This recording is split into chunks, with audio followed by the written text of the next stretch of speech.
Hello, hello, 'tis I, the man of a singular face. It is the face of a ram, but soon it shall not be, or will it? Who knows? 1.0, stay tuned. I've been yammering on about it for months now, but hello! Hello! 'Tis me, Bodhi T. Hello, Dracone. Welcome in. We are gathered here today for a most auspicious of gatherings. Yet more. I want to hug that gator, that's the one. Yet more of it awaits us in the beautiful future. And the future is now, in about 2 to 3 minutes. Ah! Peter Hines Spirits, hello! Thank you for the resubscribery. It's very much appreciated. How you been? How you doing? How's life?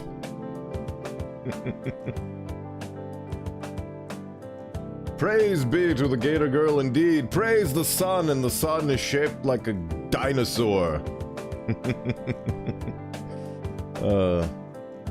Very wonderful and sharp dinosaur. Just getting my bearings, knowing full well that I'm going to engage in more gator-based... I don't want to say the word intercourse, but,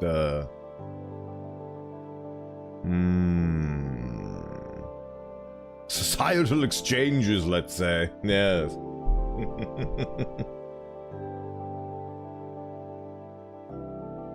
Right. Beep-beep, boop-beep. Let me think for a nanosecond here. Nah, don't got nothing. Had some lovely D&D yesterday. Did some very delightful things for my players, some nice developments. Got to sick a bunch of worms at them, that was delightful. Thick gator-based hugs, indeed. Well, without anything further ado, let's get right to it, shall we? Where are you? Screen transition. Delightful. Right. I do DM, yes. I am the master of Dungans. It's been an on and off process for quite some time, but years ago I started doing it, and then I upped the ladder in my university's Dungeons and Dragons Society until I became Master of Treasuries, and then became DM, and it was a lovely time, but then something pandemic, and then that whole thing went away, but I've slowly been getting back into it, and I finally found a new lovely group of people who are willing to tolerate me, and it's been a delightful little romp. Finally gotten the hang around doing it digitally, because I always did it in person. Something life got in the way. Isolation, no breathing. Yes, it's a delightful little hobby. I thought I wouldn't have enough content. Like that's how I start every session. Oh god, I hope that I have enough content to fill this session. And then they don't do half of the things that I planned. And now I have half a session already planned for next time. Which is delightful. I love making my own world and theory crafting everything. The beautiful planet with a bunch of continents that they can explore. It's going to be a delightful little run for them, I'm sure. But for now, we have Gator Hug Lovery. A delightful time. What do we got going on for ourselves? We have the load button. Right. Look at all these beautiful choices. Especially this one. This was the most important choice. that definitely mattered for the course of this. Oh, I didn't even notice that you can actually see the iconic flip-flops and/or what are they called? Well, not really sandals, but these things. You can see them here. Never realized. Right. Get right to it. Slippers, yes, there we go, thank you. All the words, they slip right out of my empty gourd. Right. Ah, finally getting back into this. Right. I might do another stream tomorrow, not Gator related, but I feel like I'm getting close to finishing Caravan Sandwich, and I want to finish that one so I can get started on Spooky Month, because next month is the Spooky, and I already have a game lined up from the makers of Buckshot Roulette, or at least people associated with the makers of Buckshot Roulette. I'm not 100% certain. I think it's the same guys. They released a game called Mouthwashing. Mouthwashing. Which is spooky and scary, and I wish to indulge in it. Because it seems like it's right up my alley, seems like it's a very similar style to my own. But at the same time, I feel like I want to play it when I get my 1.0. Who knows? No, I'll just do what comes natural. Alright. My view! Buckshot, now mouthwashing, methinks they have a thing for mouths. Possibly. Also, Buckshot Roulette multiplayer. That might be a thing that happens, because when the original Buckshot Roulette came out and all the streamers got their hands on it, I wasn't a streamer, but I very much enjoyed watching them play the game, so much so that I purchased and played the game myself, and I had a whale of a time. So I'm a bit experienced in that field, so perhaps you shall see it on here as well. Who knows what beautiful things the future knows? I do, they're all horror themed. Does Elden Ring count as a horror game? It's dark fantasy. So, dark fantasy is more depressing rather than scary. So, maybe it counts, maybe it doesn't, who knows? Right. My view had changed again, and now having noticed it, I could almost feel the slow rotation of the room. Last time we were here, the beautiful Yitikin decided to vandalism. I thought he was gonna murder us, but luckily he did not. We went to a funny sky plate restaurant thing. Needle, I don't remember what they are called, but they are very nice. And Damien couldn't join us because he's horribly sick and vomiting up some cash into a bucket. And now I am continuing the journey.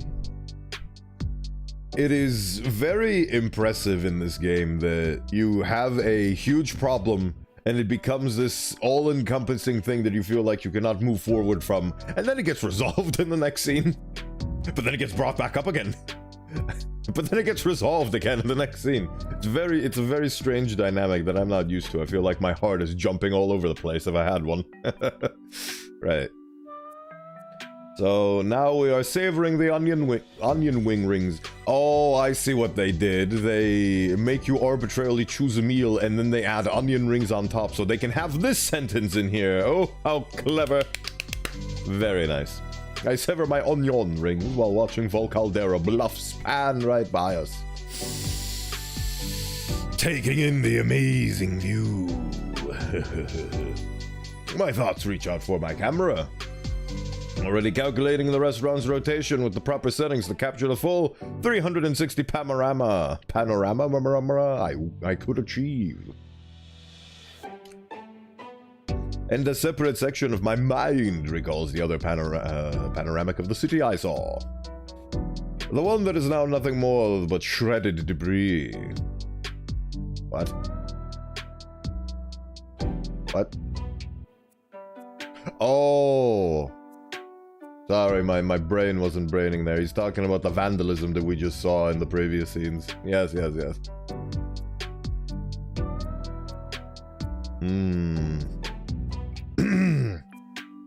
Say, Liz. The Brachiosaurus takes a moment to respond as she attempts to cram her snot into her glass of water.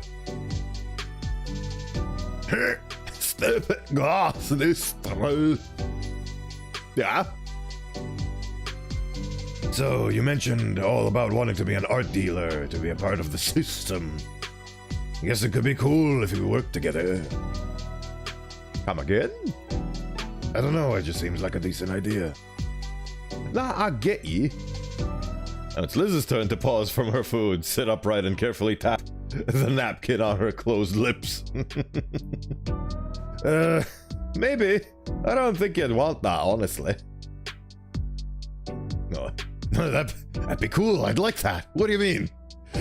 You're literally an art dealer and I do art. You were literally the actor equivalent of a manager. The artist equivalent of a manager, I mean. The actor equivalent of a manager is a manager. Oh. Yeah, maybe. I'm not sure. Not sure.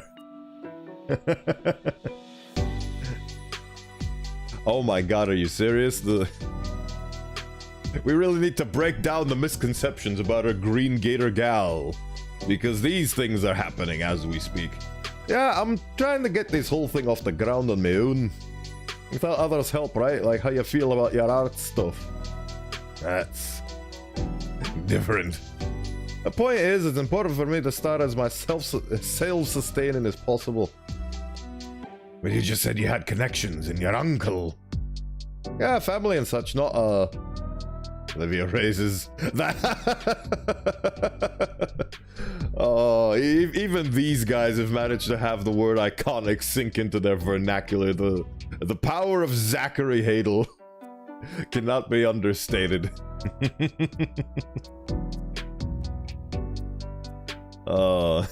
Olivia raises that iconic eyebrow. Friends? Or is it just me? Olivia, don't even start to make a scene. I have to do something. Immediately getting right into the thick of it with the drama.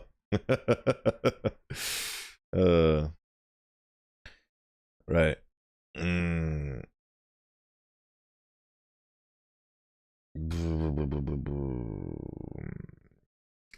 Olivia, Liz, come on guys, can we finish lunch first? Oh yeah, I just realized I have some, it's not really news, but it's a very weird little thing. I'm starting to get a better hand of who I am as an individual because I recently decided to go take those am I on autism tests. Do I belong on the autismical disorder spectrum sheet? I don't know the details of it, but I went through 3 different sites and 3 different tests with 3 different sets of questions, and they all came back with a similar result. Like, it was the consensus. Like, yeah, you've got a lot of tendency that can be compared to autismical sensicles. So that's a thing that once it has been put to my attention, it makes a lot of sense in all the things that I have seen, encountered, and remembered in my life. So I don't know if I want to advertise that about myself, though. Like, I saw this speech by Kyle Hill, the scienceman, about how he didn't know this was a thing, and then he found out in 2016, and then he spent 5 years getting down to the details in the nook and cranny, and then he became sponsored by a organization that deals with those kinds of things. It's a whole endeavor. And I'm just at the beginning of my journey in that regard. I don't know what it entails, I don't know what it means, but at least it helps me, like, explain some circumstances in my past. Maybe it's not all just the culprit of social anxiety. Maybe the isolation was self-imposed and warranted, who knows? Anyway, I'm just trying to dilute their drama by injecting some of my own experiences. Right. Am I making a scene, Liz? I'm just curious about your life for once. I'll not like this, then. I'd rather you go back to giving me that silent treatment. Oh boy. Oh boy. Oh boy. Time for them to... I should have realized at the moment it was just these two and me as a spectator. This was going to happen. This was inevitable. The game music has gone completely silent. Drama has no soundtrack. The OST for drama is pure puritanical silence. What is your deal, girlfriend? Damien and Inko want us to just be friends. Here I am actually trying, and what? I am not worthy enough for your stuck-up... You didn't want my friendship before, or Damien's for years. It just sounds a bit like you just want to be friends now, because you can get something out of it. I want to be friends, just not like that. Well, I mean, she has a valid point, to be honest. I thought things would finally start getting good. You need to stop misinterpreting. Well, actually, it's not about misinterpretation. It's about a lack of communication and clarity with her is her main issue. I thought things would finally start getting good. Olivia, there's lots of people less fortunate than you. You have the support of your friends, all the offers. You can't blame me if you just ignore both. Liz, let me finish, please. Please. I'm not mad. I envy you, I admit it. Anyone would, effortlessly getting that attention and help. I hate it. Absolutely hate it. I know, and I know it's wrong, but that's what I've been thinking for a while. Ah, they get to bond now. I see all the things you have available to you all these years, and you just take them for granted. I just think it's a wasteful way to live. Look, sorry. I appreciate you guys. After telling to my face how you'd rather be elsewhere and not here while eating at my expense. Ooh. Oh. That's a new face. Oh boy.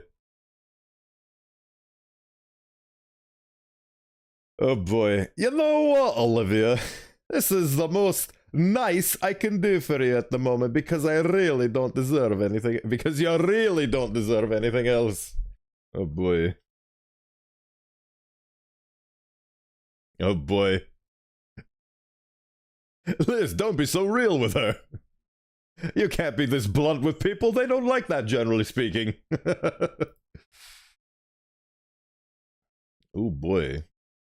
Liz claps a hand over her mouth. Olivia doesn't respond. She looks down at her plate. Her fully finished entire leg of mutton plate. I'm gonna go use the bathroom. And she wheels away. She pushes herself away from the table and through the eye slit. No. Oh no. What have I done? I just spoke my mind and aired out my frustrations at a fellow person, a fellow individual. They didn't take it too well because people don't like being confronted with the realities of the misgivings that they bring about others, to others. Oh, at least the fun music is back up. Oh, hello, she has a tail. I didn't even notice there's a tail down there.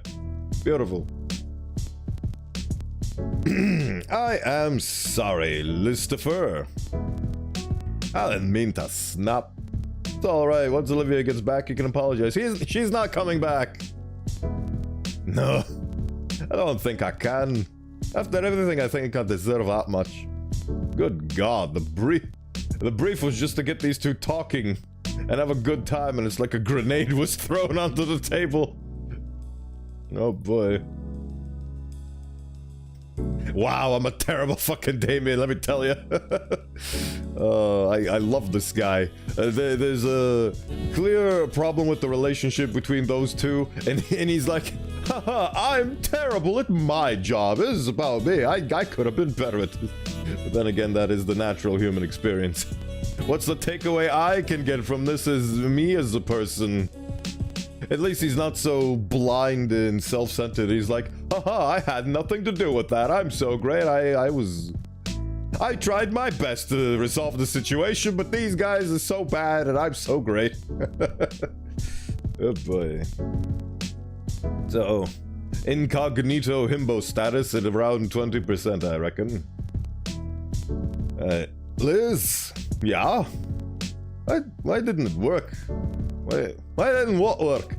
I know you two are on the greatest of terms, so I tried to keep the conversation going so it wouldn't get awkward, nobody would get left out like Damien does. I feel like this was somehow my... Oh, come on, dude. I feel like this was somehow my fault. You see that altercation you guys had due to bad blood forming over the course of your relationship before I even happened to be a part of it? This is all my fault. I'm the main character. But you know what? In this case, you're right, Mr. Ganito. But in real life, it don't work like that. But how? I did everything I was supposed to. I don't think you did anything wrong. How does this never happen around Damien? Good question. I don't know. It's probably his aura. He has the carefree freedom of a Labrador Retriever. You're not that. You're trying too hard to be a good guy, rather than being just a good guy. It's very hard to explain, but trying ruins the mysticism and the effect of it all. Liz picks up her plate, popping the yolk over on her over-easy egg. She's probably not in the mood if I pushed any further and I said anything I want to say right now. Olivia wouldn't like me prodding right now either. There's no options. Q immediately being given options. Aw. Perfect opportunity ruined. Try to think of something to do, but nothing. Fair enough. I can't think of doing anything at all. Without making someone uncomfortable, or worse, getting them mad at me. And I've never even anticipated something like this happening. How could you not? Oh my god, dude. The himbo status is 45%. Your himbo meter is increasing, my guy. Can't do anything, but I can't do nothing, obviously. Yes, go hand Olivia some toilet paper. Not if I want to smooth things over. Right now, Olivia's in the bathroom. She's actually just fooling around in the hallway, but the point is the two are separated. I can work something out. Should I keep trying then? I don't want to make anyone uncomfortable. I think I'd rather you didn't. Ah. Delightful decisions to make. Once again, we are thrust into the wayside.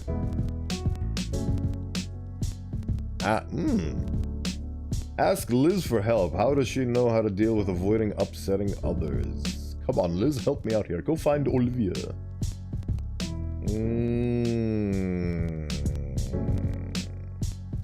Decisions. Right, let us think for a minute here. So this is an automatic no, because this is literally just this.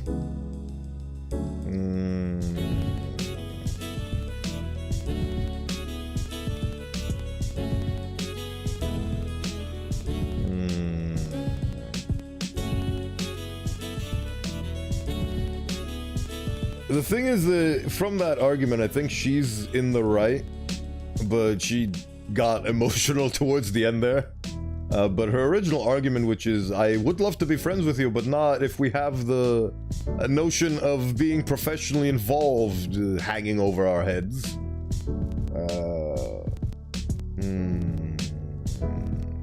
I'm gonna go with Old Faithful on this one. A heavy breath escapes me as I stand from my chair. She is as disappointed as ever, but it's a catch-22. What else can I fucking do? If you'll excuse me, Listifer. Her head tilts comically further than needed in question. I just wanted to check on Olivia. Oh. And she waves me off as I turn away. Okay, good. Seems like the right thing. Making my way through the restaurant, a part of me marvels at how I don't even feel the room spin. Kind of makes me dizzy, honestly. But it's just mental busy work to distract myself. After all, I've no idea what I'm gonna say to Olivia. Hey, look, it's Olivia. Hey, how you doing? Should ask her how she is. Inko? Well, I'm on the spot now. Hey, how you doing? You want a hug?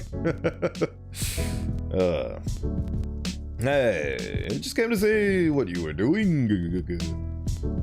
thought I had more time to think about things, but instead of being by the restrooms, Olivia was... Why are you here by the bar? Do you need to drink? Does Elizabeth make you drink? I wanted to see if they'd give me a mimosa. What? Mimosa! You know, like OJ and champagne. Olivia, you can't drink. You're under Eggy. Says you. He takes a long sip from a glass flute filled with an orange liquid. I make to slap it out of her hand. Did you really go over here to fight her? Over a drink? Oh my god. I'm joking. Jeez. It's like you, Inko. A virgin. Oh, you know, my ignorant, unsocialized mind just realized that a virgin drink is just the drink without the alcohol in it. I never put that together. So she's drinking a virgin mimosa. And also, I just realized that mimosa is the name of a drink and also the name of a character from Black Clover, which has radiant orange hair. So she looks like a mimosa. And her name is Mimosa. My god, my brain. All of these things are coinciding. I feel my mind expanding. Or, oh yeah, or a substitute for booze mixed. We're learning so much today.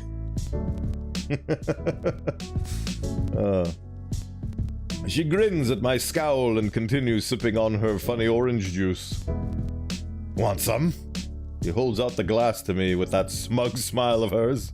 Taking the flute, I can clearly see where her lips had touched it. Don't make it weird, dude. You're immediately making it weird. Oh my god, look at the way she's staring. Olivia looks to be leaning forward as I stare at the glass. Ignoring the heat in my cheeks, I tip the glass above me, carefully pouring some liquid into my mouth. How did this become so intimate so quickly? This is just juice and ginger ale, Olivia. Handing her back the glass for a split second, I thought I saw some disappointment in her eyes. You probably did, because you just roasted her drink. It's just like one of my Japanese animes. Otacon, what the fuck? Reminds me of the good old times in Metal Gear Awesome 2. Newgrounds.com by Egoraptor, who is now a professional whisper rapper. Maybe I'm just seeing things now. With a shake of my head, I refocus. I came to check on Olivia and fix things between her and Liz, not to flirt. So, you just had an argument with somebody who you wanted to be friends with and it backfired tremendously in your face? Are you okay about that whole endeavor, huh? Absolutely. Oh yeah, definitely. Yeah. No problems on my end. I just tried to be friendly with somebody, and because I'm so bad at being friendly with people, it backfired spectacularly in my face. Why wouldn't I be? Come on now, dude.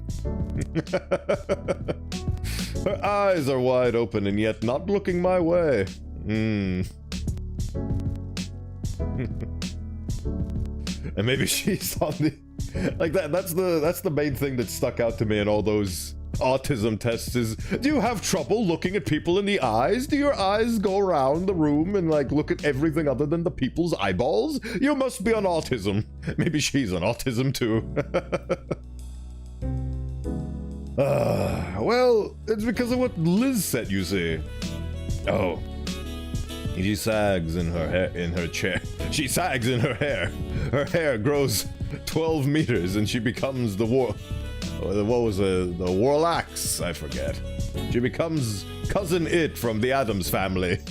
And she hides in her hair. Olivia, please speak to me. No, yeah, The funny, cheerful music is slowly fading away. Her finger circles the lip of her glass as she thinks. I'm not hurt, just frustrated, because I'm Trying to do what my therapist says and it keeps not working, but I have to keep trying. She looks at her glass one final time and then downs the last quarter of it in a single swallow. Afterwards, Olivia sets it on the bar, on top of a couple crumpled dollar bills. I mean, Liz doesn't get it, Inko. Maybe if she walked a mile in my shoes. You don't have shoes. She would, but I hate to see you guys at it like that. Yeah, maybe it's been a long time coming for me, but who cares? Who cares about the consequences of my own actions and/or inactions? A long time coming? I know she's been a bit frustrated for a while, probably been holding that in. Doesn't mean I want to hear it, though. All the time I've known her, she's just been so far ahead of me. You hear her yap about how her art's getting better, how many connections she has, and how it'll get her $1 billion or whatever. I'm the better artist, but I don't even know how to start getting my crap together like that. I look at that chasm between us and it fills me with dread. It's just jealousy. I know it. It's just been getting worse every time she mentions getting further in life, while I can't even convince myself to try. It's different actually getting her upset at me, over this specifically. I just mentioned being someone she'd consider a real acquaintance and she blows up like that. You didn't do that, you...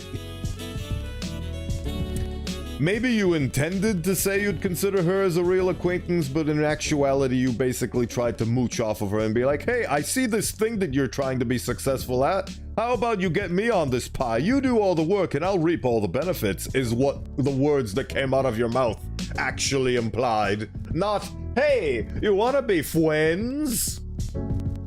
But maybe you're not realizing that because you're conflating your intent with your actual results. Because adults who are ill-equipped to deal with the world due to their green nature of it. She is not very well adept at social work. She's green at it. She's green at it. You want to talk about it? Of course she doesn't. No. You sure? Is that what you wanted to see me about? Partially, the other part is I'm a bit confused. I wasn't expecting things to go what happened. So I came to see you. To ask for help to make this right. Uh-huh. Well, I'm not apologizing if that's what you mean. Uh-huh. Wait. What the what? These are what? I feel like this is a subtle way for the game telling me to save scum. So you have Liz, and then you go to Olivia, and then you ask Olivia the same. You have the same options with Olivia, so it's unavoidable. And the thing is that her avoiding upsetting others is just her giving people the silent treatment and avoiding others. She avoids upsetting others by just avoiding others. She's isolationist. What the hell? Right. Well, might as well see where this leads, and then I'll decide if I want to save scum on this endeavor. I'm gonna try this one. It's not my fault they reacted like school children. See now Incognito's getting frustrated with the situation. Olivia! Stop being a child! What? You just admitted yourself you're expecting that from Liz, yeah? You know how she's been feeling. I want to smooth things out with everyone. Can you please help me? She's the one that snapped at me. What do you want from me? You literally started it.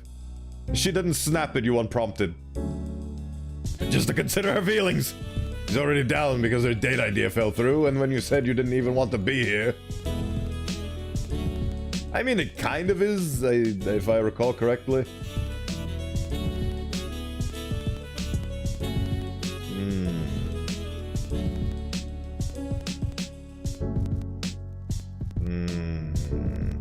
It's not what I said. It basically was. She's doing something nice for us, Olivia Lily. And I've been trying... It's a fun thing that she's doing this because she wants to date Damien, and she's basically shoehorning us along because she wanted it to be a double date, and/or is just having us tag along because we're Damien's familiars, essentially. I've been trying to include everyone in the conversation. It just needs to happen. There's no need for us to have this ill will towards each other brewing about, right? Yeah, I know, I get it, I get you. So can you try to smooth things over, please? I got a plan. Once we get back, I can chime in with the argument and put it to rest.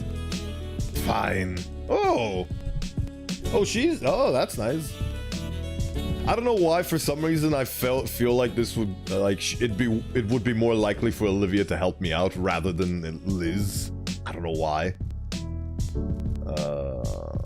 I guess maybe because... the man would be happy if she came along and this doesn't make it a third wheel situation. Indeed.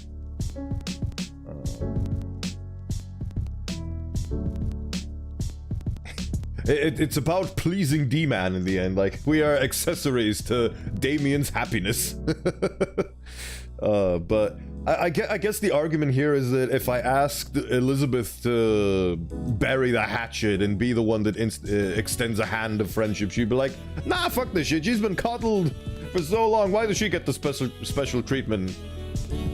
And so coming to Olivia with the exact same argument, where she needs to step up because, god damn it, I keep doing this accidentally. She needs to step up and walk a mile in somebody else's shoes and really stand for being a better person. God damn it, it's just in regular vocabulary. Hello, J Fappen. Thank you. Welcome in. Thank you for stopping by. We are having fun Gatory times. But you're helping me when I finally get to the painting. Oh, she's still trying to do her pitch. You know what, fine. I'll allow it. You got it. So, ready to go back? Her smile seems to travel all the way to her tail as it bobs alongside her head's nod. Oh. Sure. Let's go. Right. I have reconciled with the Gator, and now I present to you a filtered version of her that will hopefully make things right.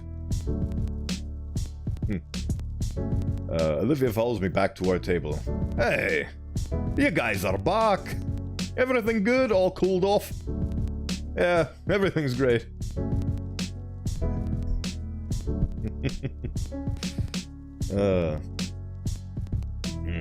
I want to give my 2 cents, try to resolve things.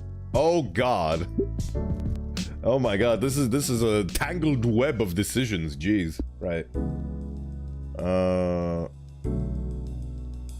I mean, both of them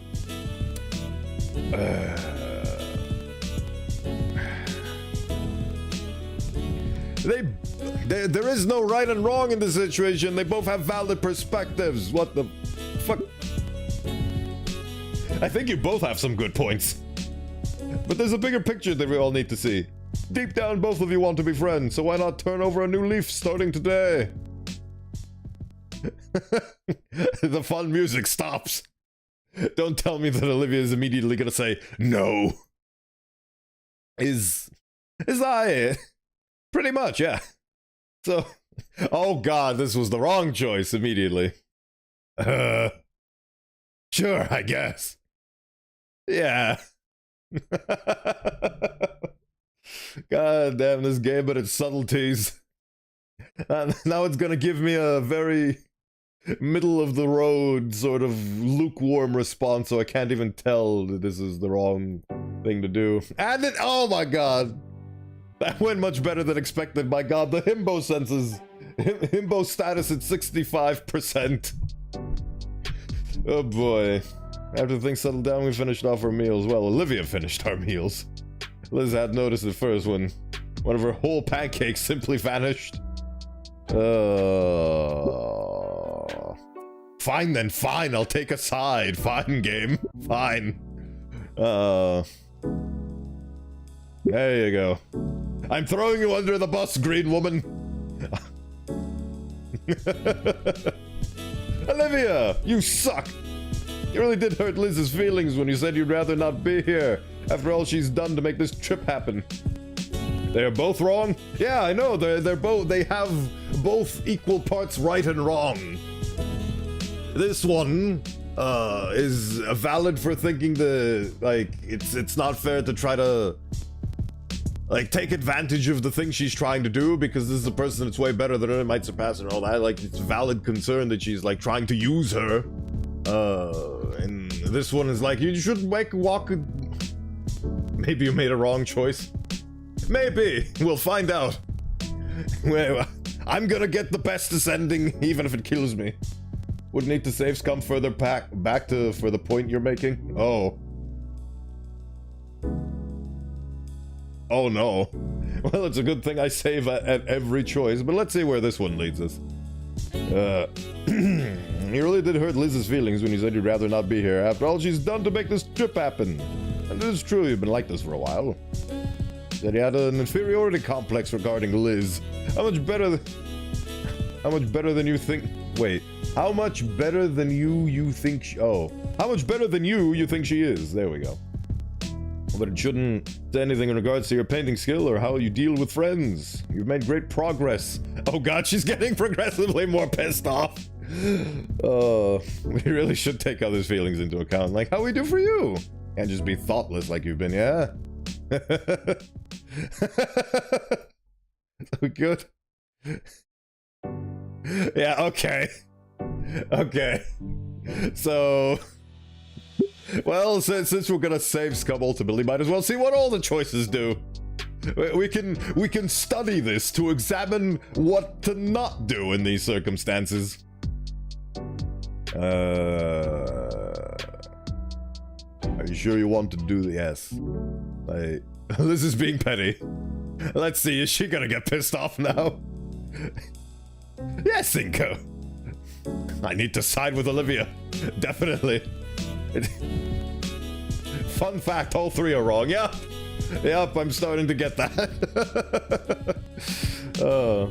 It does seem like you're singing her out, singling her out over her old feelings. You really think so? A bit, yeah. Olivia's changed. There's no need to hold grudges. You're friends after all. What would Damien think? Oh god, playing the Damien card. You're right. Somewhat, but I get where you're coming from. So are we good? Yeah. Olivia? Yep. Okay, so it would appear that Liz would actually be the more reasonable here.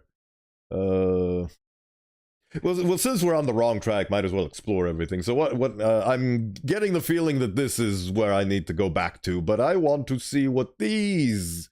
what this does. No, that's not it. Rubbing my scalp to help my thoughts flow. I rub my head like a genie lamp. I chose... go find Olivia. Is what I chose. Oh yes, this was... come on Olivia, help me out here. And it seems like all three of them are wrong. So now I'm just going back and checking what those other things do. Before ultimately going back to what I presume is the right choice. Rubbing my funny scalp like a genie's lamp, I let my words come out unfiltered. I'm serious here, Olivia, I need some help. I have her full attention now, and my words just keep on coming. I feel like I did everything right. This guy keeps making it about him. But it went wrong. You and Liz got into an argument, and though it wasn't heated, you got hurt. That scares me. For a brief moment, Olivia's grey eyes widened in surprise. Ooh. Maybe people respond well to being vulnerable. I have a few ideas on what to do, but nothing that won't make someone upset, or worse, get them mad at me. Why do you care about our opinions so much? Because you're my friends, obviously. I want us all to get along and enjoy the lunch we got invited to, but I don't know how to fix it. The only things I can think of will just probably make you guys upset with me. Like in an alternate timeline where I basically took sides and or didn't take a side, so nothing got resolved. I guess the moral of that set of mistakes is... I mean, I guess the lessons this is trying to teach once again is make decisions once you're fully informed on the situation. So, I guess if I talk to Elizabeth, she will reveal more that I can use. That's why I'm asking you. Me? You're, self-reliant. You're strong in your stance and never accept help on account of your condition. For the longest time, that confused me. Well, it still does, but you do it. It confuses you. Well, it's like others are willing to give, and giving feels good. So when you deny it, it's like telling those thoughts don't matter. One way to put it. That's the part I don't get. Even though everyone stands to gain something, for the sake of your goals, you don't accept it. You take the hard road. Saying it out loud, I like it. I'm willing to give it a shot, but I don't know how. What do you do when there's no good option? Wow.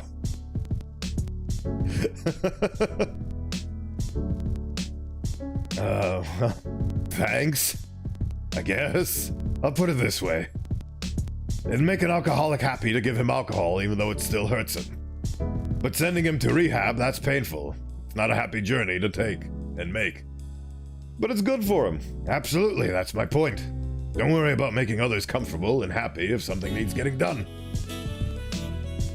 In my case, that means ignoring the help because my own goals need to be done. If it makes someone uncomfortable, then it's their problem, not mine. I mean, that is true. When something needs doing, you just gotta do it. And when no option seems like it'll make people happy, well, you do what you can.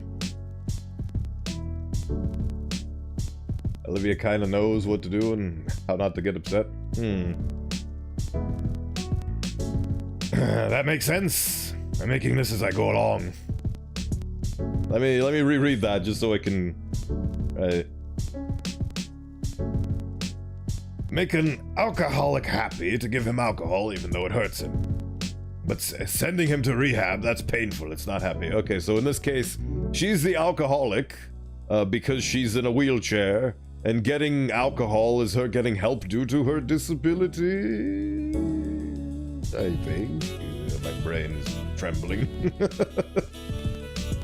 Sending him to rehab, that's painful. It's not a happy journey to make. But it's good for him. Absolutely, that's my point. Don't worry about making others comfortable and happy if something needs getting done. In my case, that means ignoring the help because my own goals need to be done. Make someone uncomfortable, then it's their problem, not mine. When something needs doing, you just gotta do it. And no option seems like it'll make people happy, well, you do what you can. That makes sense. Making this up as I go along. I think so. If it's the right thing, you'll get the support you need. After all, I got you.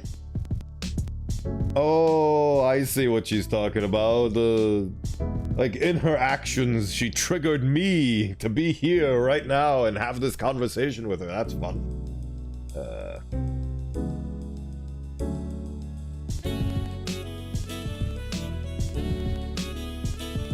Very fascinating developments. And even if you don't, standing alone for your standards is cool. Yeah, because it shows that you commit to something you believe in. It shows confidence in your own decision-making. You'd be trying, and that's what matters.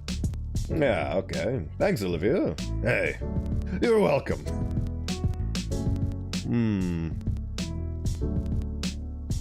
I wonder if the true choice was to do this with Liz, then if I had the option go to Olivia and then do that with Olivia, and then meet them in the middle somewhere.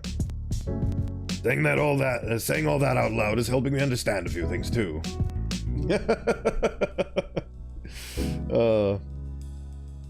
Ready to head back? I've messed up the voices again. You have an idea how to smooth it? I have an idea of how to smooth everything ever. Sure. I'm curious what you have in mind. Even if you think I won't like it. Save scubbing makes figuring out the pattern of this so simple. I'm so glad I don't have to rely on my own intuition and skill socially to pull this off. I can just keep picking choices until I figure out which one works. Right. Even if you think I won't like it. Hello! I start heading back to the table. Olivia follows close behind. Hey, you guys are back! Everything good? All cooled off? Yeah, everything's great. I want to give my 2 cents, try to resolve everything. Oh, so at this situation I get... I get more choices. Both of you are wrong. Fuck you.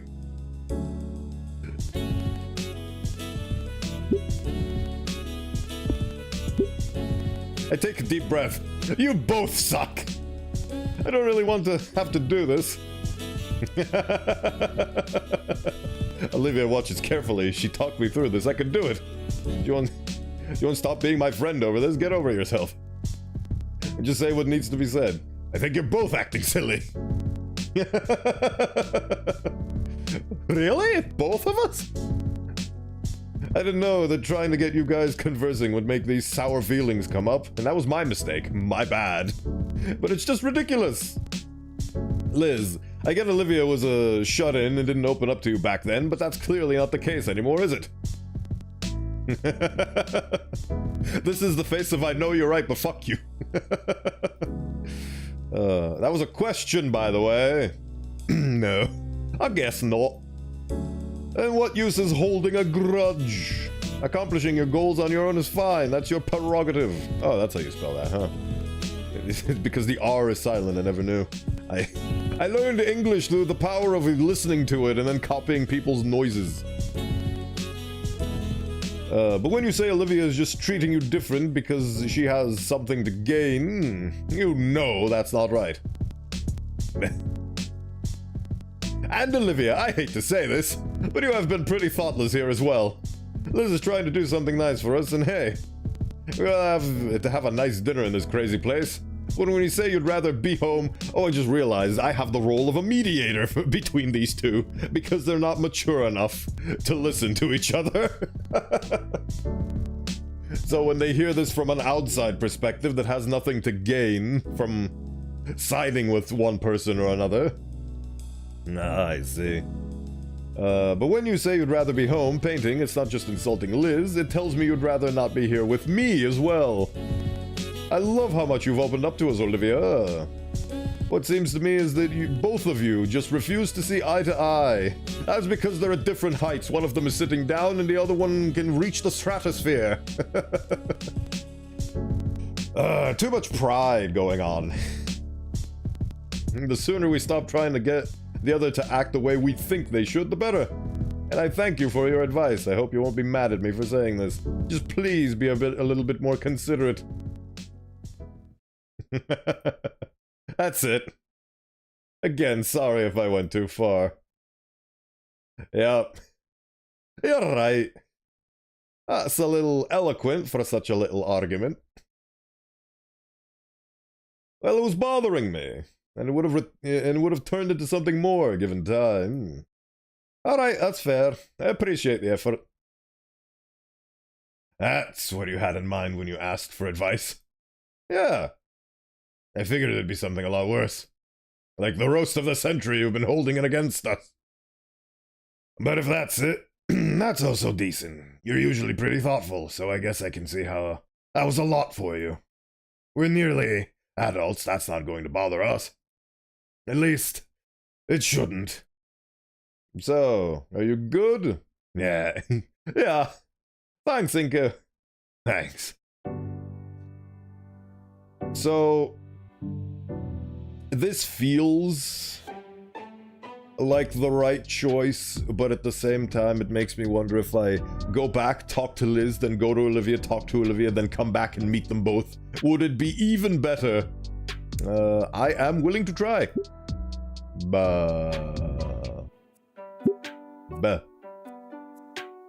Yes, I guess. Sure.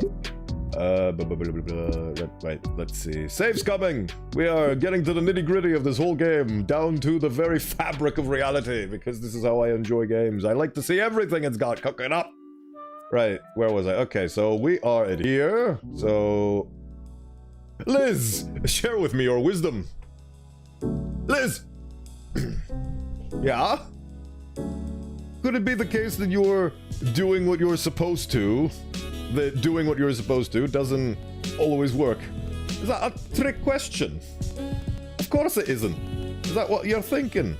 Well, you guys got into an argument over it. Olivia got hurt over it. I feel a bit responsible. Nonsense! This stupid stuff is our own petty catty squabble. Well, I want to do something to fix it. Well, I have an idea what to do. Thing is, I really don't want to upset anyone, or worse, get them mad at me. You only want to do things that others will support then. Yeah, I mean, that's generally what human beings want to do. Generally speaking. But here, it's not an option, I don't think. It's a catch-22 for sure. You're great with people. You're on the school council, probably have lots of arguments there. Like you wouldn't believe. What do you want to do then?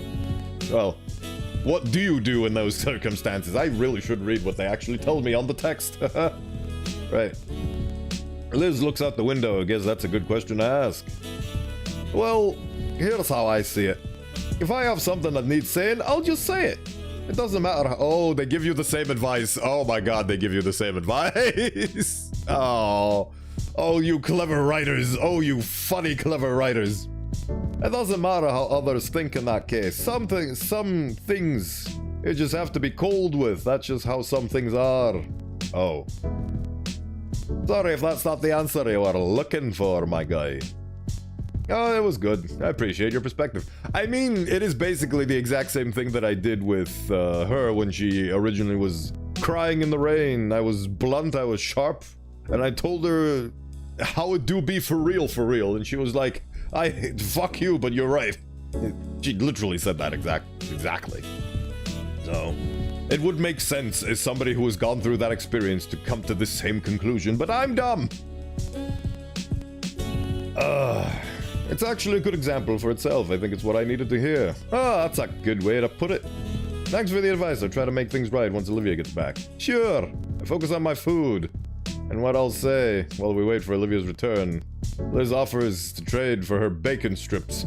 Sucker. Finally, Olivia comes rolling back. I'm back. Hey, you were gone for a while. Yeah. Things cool here now. I was actually about to say something about to resolve everything. Ooh. Ooh, that's very interesting. So, you actually need to go... That's strange. Huh. So... Huh, this is weird. So you go to Olivia and ask her for advice, and I guess she gives you a more... understandable for the himbo. I want to hug that bow. Oh, thank you, Suakal. It's very much appreciated. We are here trying to decipher the maze-like minds of teenagers. It's very difficult. It's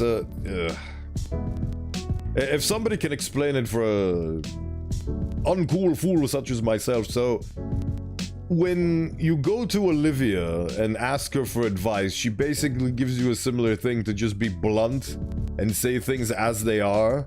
But Elizabeth basically gives you the similar gist, a bit more succinct and more understandable, but she gives you the same advice essentially. I guess the way Olivia says it, it's more you do that because of progress, you don't do that just to be right. That's very fun. So I actually stumbled my way onto the right answer before. That's fun. So let's get back right to the right answer. That went so much better than expected. After things settled down, we finished off our meals. Well, Olivia finished our meals. Liz had noticed it first when one of her whole pancakes simply vanished, and I thought my onion ring pile was looking smaller by the minute. Looking Olivia's way, she simply waved at us with the most...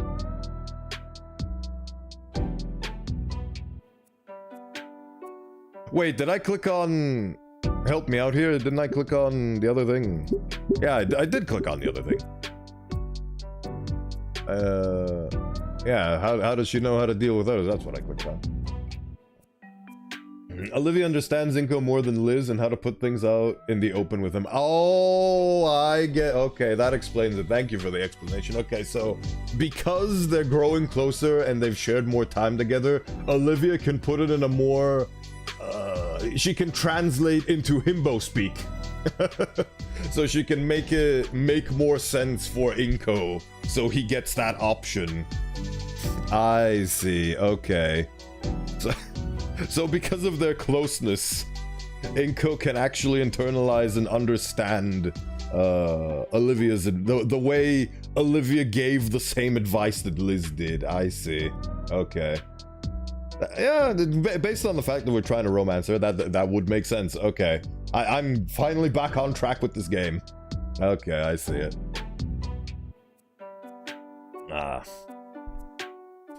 Yeah, the help me out here basically means, hey, I know that it's my responsibility to fix this as a mediator, but can you do that instead? And it's basically taking away my responsibility and thrusting it onto somebody else that isn't right for the job, because I'm the mediator here. I wish you could do this in real life with arguments, like, oh, I messed up this argument, let's save come back so we can get everybody to be happy, because ultimately, that's what we want to achieve. Peace for all. So we can grow closer and fonder, so we can survive the perils of life. Because there's things that life throws at you that you're gonna need allies to survive. And when you don't have allies due to circumstances like these, well, life gets harder. So, beautiful game. Like I keep saying, with every stream, the game just grows more and more beautiful. With its writing and its message and just everything. Very much appreciate this, and I'm really glad that I picked this up.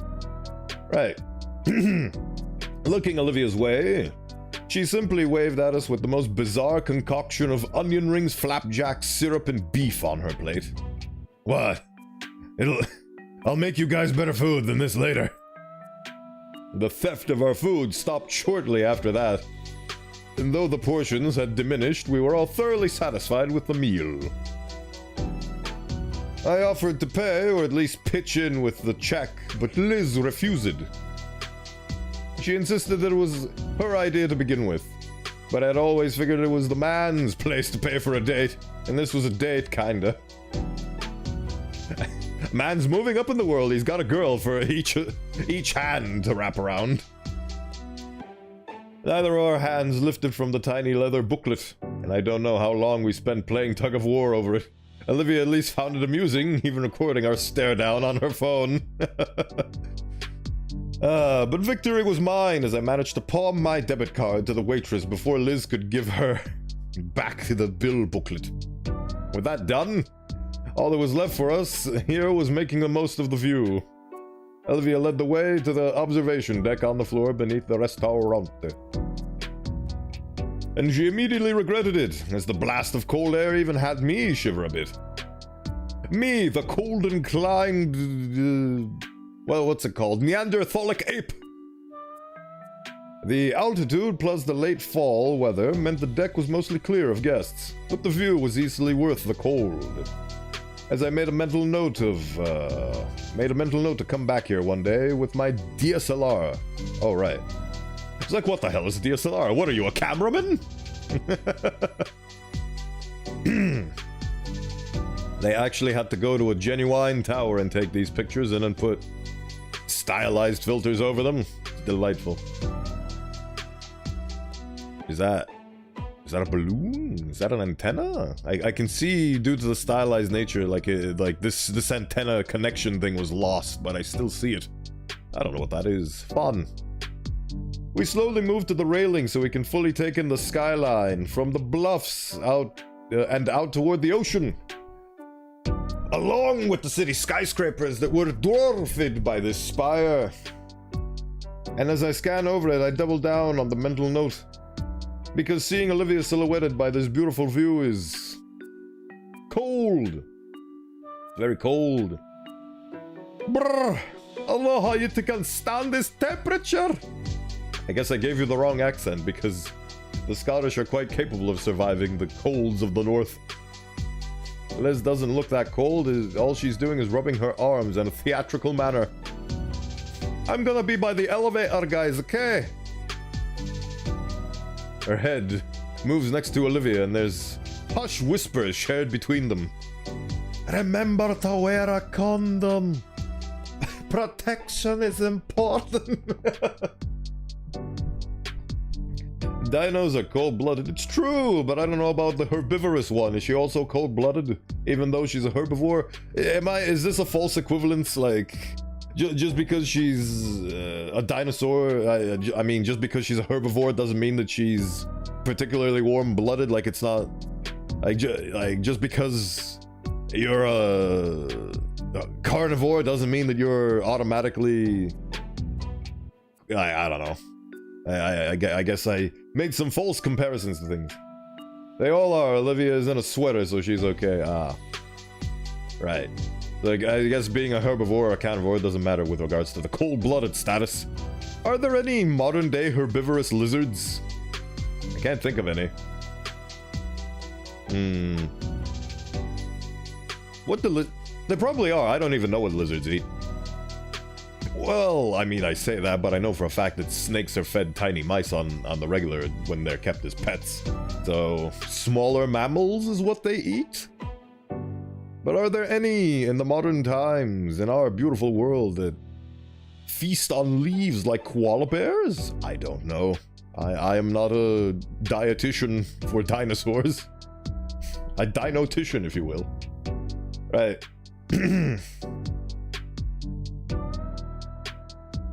Finally, Liz's body turns and leaves, her head following shortly after with a beaming smile. Most lizards feed off of both bugs and plants depending on the cycle stage. Ah. I'm learning so much about lizards from this game. So much about the human experience as well. Hippity hoopity. Oh yeah, I need to write it down. The life lesson this game taught me. From the last altercation, which is ask for help, but ask for help from people who know you well enough to explain it in a way that you'll understand. So...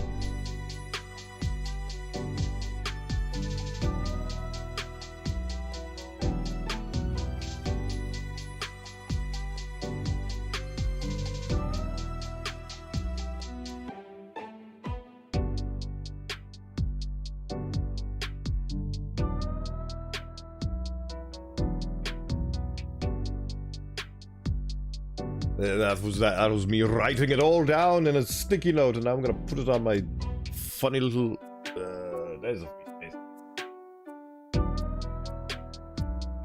I wish I had sticky notes during that one stream where I was talking to her in the rain, because I feel like I had such a huge epiphany during that stream. It was wonderful and it was beautiful. The VOD's still up on the YouTube channel. Plug. But I didn't have sticky notes back then, so I guess I should probably just write down the lesson from then now.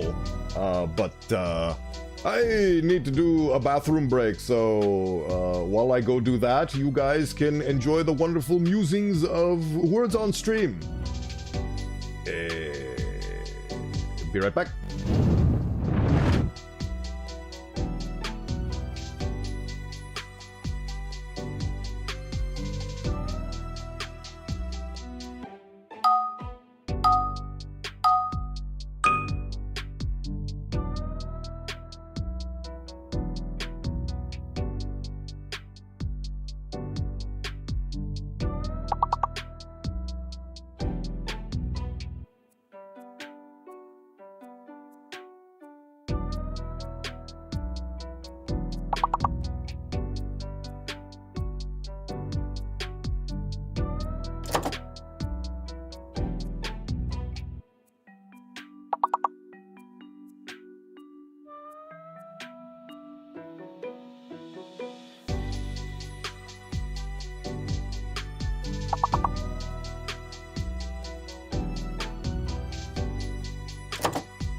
And we return. I managed to write it down. Apologies only work if you know the full story. Ask people about why they did what they did, and then you'll have weight behind your words. That was a very beautiful lesson that was taught during the first ever big moment we had in this game. Where it stopped being about people throwing basketballs at me and getting sick. Well, that second part came after. Ooh, right. Where were we? Yes. Olivia, what was that whispering all about? You're not gonna eat me now, are you? Don't ask. Girl stuff, you know. Her eyes remain on the horizon. Maybe it is a little colder, though, as Olivia's face is slowly turning red. Oh, did she whisper? Oh, he's a keeper. Oh, you better keep this one close, he's a delight. Something up? Well... Her eyes trail down, and her hands raise up until she's carefully examining her wrists. Throwing go off the top like a ring, like the one true ring into Death Mountain. Oh. It was very sad how that happened. Inko gets to keep his precious all the way into the lava.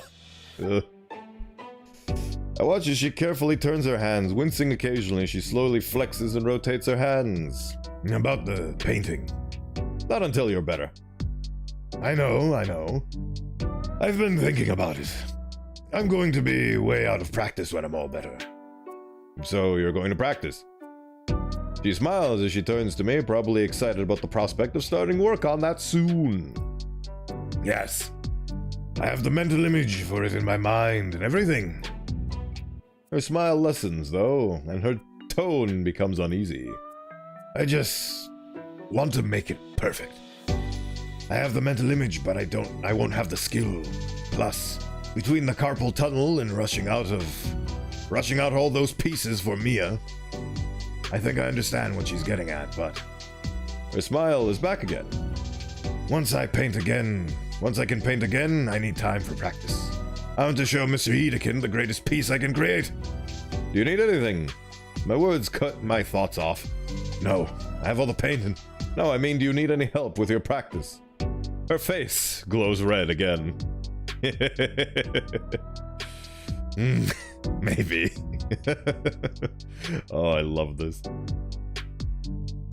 Well, I don't know how much help I can be. I can just hold your hand so one of your hands is occupied the whole time.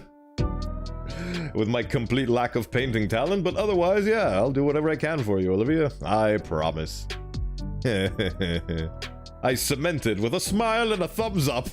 Like a true bro. Himbo's status decreasing. Himbo's status back to acceptable levels. We have reached balance. Thanks. What a beautiful place. What a... Liz, we are totally not dating. Well, that's the thing, that you could have, like, a deep and close personal relationship with somebody and not have it be romantic. I know for a fact that I've been extremely close with some people, and I've never held hands with them or smooched them. But then again, my experiences of other people in deep interpersonal relationships and closeness is a bit limited, I will not lie. So that's probably why I play games like these, so I can see things that I do not possess. Been close, but not this close without feeling something stronger, yeah. Very much understandable. Oh.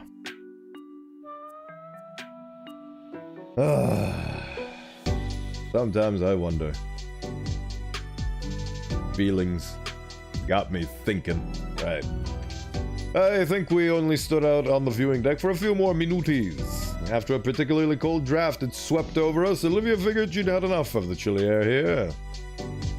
We made our way back inside the elevator station where Liz was standing idly.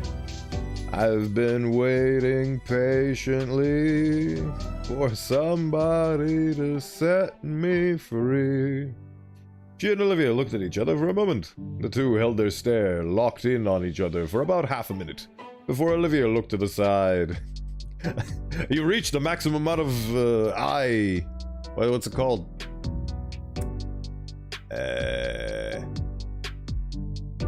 I don't know what I'm trying to say here. Eye attention span?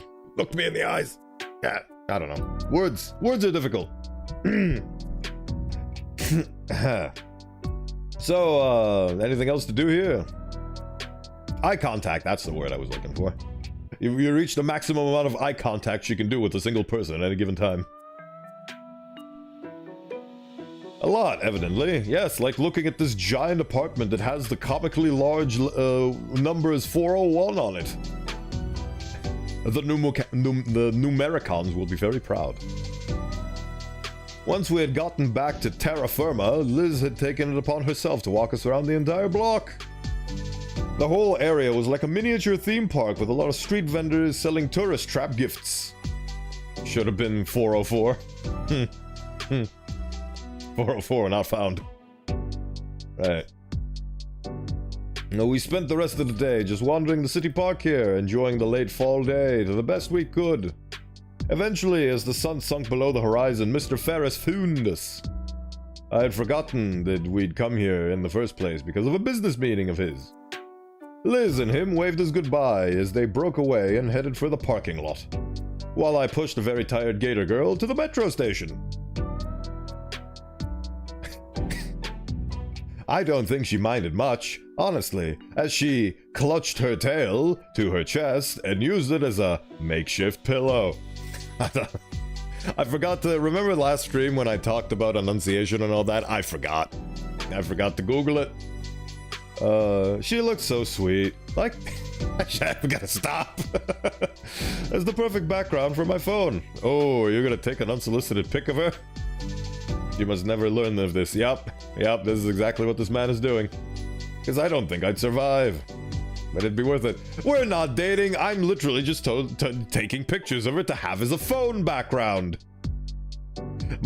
The only phone backgrounds I have are Half-Life related because that is my one true love.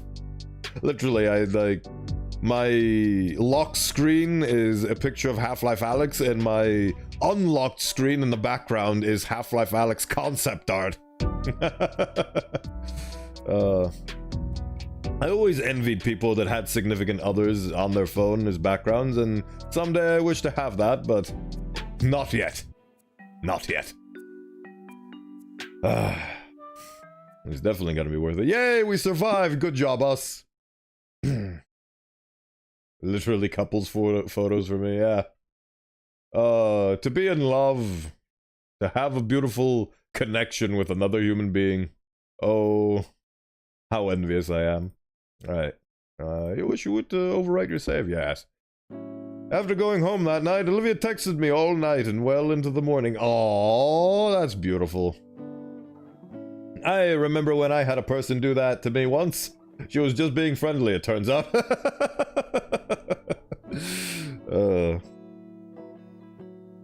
I was not aware, however, And it all went downhill from there. We ended up talking about all sorts of things. Mia, our art, various shows, just about everything. Never seen her that excited before. For someone with sore hands, she sure types fast. That's because... Actually, typing with a phone doesn't hurt or cause carpal tunnel, does it? I mean, it's just literally your thumbs moving. Because I'm assuming she's doing it dual-handedly. So, that's not a word, but I made it up. It's a word now. Right.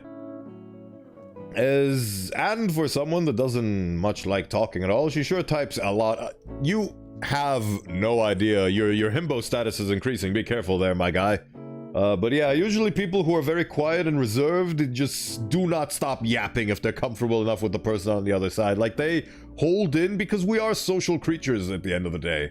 So, they hold in, but once they find somebody that they are comfortable with sharing with, they will yap your head off. I can tell you from personal experience. Like, this is absolutely 100% expected behavior from Olivia. Like, she is socially starved, and she will do this ad nauseum. And that is perfectly valid and understandable, and I wish I had somebody like that. But anyway, I'm gonna stop talking like that now. I certainly can't keep up. And when she didn't want to talk, she sent more doodles and sketches. Sleep wasn't really an option on my end either. And Guts' doodle ventures were quite entertaining to read. Since then, we've been texting more every night. Not as much, since I do need my sleep. Sleep is important. Sleep is very important. You can...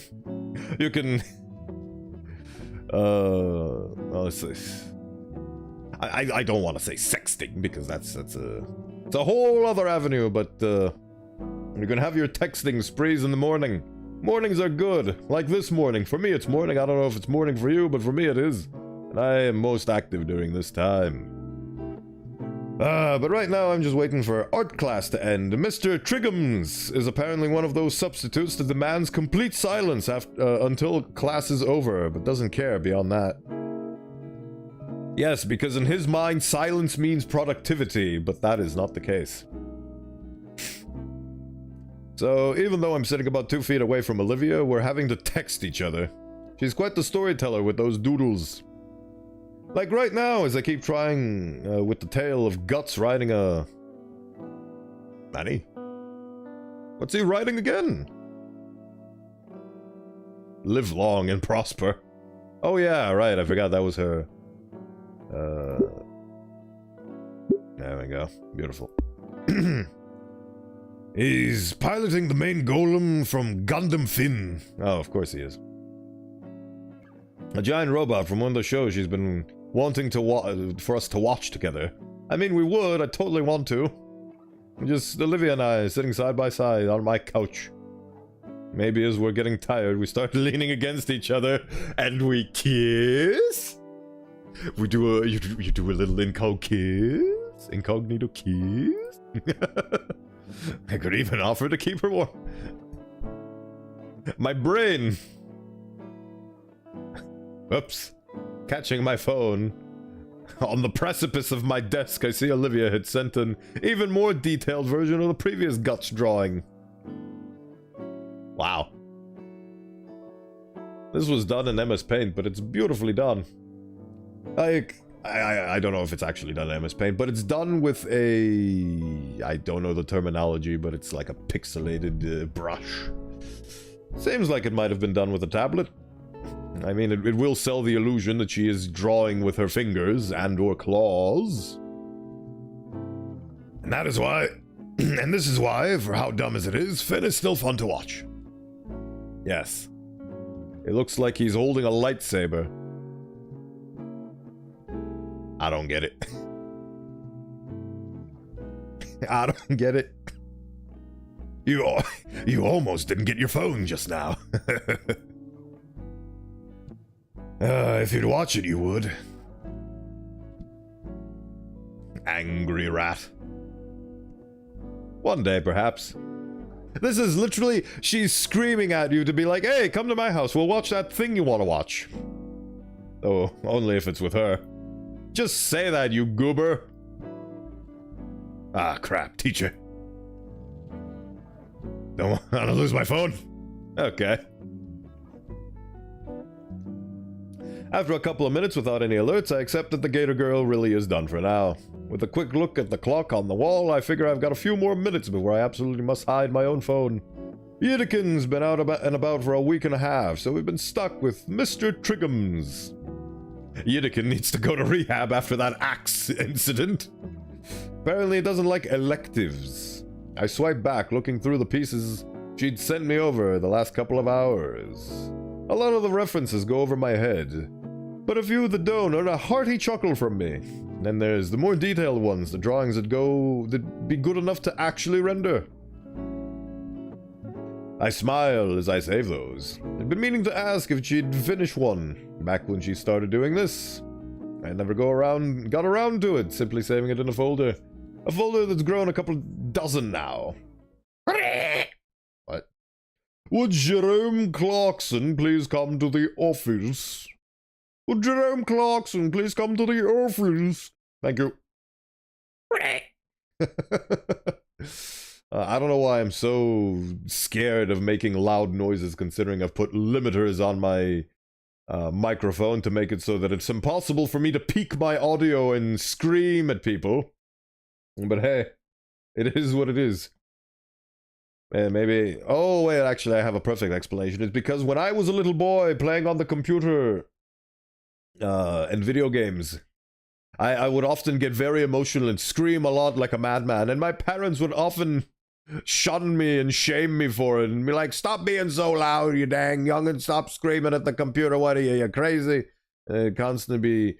because they explained it to me is that because I'm their child screaming, they thought that I was in trouble and in danger, and their parental instincts kicked in, and they busted through my door because they thought that I would have accidentally snapped both my legs, but I'm just enjoying myself and having fun at the computer, and they couldn't recognize that. And it would just upset I was basically the boy who cried wolf, so they scolded me over it.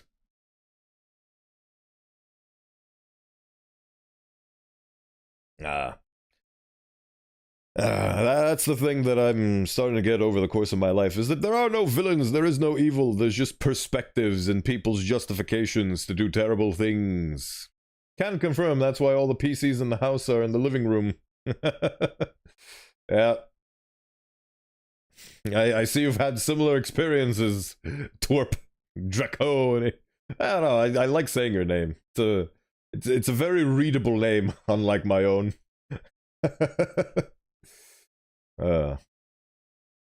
Right. They'd been going on all morning, just calling random students to the office. Oh, they're trying to figure out who vandalized the thing. A buzz from my phone has me check it again to see another message from the Gator girl. Never mind. Teach is acting weird today. Weird?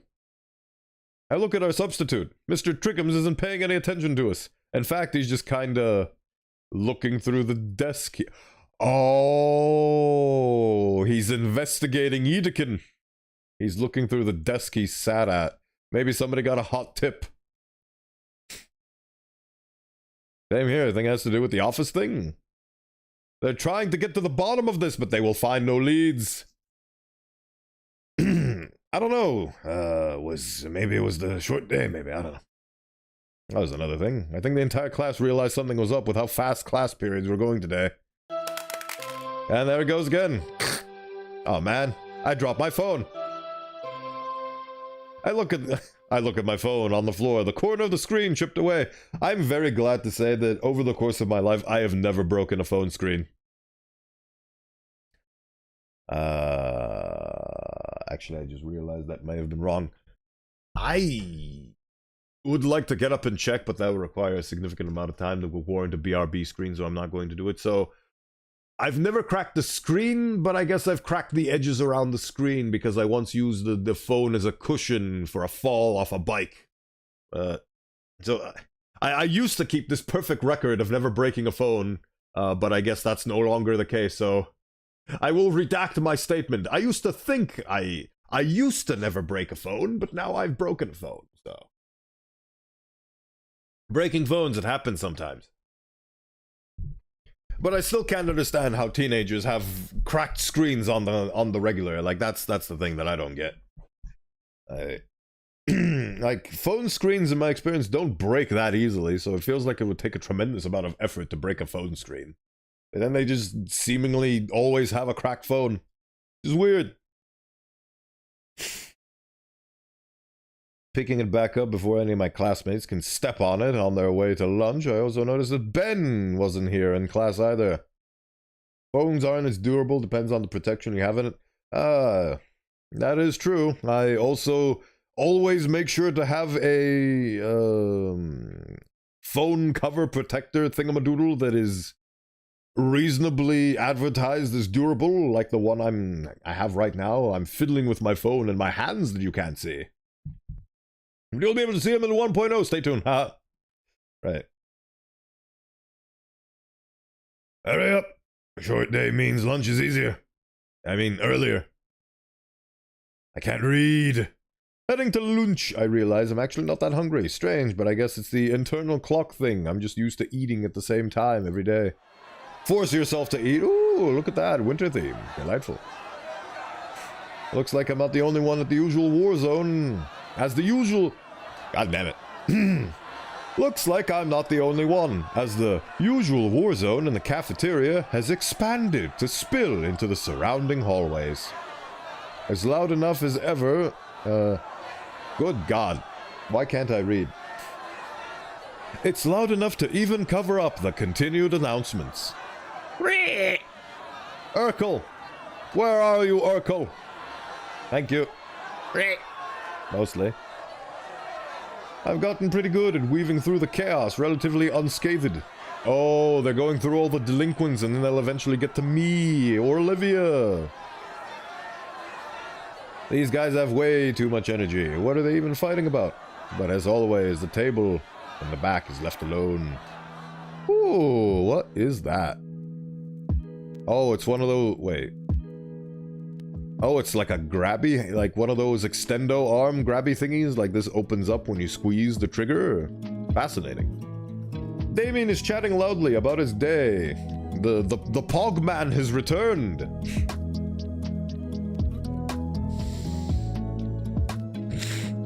Breathe in and out.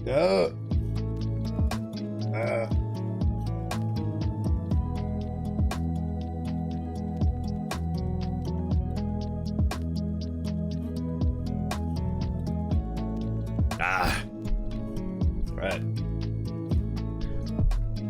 Damien is chattering loudly, who's occasionally poking Liz at the table with a toy claw hand. Liz flails her arms around to shoo away the offending poke, but never bothers to crane her neck down from the rafters. Oh, it seems like they're on better terms now. This probably wouldn't be a thing if I messed up the previous circumstance. Right. She perks up when she sees me. Oh yeah, I forgot about this guy. Hey, yo, it's Inko! Hey, what's going on at the Olive Garden today? She's gonna poke me. Oh, whack his noggin. There we go. The meter stick falls on my head. I've been assaulted. Time to sue her. Just a poke, a quip. It's just a joke, a quip, a jape. I'm the funny prankster. I'm the jongleur. How long did it take you to come up with that one? It was about 2 in the morning last night. Whack him again. Hey! The best $10 I've ever spent. It looks a little familiar, doesn't it? Yeah, that's what I thought when I saw it. I do not recognize this. Just like the real one. Oh, now I get it. It's meant to be a parody of Mia. I see. Just like the real one, she'll bully you for saying dumb stuff. Bite me.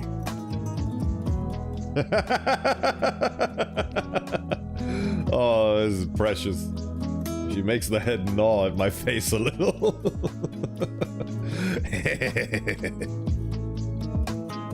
I'll go sit somewhere else. Do it. I got a new friend right here. He's calling my bluff immediately. Oh.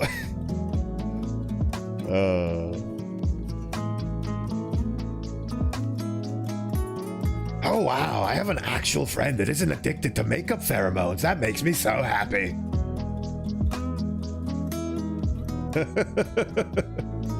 Your ventriloquism needs a bit of work. You still think it's a little weird? Oh, live a little. Come on now. I'm being fun. I'm a funny little japist.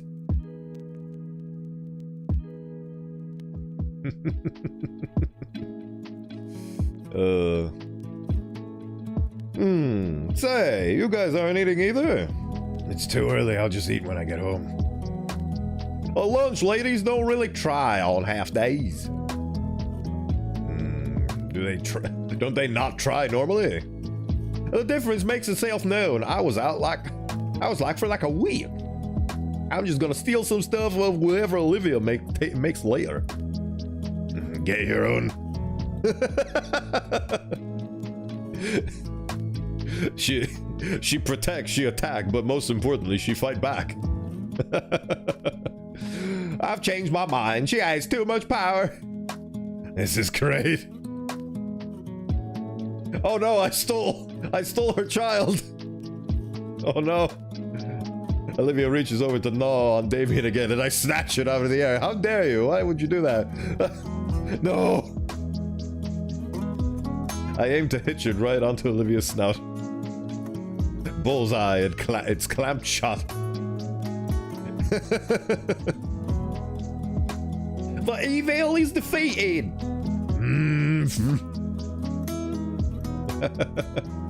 While I'm giggling like a schoolgirl, Olivia uses a chance to grab the hand back. Fine. No more claw today. She hastily stuffs the plastic toy in her backpack. After some more small talk, Damien's attention wanders towards Liz, who seems to be lost in thought. Her head's up in the clouds, you could say. Hey Liz, what's in your head? There's her head. Remember, gators cannot open if their maw is clamped? Huh. I didn't actually know that. That makes sense. Wait. Was that toy really big enough to clamp over her entire mouth? It didn't seem like it was big enough. Or is it just like clamping over the front of her lips and that makes her not be able to talk? I don't know. I'm not a gatorologist. Oh, I see. Huh. I never knew that about gators. That's interesting. Thank you for the fun facts. I was just thinking about earlier today. I was talking to Principal Scaler this morning while running some errands for Stuco, and she was really out of it. Out of it? Yeah, like she didn't want to be here today. I tried to pry, but she clammed up. I've never seen her like that before. She's getting fired. She must have drank bad coffee or something. I don't think that makes people sad. Wait. Yeah, I don't think that makes people sad. I can tell you from experience, it just makes you really have to... Looks like I got a text. Liz pulls up her phone, craning her head down to get a better look at the screen. It's from Ben. Come. Oh, yeah. Come, having a student council meeting. Normally it's a bit more formal than that. I guess it's only because it's a half day and all. Oh, right. Oh, no. Is it... Oh, God. I'm already seeing this development. Ben is going to try to make her a spy. And she's going to spy on us to try and figure out what's happened with the display and all that stuff. The situation is... Like, for every resolution, a new problem arises. The very developmental plot that's going on. Like, every previous problem is a stepping stone towards the next problem. It's all connected like a math problem that keeps adding more variables and keeps getting more and more complicated. Oh. Oh well, duty call. Sorry for having to leave early, you guys. Ugh. No no worries, Liz. We can meet up after school. Oh, sounds good. I'll see you later. Well, I'll see you all later then. And she goes away. Very unfortunate. What would you guys want to do after school? Oh no. Yeah. I don't know. Maybe we can hang out at my place. Too cold to get in the pool, but I'm sure we can think of something. I look over to Olivia, who doesn't seem to have any objections to the idea, but no input on her own. Well, we're gonna make a Gator popsicle. Got any ideas, Liv? Liz, Dims, Inks? We could doodle some stuff. Like charades? Yeah, make it into a game of sorts. That sounds pretty fun, actually. With his patented smile. And then I can finally wipe the floor with Olivia. No, save your breath, Nito. I love this pose. I love every one of her poses. Like her neutrals, like I'm like neutral, but then these poses where she like leans in. It's beautiful. You know my stuff will own you and your chicken scratch. Wanna bet? She's happy at the prospect. Oh, ha, that's a sucker bet. Alright then, loser has to pay for food. Deal. We shake hands, making the wager official. Oh no. Oh no. Would Olivia Halford please come to the office? Would Olivia Halford please come to the office? Thank you. The monotone voice of the intercom combined with the strange atmosphere of the school is starting to unnerve me. Yes, she's literally going to go get interrogated. They've been interrogating students all day. This is not looking good for our himbo protagonist. You know, look at the Gator girl who rolls her eyes and starts wheeling away from the table and towards the exit. And she's off, and now I get to make out with Damien. I mean, what? After she'd left, everything felt more off. Lunch came to an end, and the school day was close to the same. But considering the fact that they had all those students go before Olivia, they don't suspect a thing. So as long as she doesn't,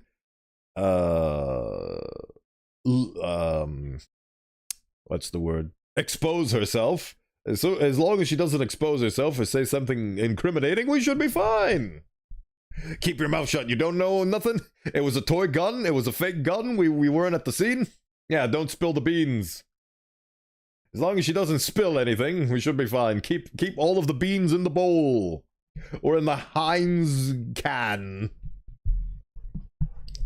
And this stream is not sponsored by Heinz, but I do enjoy their ketchup. Just a couple more periods before we can hang out somewhere with all the extra free time. Oh, Mrs. TF2 is here. I look at Olivia's desk, still empty 5 minutes into... Prockling's class. Nah, that's what Prockling's class makes me feel. I love how they've set up Prockling's class as essentially the class where shit hits the fan and we have to leave or not show up because something is happening elsewhere. Like, this is essentially what Prockling's class has resigned itself to being. It's very fun. I mean, yeah, she hates this class the most, but it's really become a habit at this point. Just like how it's become a habit for me to write an extra set of notes for Olivia. I look at the two mostly blank pages in front of me. Like with our other teachers, I notice something's off with Prockling. She's examining her own desk to see if she can incriminate herself in what's been happening at the school lately. She barely says anything, instead just asking us to read the chapter on the Great War. I do just as ask, and 5 pages in I can say without a shadow of a doubt that it was the stupidest reason for a world war to break out. It's because some guy shot some other guy in some country and they decided, you know what, that's worthwhile enough for us to kill each other. A bunch of European countries unhappy with being ruled by a bunch of other European empires deciding to revolt and dragging all of their allies into the quagmire. Haha. I'm really struggling to make sense of the information, made worse with how outdated the textbooks are. Seriously, they're written so bad it ought to be a crime. It oozes pro-Gilded Age corporatism. The kind that genuinely believed that anything bigger than a gathering of 10 people was a form of unionism. Oh god. We live in a capitalistic society. With a sigh, I busy myself with taking notes for myself and Olivia. As I do, my eyes continue to wander in the classroom. Everyone looks just as disinterested in the subject matter. I look over to Prockling, and she herself doesn't seem interested in the subject matter at all, as well. In fact, she's kinda just staring off into space. Space. It's highly unusual, considering how much emphasis she puts on proper class focus. Yet there she is, spacing out like she's no better than the teenagers she teaches on the daily. That's what you get to learn over the course of your life. That the only difference that separates teenagers, children, and adults is the amount of experiences they've had to be able to decipher what works and what doesn't work in social settings.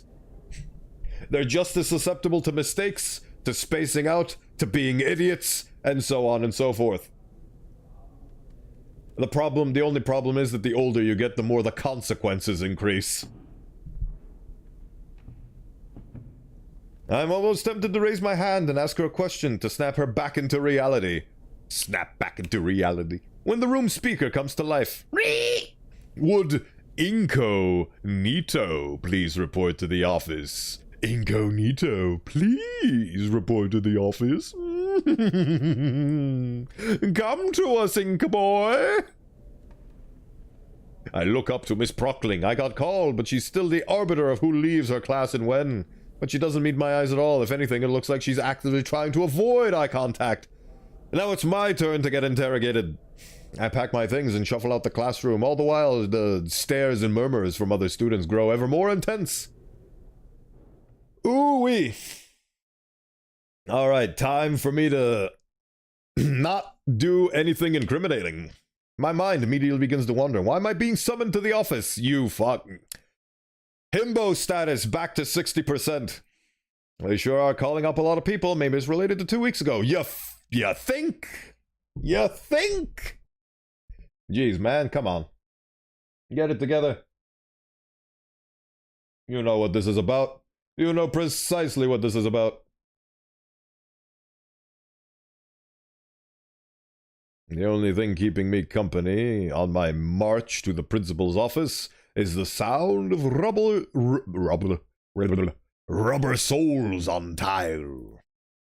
They must spend a fortune on polishing these floors, which is why we had to vandalize them. Also, this place was flooded not too long ago. Remember when we were pitter-pattering across flooded hallways? I remember, and I am not Pepperidge Farms. It's not long before I notice another pair of footsteps coming from somewhere ahead of me. I squint my eyes, quickly recognizing the figure that approaches.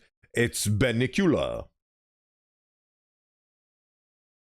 I guess the student council wrapped up their meeting, though there's no sign of Liz anywhere. And he looks like he's actually done incriminating things behind the scenes to put me behind bars. As the Parasaur makes his way closer, I notice he has a complicated expression on his face. He's definitely tried to do everything in his power to throw me under the bus, but he feels conflicted because throwing people under the bus is never okay under any circumstances. But he feels justified in doing so because I took sides and it wasn't his. That's my 2 cents, though. Hey, Ben, what's going on? He flinches as I call his name and looks around like a lost child before he spots me. We make eye contact for a few seconds, but he doesn't say anything. Everything alright, dude? And he fucking runs away. Yep. Classic Ben behavior. Suddenly he turns away and continues down the hall. A sinking feeling takes hold of my chest. I almost try to speak up and stop him, but I can't think of anything to say. I guess I better get going. Slide into the principal's office. Oh, here we go. Ah, she's a certified cat mom. After another minute of walking, I reach the door of the principal's office and find it wide open. Come in. Come into my lair. I step into the office and close the door behind me, following the source of the deep voice. Oh. Come into my lair, said the spider to the fly.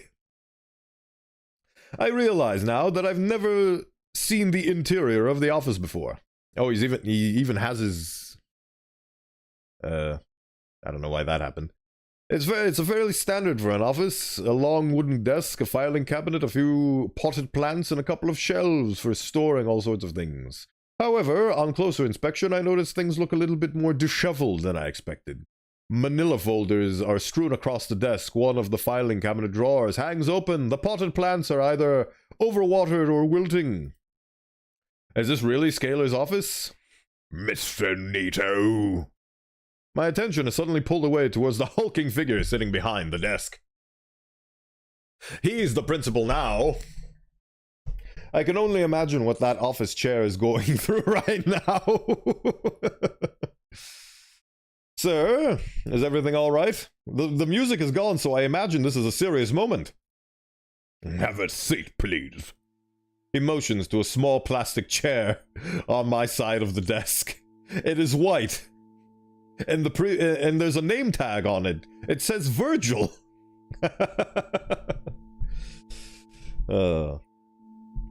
How have you been, Ingo? Oh, God. Oh, God, I'm feeling a tinge of animation coming up. I oblige his request, taking a seat and trying to suppress my anxiousness. I think I'm doing well. He nods to himself, holding his eyes closed. That's good to hear. The whale looks down at the open folder on his desk, taking a moment to look over some kind of document. I have news for you regarding... Oh no. Oh no. Oh no. My brain, it assumes the worst. I assumed the worst when he was brandishing an axe in front of me, but let's see what's going on here. I think he's been arrested, at the very least, if he's not dead. Right. I have news for you regarding your instructor for AP Art Design and Photography. You mean Mr. Edekin? Yes, Mr. Edekin. A fine teacher if student surveys are anything to go by.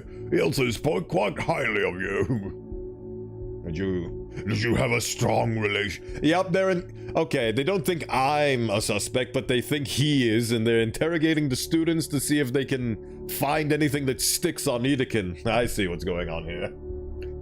Do you have a strong relationship with him, my boy? Yeah, I mean, I think so. We shared a moment or two. Did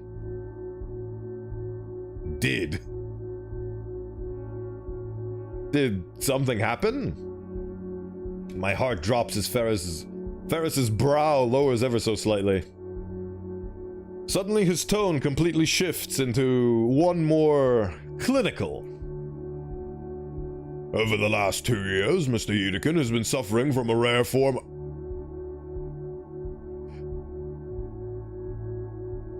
I am actually speechless. I was not expecting this.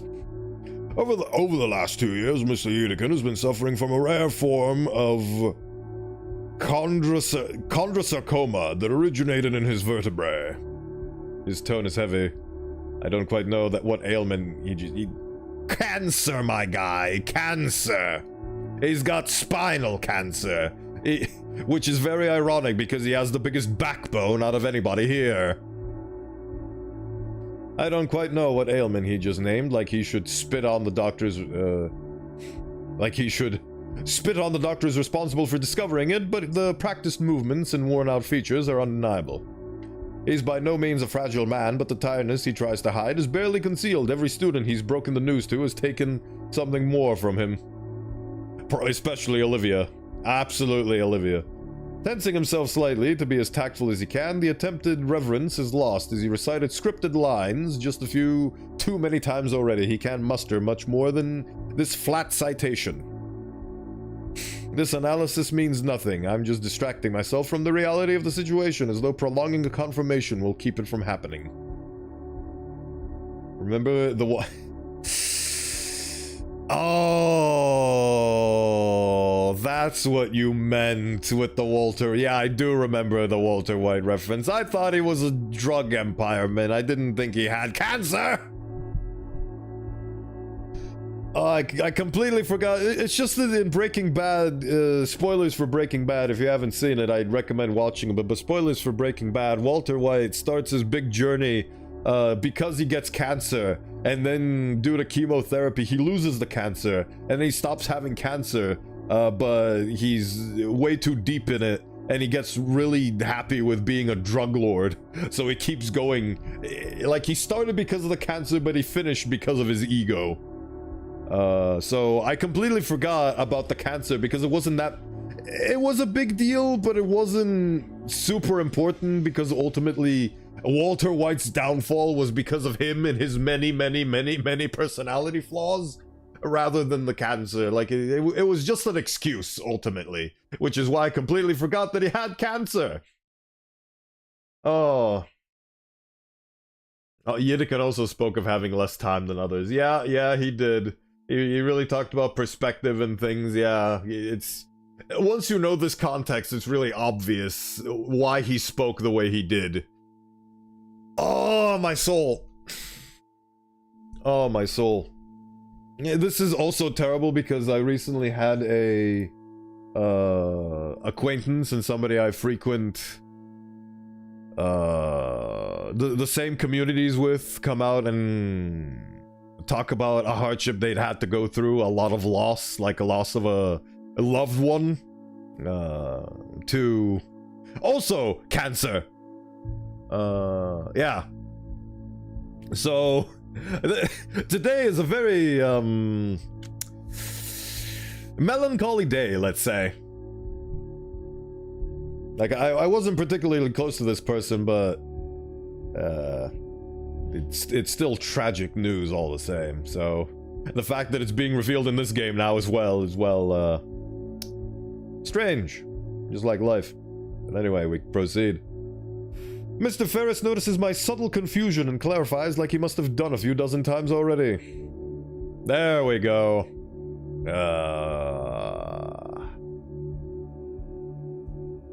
Bone cancer. Mr. Yedekin was well advised by medical professionals about the treatment options available to him, and the district offered him a generous medical leave in recognition of his tenure here at St. Hammond. He turned both of these down. What? The cacophony of thoughts swirling in my head makes it nearly impossible to think. Impossible to focus on anything. Right now, all I can do is revel in it. I'm gonna say this now. I'm going to be not necessarily rebranding. I'm still going to be your favorite bone boy, but I'm going to be a full body bone boy. If I ever do subathons and donations and charity streams, they're going to be for bone disease foundations, because bone cancer and calcification and those kinds of things are absolutely no joke. Like, I have heard the stories, and I think it's a very worthwhile and also thematically fitting endeavor, so... Spoiling future events now for you. It is all going to be for raising money to help deal with diseases like these. Because... I don't remember specifically what it was called, but there's a type of bone-related disease that slowly solidifies your entire body. So it's like a petrification. And it's horrible. It's just some horrible things that happen with regards to bone diseases, so... Oh. Bone cancer is no joke. Time passes, I'm not sure how much, but I still can't get a grip on my own mind. Ferris is calmly waiting for me to say something, but I can tell he's becoming uncomfortable.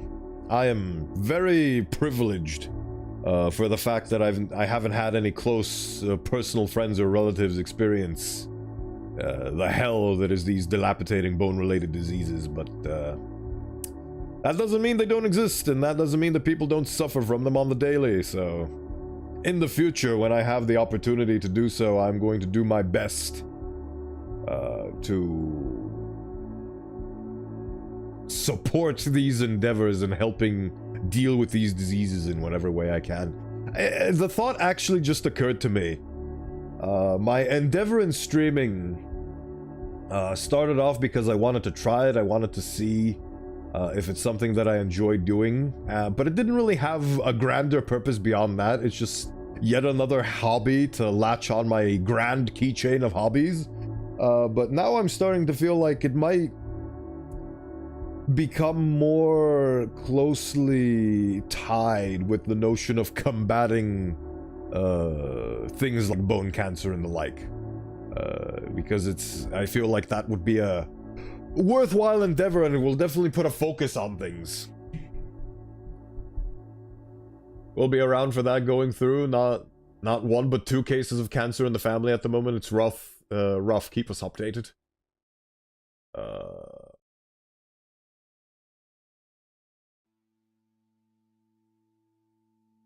My condolences for the circumstances, but yeah, as you know, like this is no joke.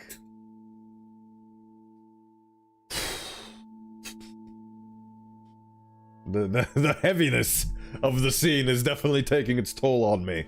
But definitely, yeah, in the future, I think I might start to give this channel and this stream and this whole thing that I'm doing a purpose. And that purpose being raising money to combat cancers such as these. Because it is a purpose, I think it's a worthwhile one, and yeah.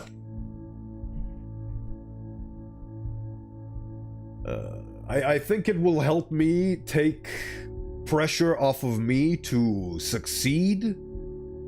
Because I really have felt the notion that, oh, I want to do this because I want to be a successful streamer. Oh, I want to do this because I want to make this a full-time career and a job. And that's been putting a lot of pressure on me, and it is objectively making my ability to do this worse. And as a direct result of that, I definitely feel like I want to refocus my efforts from thinking about this as a job and as a career and as a future, and more as a thing that I both do for fun and to help others and fund efforts from people that are way more qualified and way smarter than me, to give people like Yedekin and people like Draconi's family way more time than they otherwise would have. Because cancer is fucking evil. I am doing my best to suppress the tears, because I always cry during moments of vulnerability, and showcasing my moral compass. But yeah. Look forward to the future.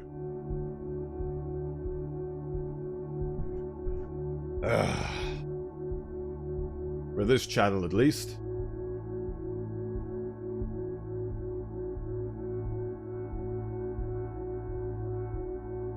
And we're back. Mostly. Time passes. I'm not sure how much, but I still can't get a grip on my own mind. Ferris is calmly waiting for me to say something, but I can tell he's becoming uncomfortable. There's only one thing that I can muster the will to ask. Why? The whale grimaces.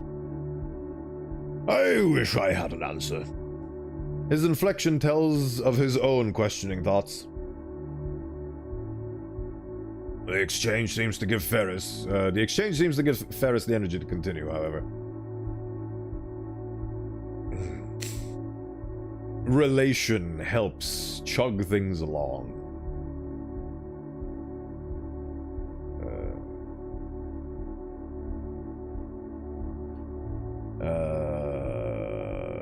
On Sunday, Mr. Yedekin was hospitalized due to complications with his illness.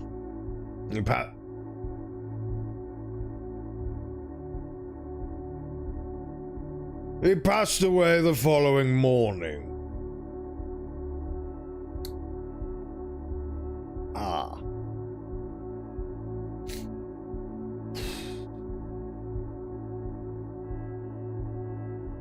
And that's what cancer does.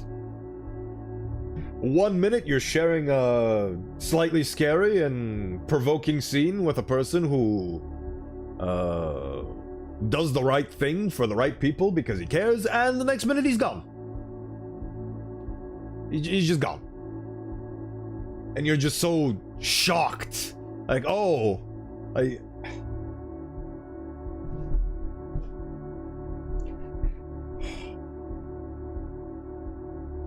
it's always that same one thought. I thought we had more time. I thought we had more time.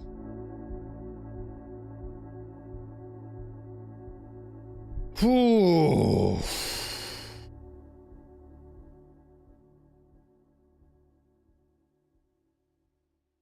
I knew this game was going to make me emotional, but I did not expect it to make me emotional over this topic. Olivia was called here before me. Counseling will be available for you and anybody else affected. Sorry, do you know where Olivia went? No, she didn't say. I'd like to go now, Mr. Ferris. Yes, okay. Oh. This game. It sets you down gently on the train tracks and then it runs you over with the feels. Good lord. My god. If I was a Wani head before, I'm a Wani cultist now. Yes, feel free. I stand up from the plastic chair, pushing it closer to the principal's desk. Offering one last nod to the superintendent, I let myself out of the office. As soon as the door clicked shut, I start running. Go! Go, little Ganito, go! Shit. Where would she go? The studio room, maybe? It's the best lead I have. Why the hell was he clearing out Edekin's desk then? What was he doing? Like, it was very suspicious that he was cleaning out his desk or looking at his desk. Like, is there something incriminating in there? Are they trying to pin him on something post-mortem? Like, I guess that's why he decided to be a light criminal. Like, honestly, vandalism isn't that big of a crime, so... Like, based on stories of other people that have done way more horrible things upon learning that they have cancer and they have a limited amount of time left in their life, Yedekin's crimes are very light by comparison. It's the best lead I have. Thanks to all those gym classes, I have no trouble getting there quickly.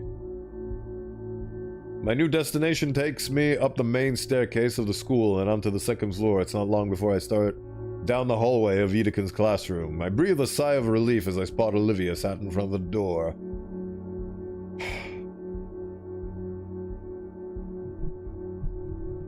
God. Fidgeting the pastime.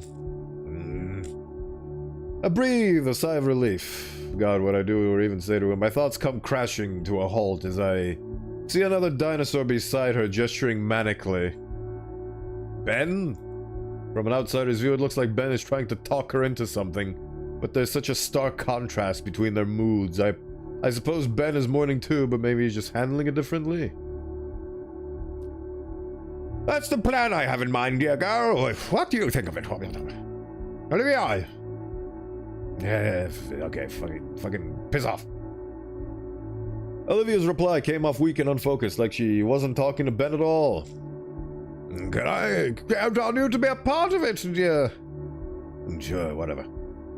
I remain obscured from view. This doesn't seem like a conversation I should intrude on. I'll just catch up on Olivia after. Honestly, I'm somewhat surprised Ben is talking to her. No, maybe that Olivia's listening to Ben. Those two different, that those differences are being put aside.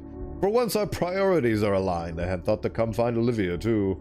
I wonder, Edekin was a mentor to each of us. Like, he'd always be around to help us. But now, all the little things that make you anxious or aggravated are gone in an instant, and all that's left is reality. Why bother with this dramatic garbage? If it's not the time to be brought together, then when? I'm thinking too much. It's at least endearing that human nature can set your differences and past altercations aside to bring yourself together to something bigger than ourselves. And what's bigger than you than death? Nothing. That's what. I'm thinking too much. My hands are shivering. Something in my heart threatens to fall apart, but not now. Her voice was too quiet for me to hear, but whatever she said wasn't what Ben wanted to hear. Olivia, I need to know that you're with me on this. Yeah, whatever, fuck off. Olivia! Ben kneels right next to Olivia's chair, putting the two at eye level, though she kept hers averted to the side. I need to know that you're on this, filly. There's a strange panic in the Parasaur's voice. Please, Olivia, for him. Finally, after what felt like minutes, despite it only being 4 or 5 seconds, Olivia looks back at Ben and the face gives him a meek nod. I'm going to take this as a yes, then. The Gator girl gives no other reply to Ben's words. The only sign that his words have registered in her mind were her hand suddenly yet gently shaking all the while her claws dug ever deeper into her wheelchair's armrests. Her bulwark broke at last. Seeing the droplets from her eyes drives a searing pain through my chest. My instincts drove me forward beyond my common sense. I grip the blue boy's shoulder and pull him up. Ben! The Parasaur's eyes snap up towards me. He makes eye contact with me, a depressive expression coating his face. Inko, what are you doing here? I wanted to see Olivia. Olivia's silver eyes finally lift, and the pain reflected in them threatens to shatter my aching heart.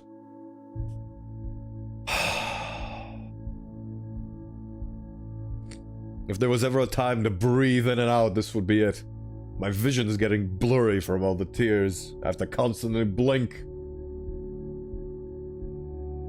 Ben looks back to see those mournful eyes too, though his reaction seems the opposite of mine as a smile draws across his face. What? Oh, for fuck.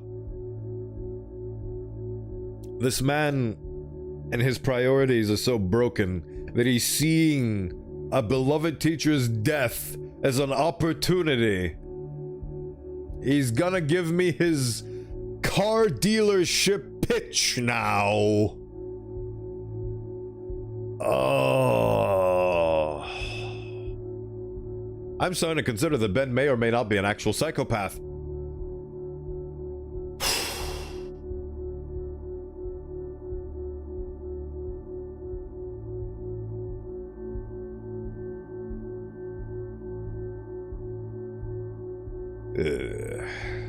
Inko, hear me out, dear boy. I'm trying to organize a eulogy for Yedikin, yes. You know, say our goodbyes to him. He deserves it, at least. Olivia, me, and you. You helped each of us so much. And while the Parasaur rambles on, I turn my attention solely on Olivia. I push back. Finally! Finally, the man gets what he deserves. I push past Ben and take a knee next to Olivia, now eye level with her. Ben finally stops talking. I can feel his stare boring into the back of my head. He wants an answer for whatever he was just talking about. A eulogy for Mr. Edekin. It's so surreal to think about that, to think that I spoke to him only yesterday, and today he's just gone. Yeah, that's cancer. That's what it does.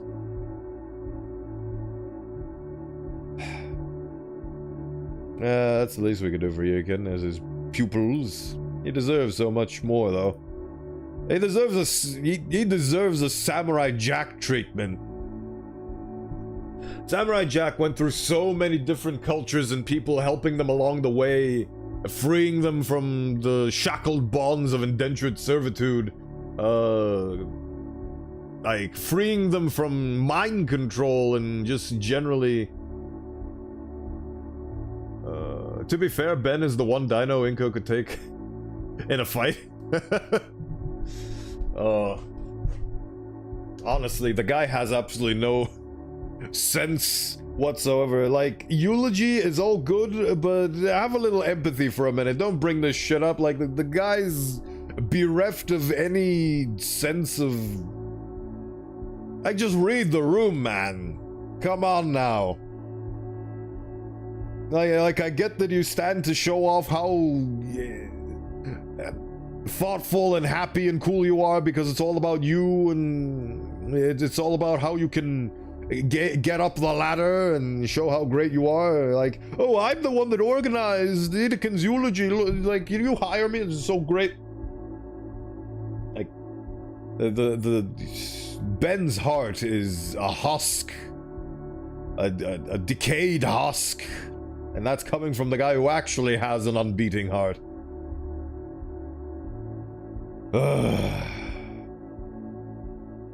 So much. There's a statue in his honor. Man was an inspiration. Like, man was exactly what teachers should be. You know, he's gone. The only thing we can do is take his teachings to heart.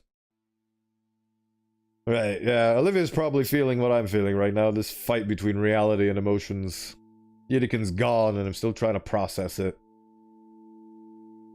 Honestly, I assumed the worst, and it was the worst, but I thought he got put in prison and shanked to death, so honestly, him passing away, well, I say peacefully, but fucking cancer, man. Sucks.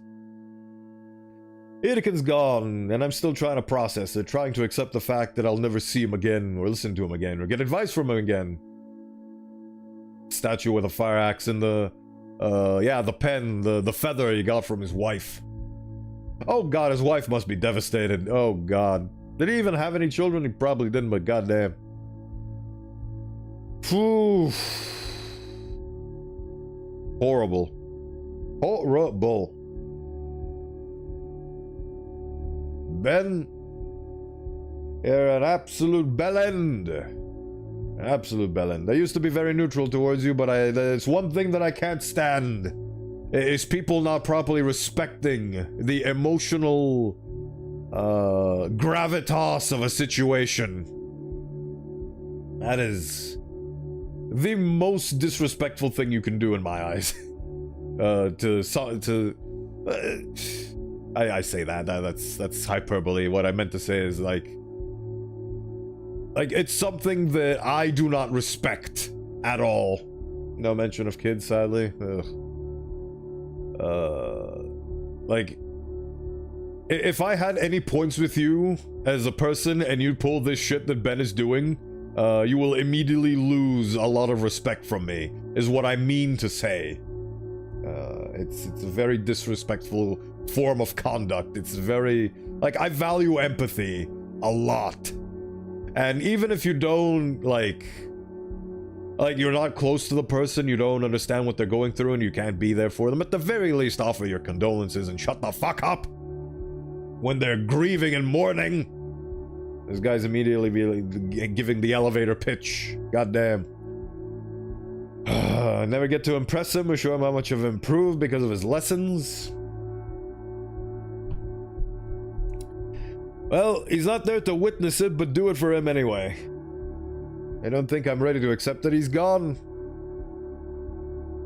Ben clears his throat, snapping me from my stupor and back to the current reality of things.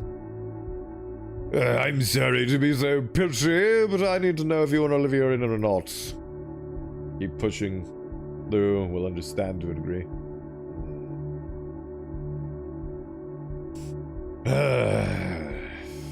God damn. Ben turns to look at Olivia as he says those words. Olivia, meanwhile, continues to stare absent-mindedly at the wall, almost as if Ben's words were not emanating from right next to her, but a few dozen miles away instead. Ben, I don't think I suddenly feel a cool scaled hand fall on top of my own. I turn to look into Olivia's pain-stricken eyes. They gaze deeply into mine, pleading, begging to make the pain vanish. I don't know. I don't quite know what I should do.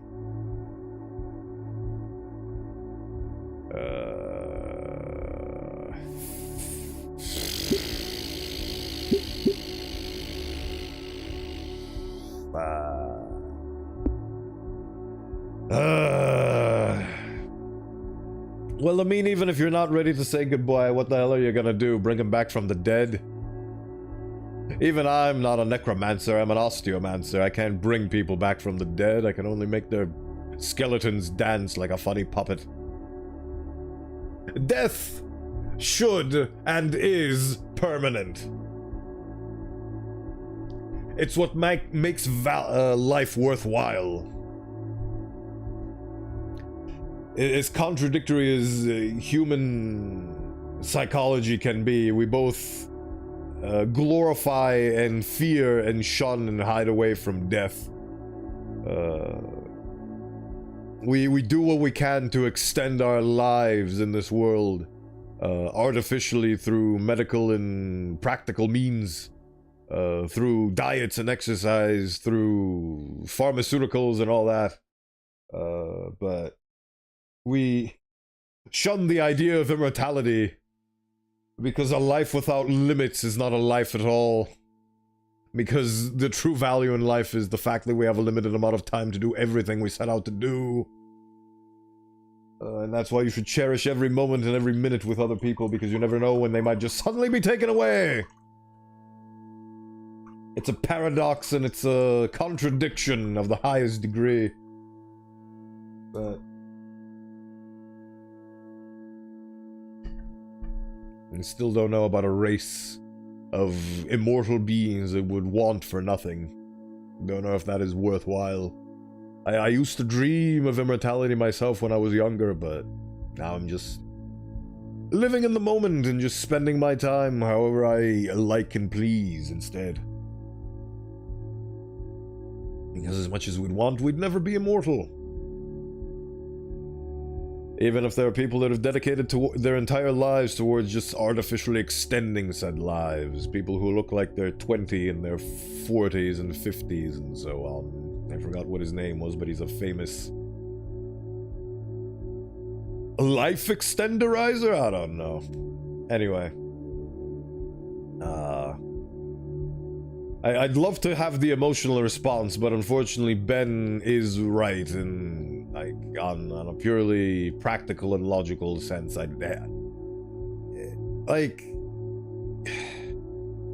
hate the fact that he wants to give us an answer now, immediately. Like, why does he want to, like, what? It's really frustrating. Really frustrating. Olivia needs us now more than ever. I think Ben has the right idea. It's what Edekin would want. It's a scary time, so it makes sense to be afraid, to be hurt. Don't worry, Olivia. I place my other hand on Olivia's reassuringly. I'm here with you. We all are. Ben is extending an olive branch here, right? You just need to accept it. Ben gives a tense, shaky, but approving nod. I'm glad you guys are seeing the situation for what it is, and just how important it is that we make this eulogy something beautiful. God. Olivia glances around hazily, her voice broken. I don't want him to be gone, Inko. There's too much that I didn't... I know, but we need to face reality, and we can do it together. I'm not ready. I'm not ready to face anything at all. It's okay, Olivia, I know I was close to Edekin, but you clearly meant so much more to him and him to you. He was the only teacher that seemed to really care, right? She nods. So you're the most hurt, the most afraid. Afraid? And we're here to support you. You just need to help us help you. You're not ready to face reality? Help you think straight. Face it together. Can you do that? Our eyes rove over both Ben and I, and then back at our interlocked fingers. I take hold of her other hand. She blushes and looks at me dead in the eyes. Can you help us? Okay. Fine. I'll think about it. I'm still afraid, but if you were there, I'm here. Ben clears his throat. That was very inspiring of you, Inko. His hands aren't tensed up. He's calmed down a bit. He opens his mouth to continue, but I hold a hand to stop him. Olivia's had enough for one day. Ben, can we get some time alone together, please? Of course, dear boy. I'll give you a bit of time to process all of this. As I'm charting out the graph and the plans and how to monetize this. We need to get tickets for the eulogy concert. You never know how much money we can raise for charity, and I can pocket 70% of it. Ugh. God. It is definitely unfair of me to label all these things on the guy when I have no proof of anything. I'm just assuming he's going to act in bad faith. Oh, and it's unfair of me to cast my stone before he has done a crime. So, I guess I'm just gonna try to keep an open mind on things.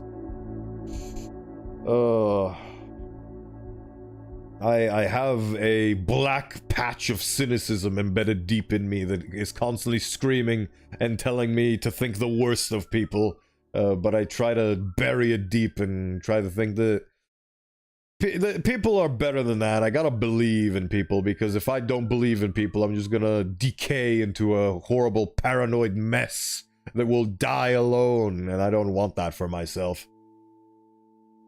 Ben walks up to me and pats me on the shoulder. With a final solemn look at Olivia and nod towards me, he walks out of the classroom and leaves Olivia and I alone. As the door clicks close behind me, I hear Olivia take a sharp and shuddery breath before turning to look at me. Just hug her, for God's sake, dude.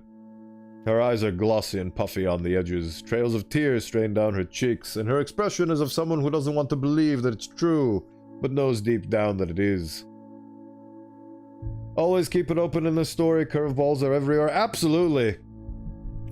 The thing is that I preach that there is no evil in the world and there are no villains, just people who do things because they think they're justified to do so because the other person hurt them, and feelings are valid all across the board, and everybody has their own specific perspective that makes things valid in their own way, but it results in a lot of hardship and hurt for people, and Ben is no different. He's not a bad guy, he's not a villain, he's not doing this because out of pure malice and hatred. He does what he does because he thinks it's the right thing to do, and he gets hurt when people respond not the way he expected them to, and it is unfair and unjust to demonize anybody for anything ever. And it is something that I preach, but it is something that I have yet to learn myself. I always, like... The problem with the human brain is that it's a bunch of pathways that the more you repeat them, the more embedded they become, and the harder it is to move away from the original train of thought and to go to the default expression that you have, which is, oh, he's a bad guy, oh, he's a villain, oh, he sucks, so let's just punch him in the face.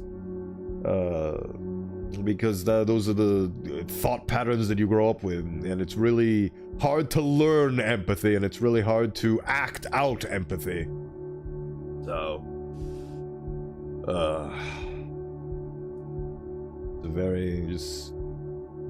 Human relations are probably the most difficult thing in this world, which is why they fascinate me so much, because I could never get a handle on them.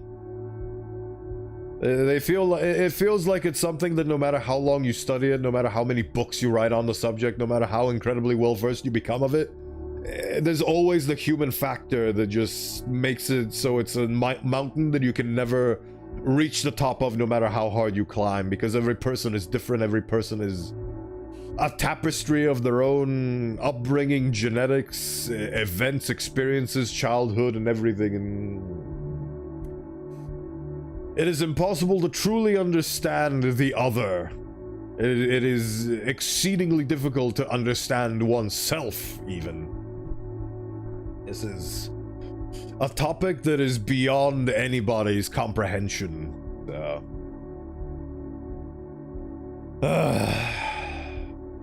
And by that, again, I keep doing this hyperbole shit, goddammit.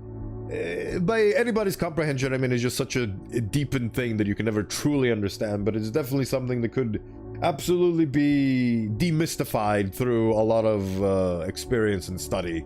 But it's definitely something that you can never truly know 100%. You can definitely get close to like 98 or 99 with rigorous study, throughout your whole life and therapy and all that, but you'll never get to the 100%, because 100% is a fallacy. Perfection is false.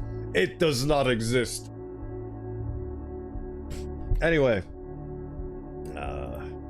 And I look at her, I feel my emotions come back twice as hard. I need to be stronger for her sake, damn it.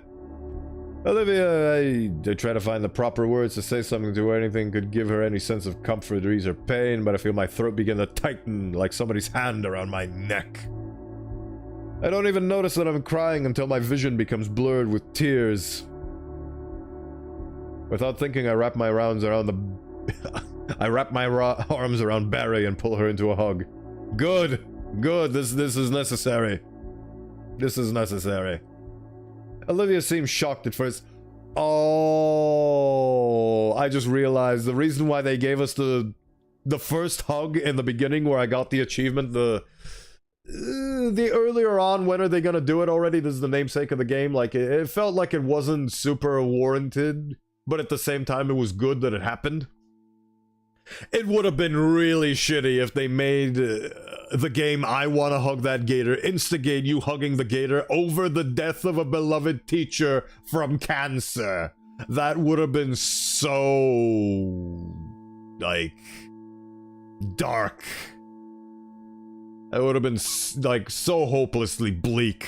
So I'm really glad that they didn't do that. I am really happy that they did not choose to have this be the first hug. Because if they did, they would have been, like, it would have been so dark. Like, Lord. Oh. God, this is one of those streams, folks. Jeez.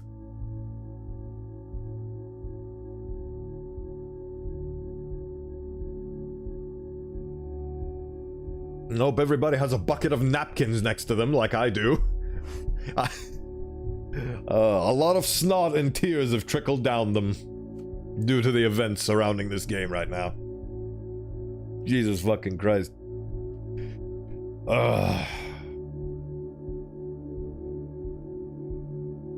And then I feel a pair of arms wrap around me and hands clutching my jacket. Olivia begins to softly sob into my shoulder. I feel my own resolve break down as I hear the increasing pain in her cries. When we're like this, I can't even pretend to be the stronger one anymore. Maybe I could bear the pain of Edekin, but seeing Olivia like this, I hold on tighter. I don't want to let her go. Suddenly she mumbled something into my shoulder. Did I even save? Yes, I did, okay.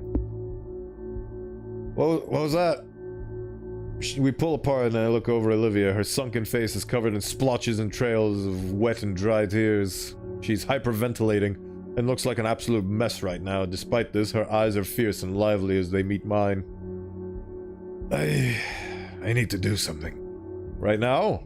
And she wheels off. She doesn't respond, hurriedly rolling down the hall towards the elevator. Where would she? The fountain. Yeah. Oh no! Oh no! It just hit me. Oh, this game, it's not just a train, it's got like 12 different, I forgot what the anatomy of a train is. Cabooses, compartments, I forgot what they were called. Carts, train carts, yeah, the train cars. It has train car after train car of hits. It's beating me over the coals. It's destroying me right now. I'm being emotionally obliterated by this game. I step forward to follow her, but stop. No matter how I try, I can't continue. This is Olivia's promise, not mine. I have no right to intrude into it like that. Yeah, well, this is a moment between her and Edekin, not a moment between you, her, and Edekin. The moment between you, her, and Edekin just happened, and it passed by. This is her thing. My hesitancy robbed me of any choice in the matter. She went alone. I mean, you literally just gave the justification, you fool! I'm a fucking idiot. Alone in this freezing weather while she's out there going through all this? What the hell was I thinking? You were thinking that this is her own thing to do. Oh my god, dude. I start my silent march throughout the halls, out the building, and into the frozen wilderness. God. Don't you just hate it when the game says something and then you agree with it and then 10 seconds later it says, I'm a fucking idiot for thinking that? Ugh, right. It's cold out, freshly starting to snow. The world just feels so much smaller, muted, and colorless. Could the snow be helping in that regard? Now's not the time. I need to find Olivia. There's thin tire tracks and the thinly laid out snow pathing out down the sidewalk. I follow them. Being a cold-blooded being, and I don't actually know. Do lizards hibernate for the winter? Like, do they hide in a rock or something? I don't actually know what happens during... Lizards can't survive the cold, is my point. They live in temperatures that are always warm to lukewarm at the very least. They live in desert and desert dry environments. So, cold-blooded lizard gal in the snow isn't gonna work out very well, is it? The fountain must be just around the corner. She's gonna turn into a popsicle. Should have gone with her. Of course the fountain is only accessible with stairs. The steps are tall and coated with a thin layer of ice. It's a death trap. Normally they live where this doesn't happen. And no, it wouldn't. Oh, boy. Oh boy. Oh boy. Something rolls down and bumps my shoe. It's one of Olivia's... What? It's one of Olivia's handles. My face flashes with heat and my blood runs cold. Oh my god, I can't lose two people in one day. I will myself to look up. 8 steps up, Olivia's wheelchair is toppled over on its back. Seat ripped, wheels spread. It's unrecoverable. Oh, she's crawling. Oh, she's crawling. Olivia's 2 steps further, halfway onto the next ledge. Her arm reaches up to the next one. Olivia! Olivia stops and slowly looks back. It's a look of shock and humiliation at being seen like this. Oh, God. Oh, I see what they did. Oh, clever. And I see it. Being seen like this, she turns back and starts pulling herself up to the next step. Damn it, Olivia. I take a step up and catch myself. It's a wonder she got even this far.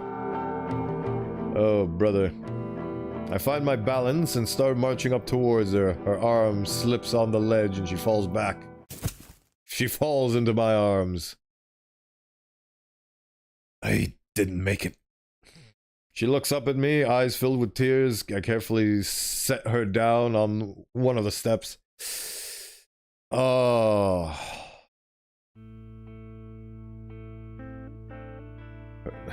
She hides her face in her palms.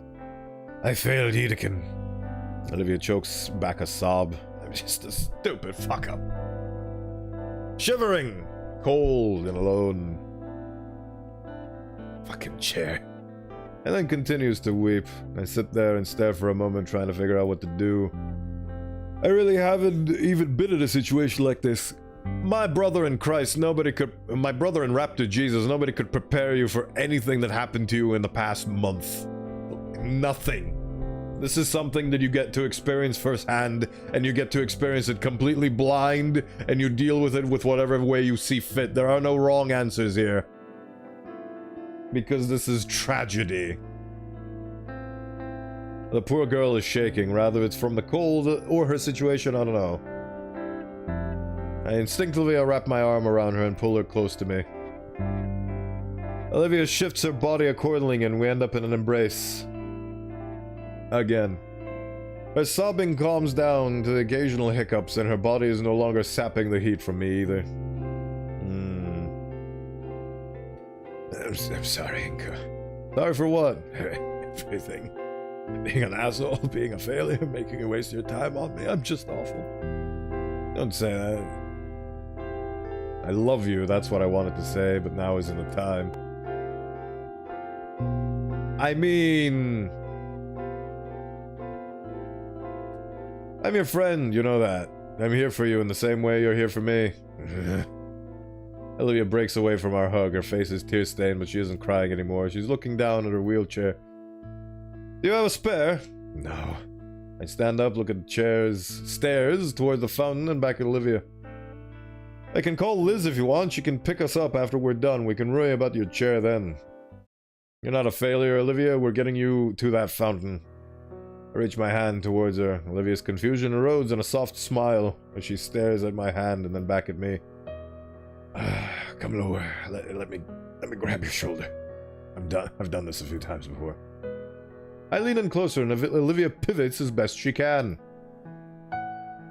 Once more, she uses her tail as an anchor in place of her legs. It's holding her up pretty well. I never considered, but that tail must be pretty muscular. Yes, it is. Let's go. I want to make Edekin proud. Climb up to the next step, planting my foot on solid ground. Olivia waits for me to stop before quickly moving her tail up to the next step as well. It's sort of like we're each one leg. Simple enough. It only now occurs to me how close we are right now. By close, I mean physically cradling Olivia against my side.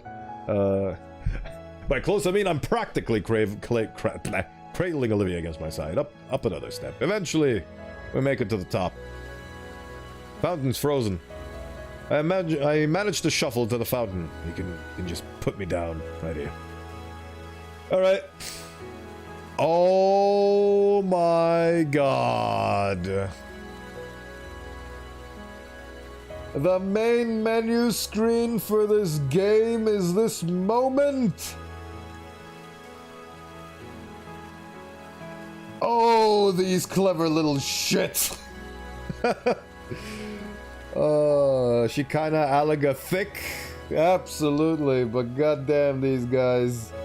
They had presumably the most impactful moment of this game be the main menu. Oh my god, they did this with Elden Ring as well, where the music from the main... Actually, words, not gonna spoil that. Oh. Good glibbly god. And this is why we thank Coach Solly for being so hard on Inko. Oh, I missed the most impactful moment that we hugged that gator. I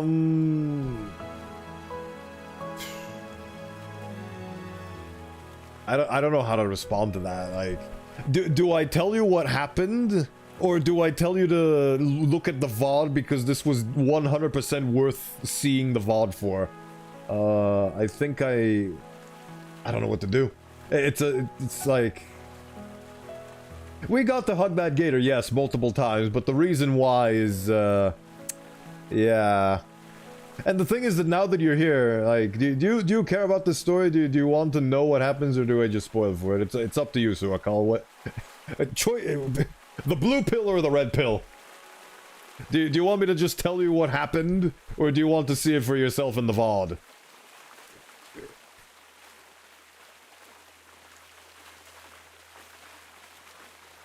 Oh, this game, man. This fucking game. Okay. So you've chosen... You have chosen, yes. It was a short day, and all the students were being called in one by one, and it was revealed it was actually the art students, and it turns out that Mr. Yedekin passed away from bone cancer. So, yes, the beautiful axe murderer man is now dead. And he was extremely close to the gator. And the reason why we're here is because the last thing they said was that she promised to him that she would draw this fountain. That is the basic question, yeah. The thing that happened is, yes, we got to hug the gator, but because we're both crying in tears over the fact that Yedekin is dead. So, yeah. It was a...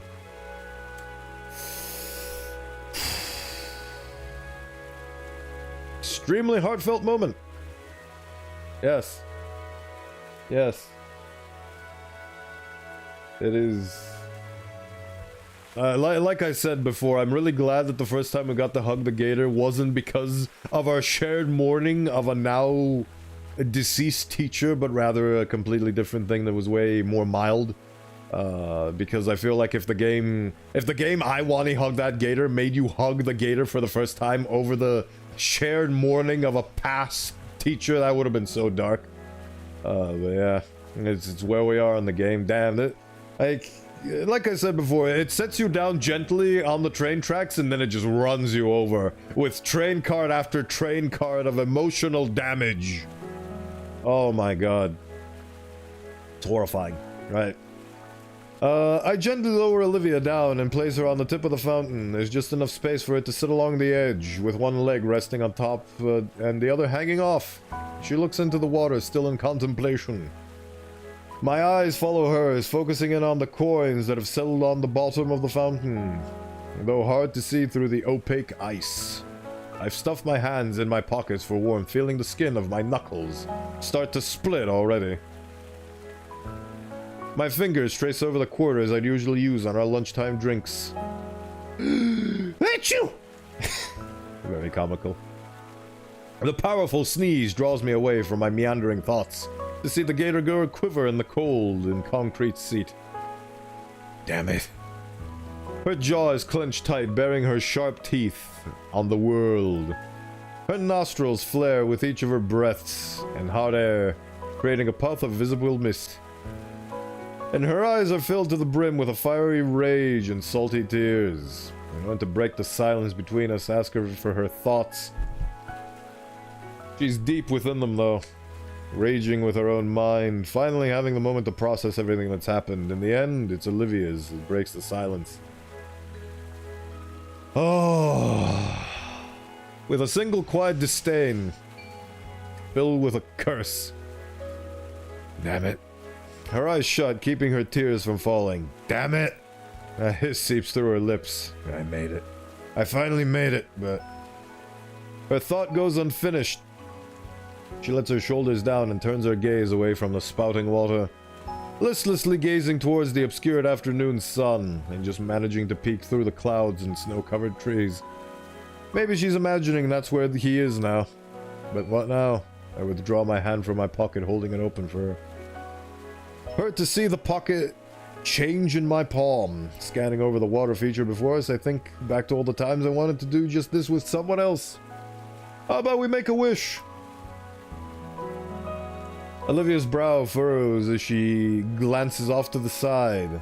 Her fingers grip her hoodie, and I watch as she considers my suggestion thoroughly. Sure, a wish sounds nice right about now. I motion her forward. The Gator girl holds up her hand out to me, and I drop a quarter into her palm. On 3. I nod in reply. 1, 2, 3. I wish for. Our twin coins flip in the air together. I watch as the coins spin skyward, crashing through the falling snowflakes. At their apex, the coins seem to pause, just to briefly touch one another. And with a synchronized plop, both of these quarters hit the water together. Leaning forward, I see that the coins even landed on the same side. Heads. Our destiny is now intertwined. We are bound by fate. Wonder if that'll double our chances of making our wishes come true or something. I let out a huff in amusement from Olivia's comment, though the more I think about it, the more I hope it does. We stay there, looking at the fountain together in silence. Oh, these people.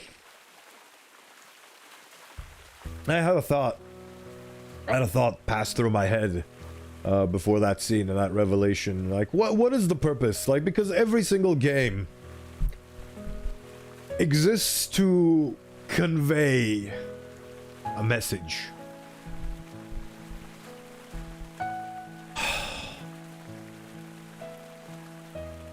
It has something to say. It has something to say, and that's what makes every game special and every game unique.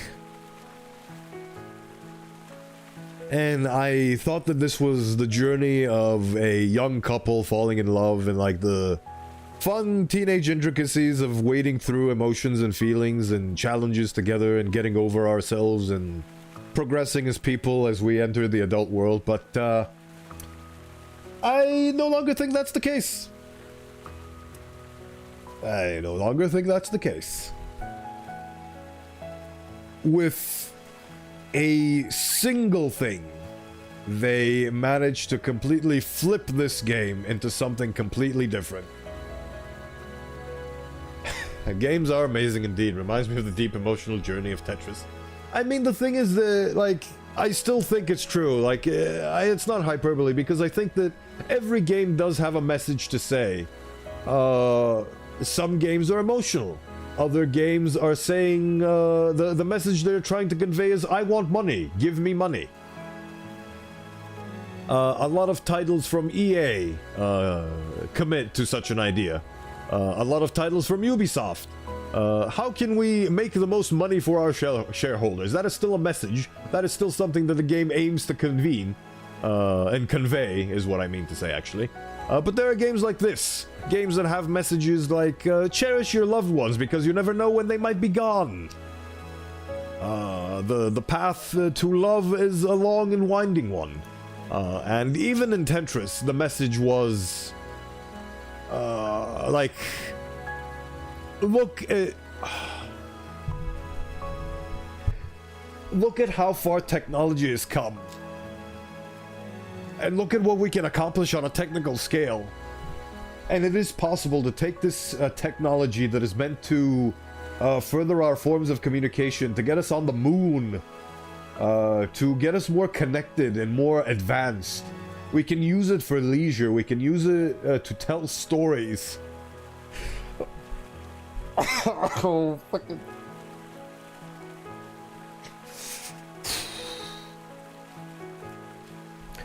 We can use it to further the human condition. And that is what Tetris says. On a technical level. Oh.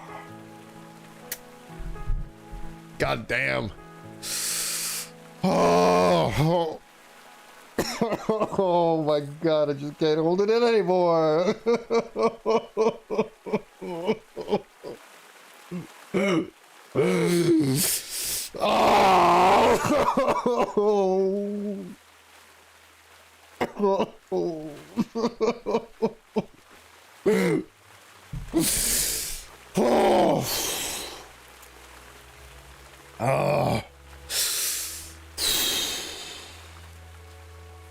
I'm trying to hold it in because I'm streaming right now, but when I cry, I ugly cry.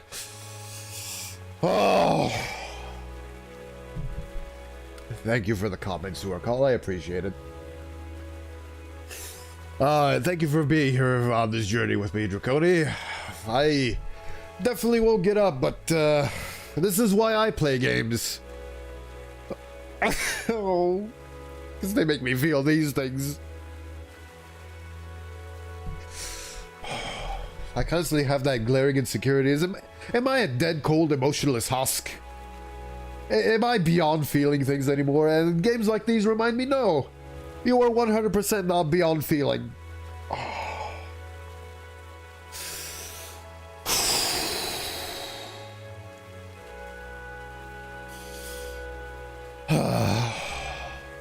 Right.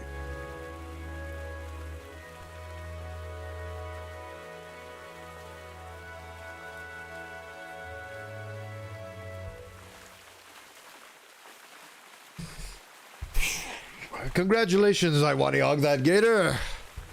You are now the silver trophy when it comes to games that have made me ugly cry this much. The gold trophy goes to Doki Doki Literature Club Purist Mod. Congratulations, Wani that Gator. You've made it very far. You have accomplished great things. Oh... Right.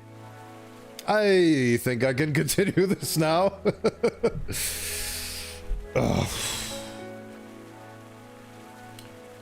We stay there looking at the fountain together in silence. I was doing that just now.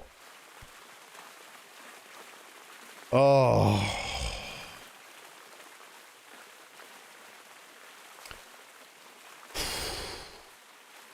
I thought I was ready. I was not. I'm so glad that I recently refilled on the napkins. Ah. Oof. Okay. Ooh. I am here. I am now. I am Bodhi T. Hello. Thank you for joining me on this stream. Oh yeah, water. That's a good shout. Thank you. Oh.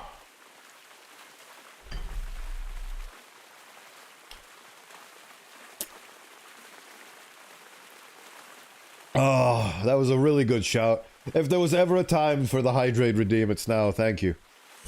I know you didn't redeem, but I mean just in general. Hydration is good. Be a hydro homie. Anyway. For a minute, it feels as though time has stopped around us. Bodhi tears. I'm gonna write that down. I'm gonna have a crying emote, and it's gonna be named Bodhi Tears. You get full credit for that name.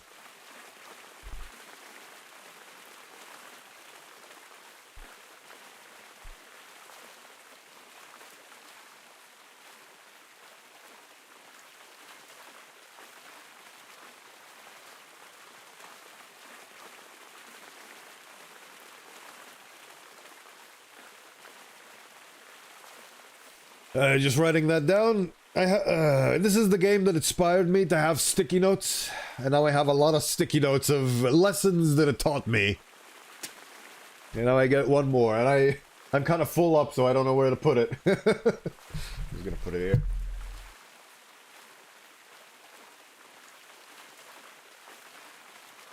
Right. Oh. Ooh wee. Oh. Remember when I was screaming like a madman when Coach Solly was on screen? Those were fun times. Right. It's just me and Olivia experiencing the moment together. Oh, and boy, what a moment it is. It almost makes me forget what had just transpired, what we were dealing with. Don't remind me! I'm already welling up again, stop it. What kind of future the two of us were looking at. For this moment, though, none of those dreadful thoughts mattered. What matters right now is finding a small bit of peace. Of solace. A little bit of calm before the storm that was inevitably coming. A harsh wind chill finally brings Olivia and I out of our thoughts. Hey, I'm sorry for being super distant earlier. You don't have to apologize for that, Olivia. Everything goes through these things differently. I know, but I just feel bad. I know I'm not the only one who's sad that Edekin is gone, but... Her pause makes me stop and turn around to face her. I can see in her face that she's trying to form the right words. Edekin was the first person who I felt was a role model for me. He didn't just believe in me. He made me believe in myself. Not just for my art, but being able to succeed in general. I knew that Edekin meant a lot to her, but I never realized he meant that much. Okay, we are officially himbo status 100%. The gauge has been broken. The man is now officially a forever himbo.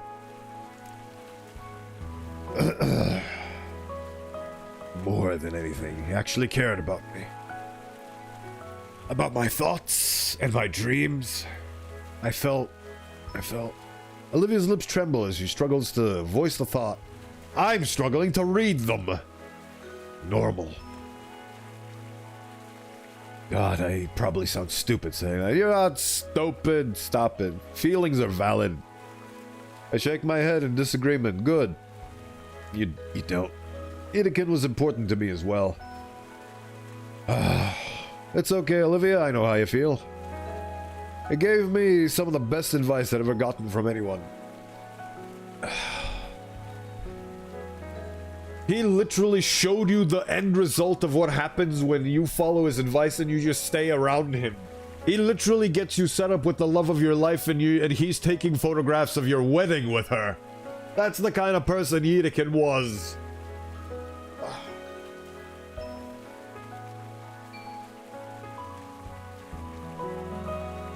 I don't want to constantly have all the sudden tears, so I've been doing my best to mute my microphone whenever I have to blow my nose for all this, but during that one moment that happened a little bit, I know I let some of the snot get through, so I do apologize for that.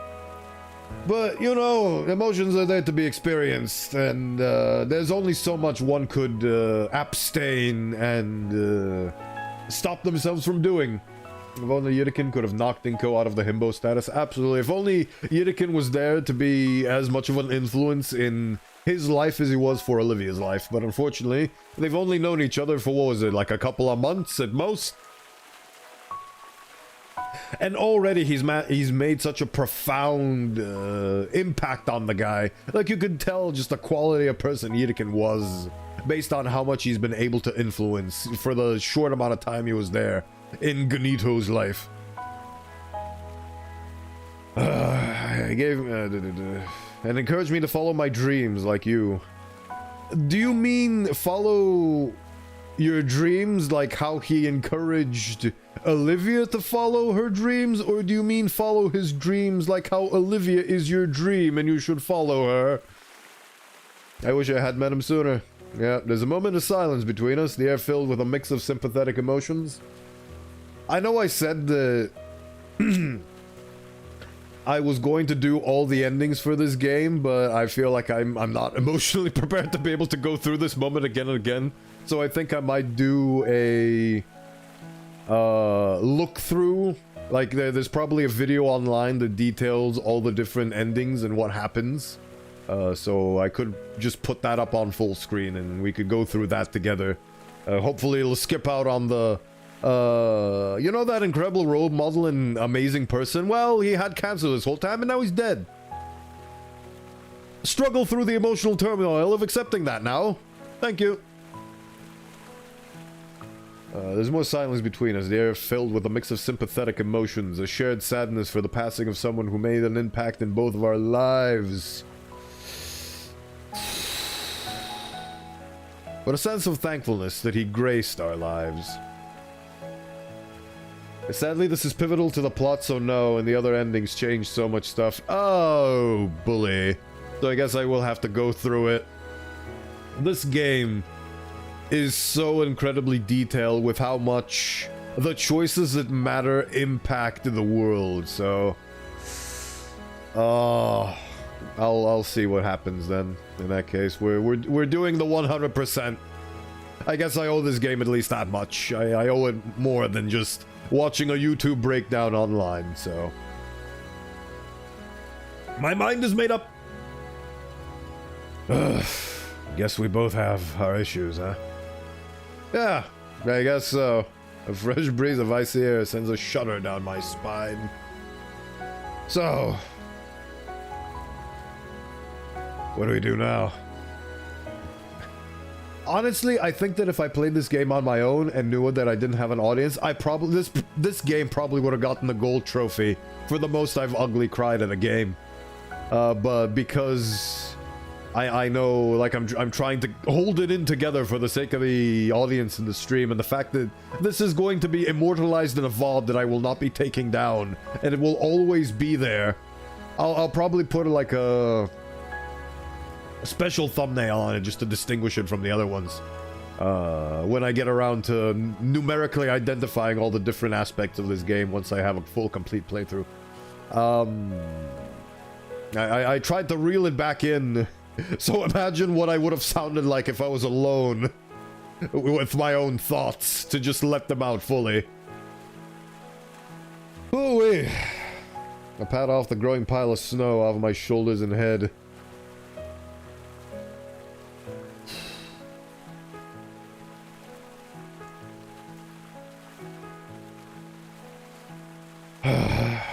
Breathe in and breathe out. Let's see. I think I'm gonna have a breathe in and breathe out redeem. Pretty simple one, I reckon. I look at my phone. School's ending in 10 minutes. You wanna just chill here until then? No pun intended. See, he slips like that too. I can feel myself relating to incognito. Sure. I look around, noticing a tiny bench for the two nestled against a tree. The Gator girl must have noticed as she's already holding her arms up for me. I recall something, a certain pair of raptors. I kneel down, face away from Olivia. I can feel the icy flakes melt off as me and Olivia lean... as Olivia leans against me again. Her powerful arms wrap around my shoulders, clawed fingers digging into my jacket. My fingers locking together to form a fuck's sake.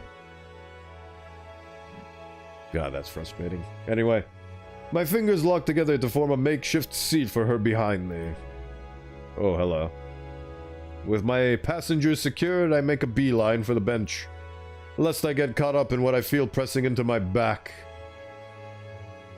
Well, I'm glad that you at least hesitated to bring that up and let me have my moment before immediately going back into... This is a visual novel after all! She has the snowflakes upon her. She lets herself drop onto the bench, uncaring for her landing. And it is me, sitting right next to her. Taking a page from the Book of Olivia, I also drop uncaringly next to her, just glad to have some shelter from the increasing snowfall. You have a hood from what I can gather. Actually, no, I don't think he does. So here we are, mission accomplished for Olivia. Now what? My curiosity compels me to ask Olivia something. If you don't mind me asking, what did you wish for? Aww. My god, she really is the Alakathic. Alakazam Alakathic. Your gator girl is... My god.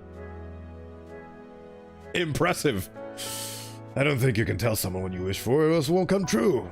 The superstitious side of myself always said that she has a fair point, so I decided not to push her any further on it. She wishes to smooch me and my uncaring, faceless features. Featureless face is what I meant to actually say. Just curious is all. We continue relaxing in comfortable silence. I mean, I don't mind telling you if you tell me yours. I guess it's only fair. What did I wish for just now? Hard to put into words, it's not something specific, rather the feeling I kept coming back to, back before I came to the school. I would have wished for more friends, or a successful future, or take part in something embarrassing from the... or take back something embarrassing from the past, but now all I can think about is... I didn't need to make a wish. That's too vague. I know, but I don't know how else to put it. Come on, at least try. My best memories from the past few months. This? Being outside in the freezing cold? No, not that. What do you mean, then? I struggle to find the words without making myself sound stupid. You know, we've hung out a lot together, but it's not often that it's just the two of us. Just us? Nah, that doesn't happen a lot. I wish it was like that more often. The Baryonyx's eyes go wide. Shoot, maybe that came across too weird. I mean, I just want to get closer to you, you know? I watched the beginnings of a blush form across Olivia's cheeks. Wait. I don't mean it like that. Wait, I want to get to know you better. She glances away, laughing nervously as her tone changes drastically. Yeah, I understand that totally, I get it. I breathe a silent sigh of relief. You want to know what I wished for? If you don't want to share, you don't have to. No, I asked for yours, it's only right. I wished to know what you wished for. I glance across the bench towards her. I can't make sense of anything right now. I want today to be over. Frozen, and to have it never happen at all. And to have it never happen at all at once. I want Edekin back, but... And there go the tears. I don't want to just replace him with someone else. It's too late to start all over again. She stops to wipe her eyes, but the tears are already dry. All I've ever wanted was to be someone he could be proud of. But it just feels impossible. She looks away. I ended up picking up something lame. Sorry. What's that? Olivia's still looking away, so while I can hear her hesitation, I can't tell what she's thinking. I threw that coin, and out of everything racing in my mind, the one thought that struck out the most was just... She chews her lip in contemplation for a moment, and then she finally continues, as her voice is a soft whisper. I want somebody I can trust. Aww. Is this the first time we've seen this boy blush? I feel my face heat up from her words and her tone. Even with her head turned, I notice a red flush creeping over Olivia's face, too. I instinctively jerk my head the other direction. Shoot, what do I do now? We're both sitting motionless, neither daring to say another word. If I listen closely, I can hear her heartbeat from here. You probably can hear mine as well. I don't even notice the cold anymore. Maybe we could just stay like this for a few weeks. Oh, this game is a delight. I don't think I can say that enough without meaning it every single time I say it. No, don't be ridiculous. You need to tell her how you feel. I cleared my throat searching for the words that won't come. She just said she wanted somebody to trust. I mean, you can trust me. I hear shuffling from Olivia. Damn it, I can't work up the nerve to turn my head towards her. To be so afraid of rejection. My neck feels... Well, because you built up so much, like your experiences and time and feelings just build up, and you feel the fear that all those feelings would have been for naught if you get rejected, so you fear the notion of rejection because all those feelings would end up feeling like a waste because you can't they won't be reciprocated and you can't act on them, or at least it wouldn't be morally right to act on them anymore, because obsession and forcing yourself to be with somebody is just not right. It's just objectively not right. I can tell you from personal experience. So yeah, I can definitely understand the fear of rejection, but ultimately the band-aid being ripped off will hurt less than just keeping it all inside and letting it fester until there's a rotten husk of emotion inside you that turns into resentment. It's better this way, to just be out with it. If it's a rejection, at least you have closure, which is the best thing you can hope for in this life. My neck feels like a rusted hinge as I try to disobey my body and look at her through my periphery. And as this happens, give me a moment to go close the window, because the coldness of this scene is being emanated in terms of the coldness of my own office. So, one sec.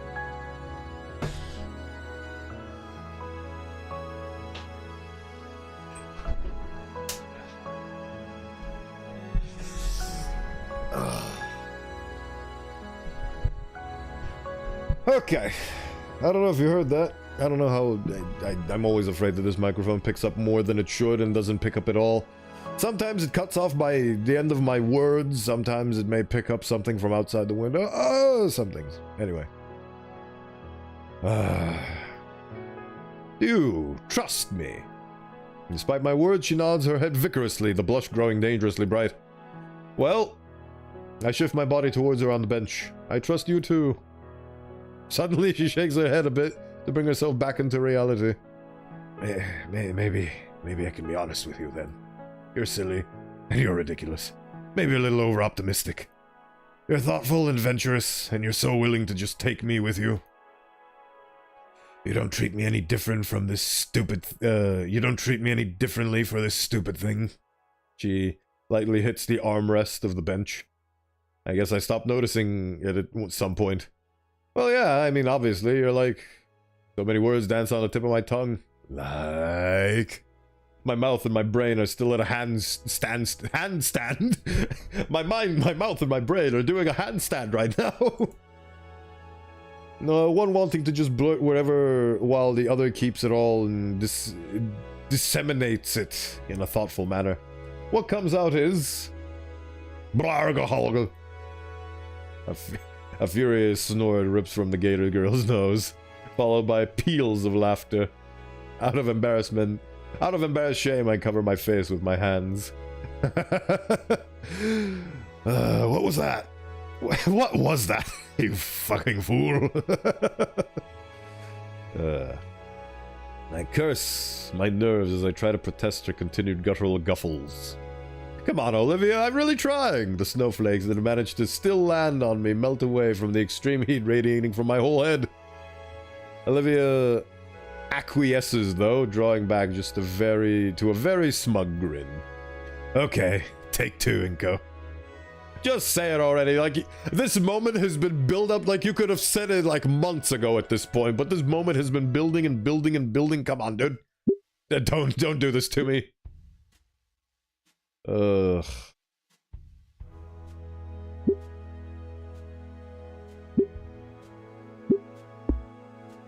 My head's temperature finally drops to from court of the sun to a more manageable volcano. Thanks, jerk. You're a jerk, I hate you. Also, I love you.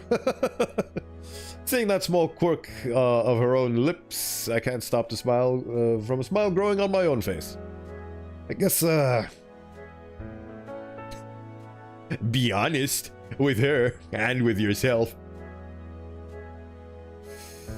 Oh boy. Please tell me his ghost isn't gonna pat me on the shoulder now. Honest. At the very start, I thought you were just out of it. What? You almost ran me over in the hallway. Oh. She frowns and looks away. Sorry.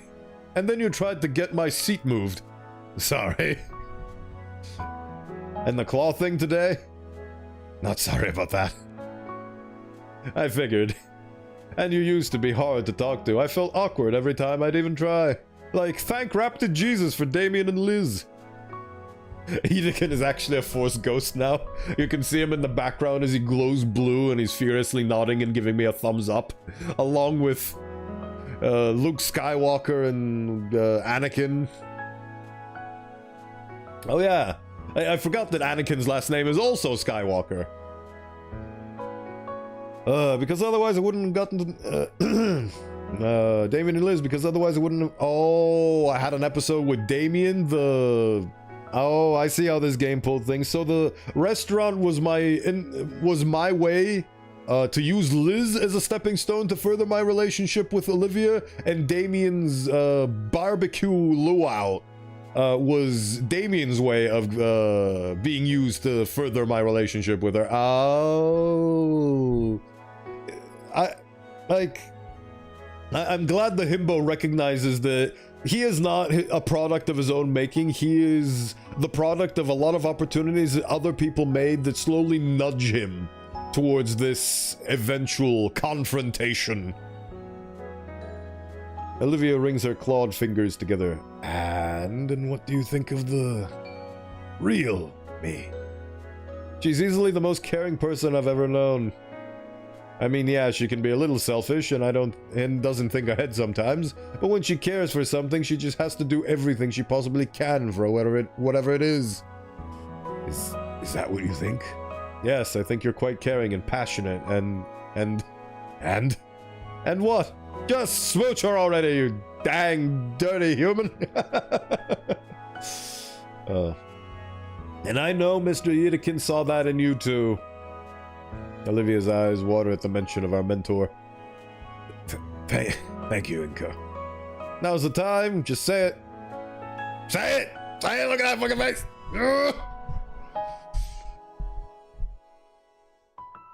Hey, Inka. Say it. You like me. Please let me choose! Fuck! Oh, this guy. Yes? Why does talking have to be so hard? Actually, I'm gonna save it this image, because I think this is a good image to save on. This is a good image. I prepare for Olivia's smug one-liner to crush my weak confession. Instead, I watch as Olivia brings her hood up and hides her eyes along with it. Really? For some reason, seeing her like this fills me with a well of confidence. Yeah. Can you say it again? Can I hear you say it? I like you, Olivia. Don't get how. Oh. Her hood peels away just enough so I can see her shimmering silver eyes. Why would you like someone like me? Well, I like you too.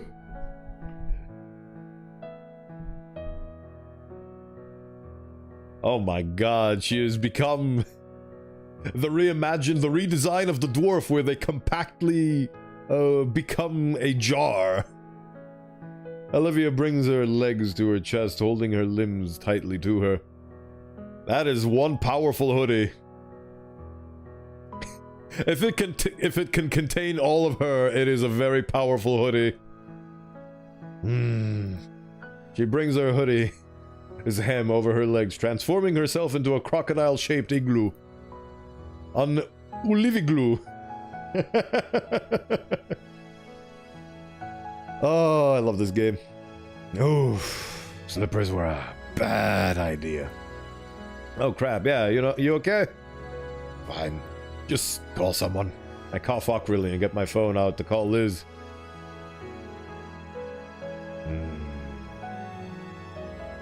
Hello, Inka, is that you? I thought you were dead. Aren't you supposed to be in class right now? Oh, that's why. Oh.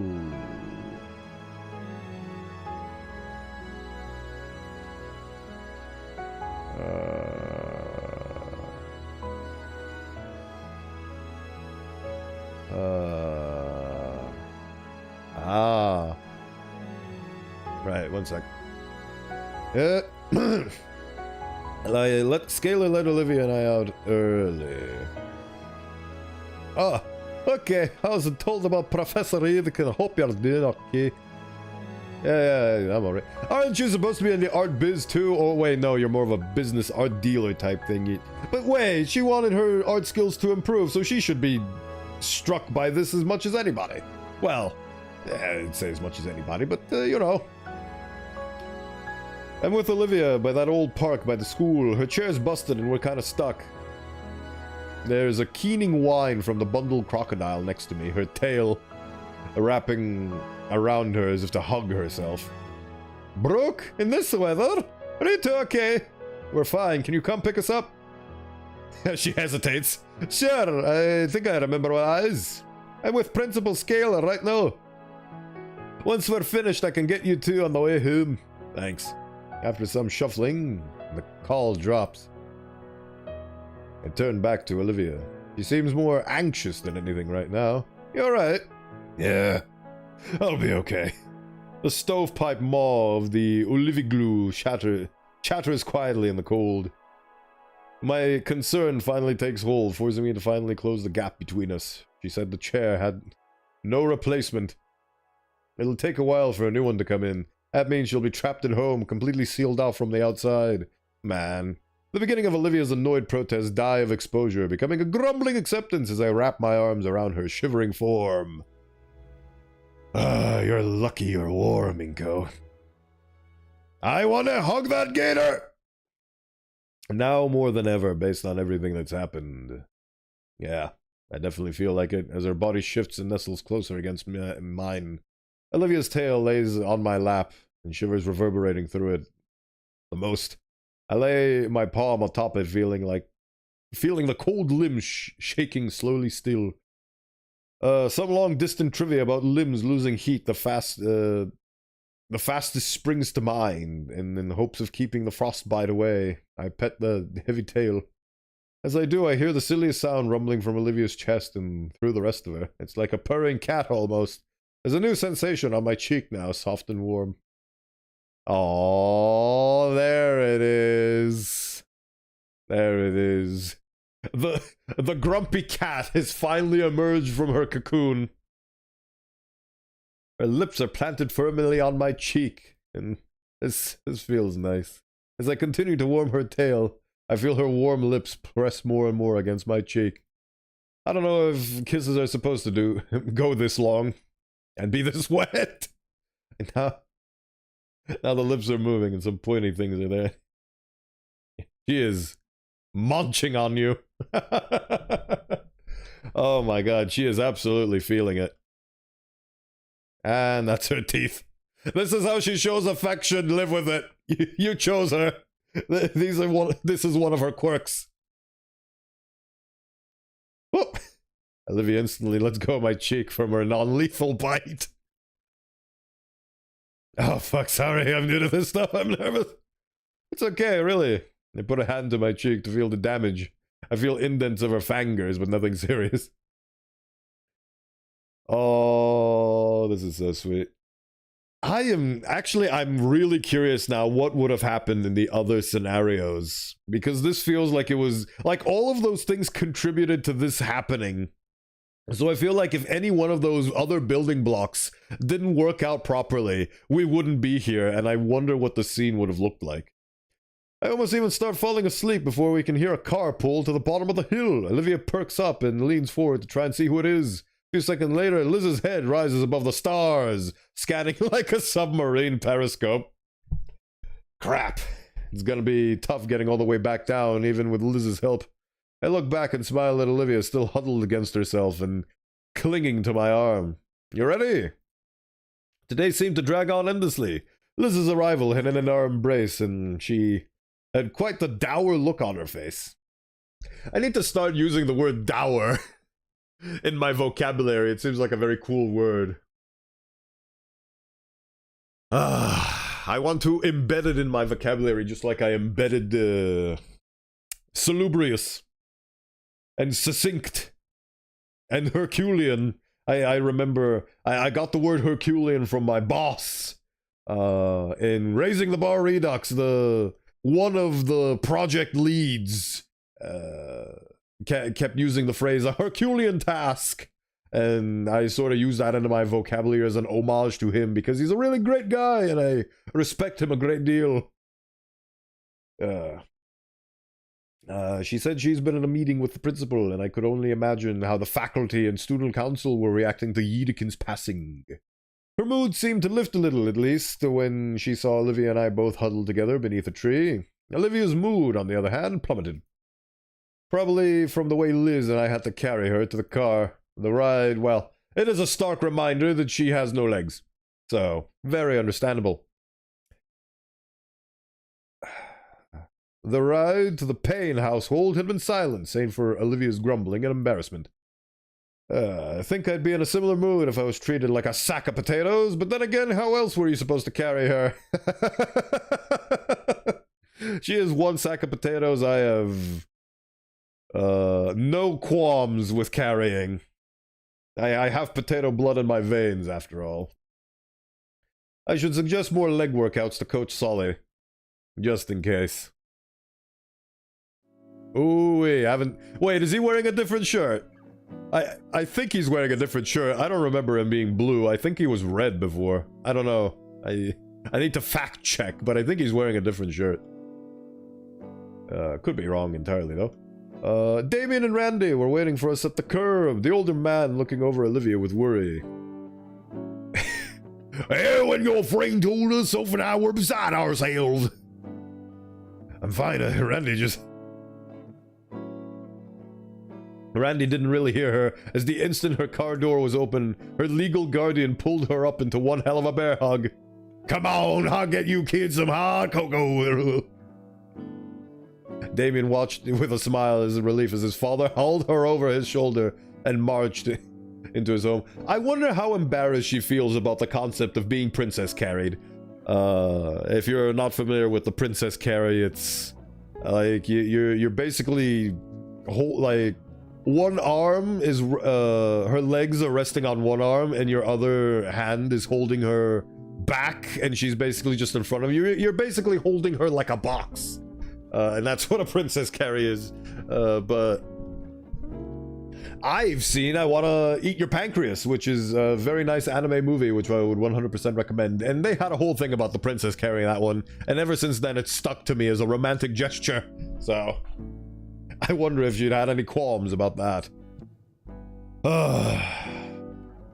Actually, I just realized something. Isn't the cover art for this game her literally being princess carried by the protagonist? Hold on. The smaller one, where is it? I don't know how to see that. Oh yeah, I need to look at big picture mode, or... Wait. Home! Yes, show me home. Where is Gator? I must scroll down through all my 50 million games. Where's the letter I? I don't know what I'm doing right now. Bear with me for a second as I try to contemplate circumstances beyond my control.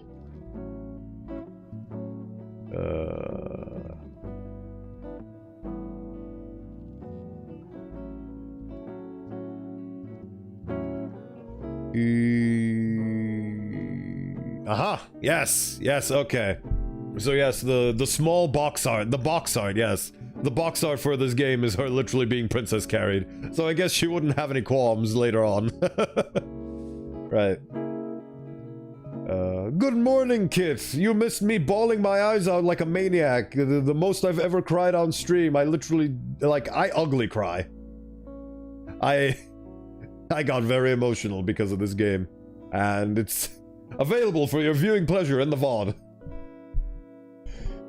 I will check the timestamp and I will send it to you if you don't mind spoilers for this game. I definitely recommend everybody who hasn't played this play it for themselves because it's a beautiful story, but if you're watching me play it, you probably...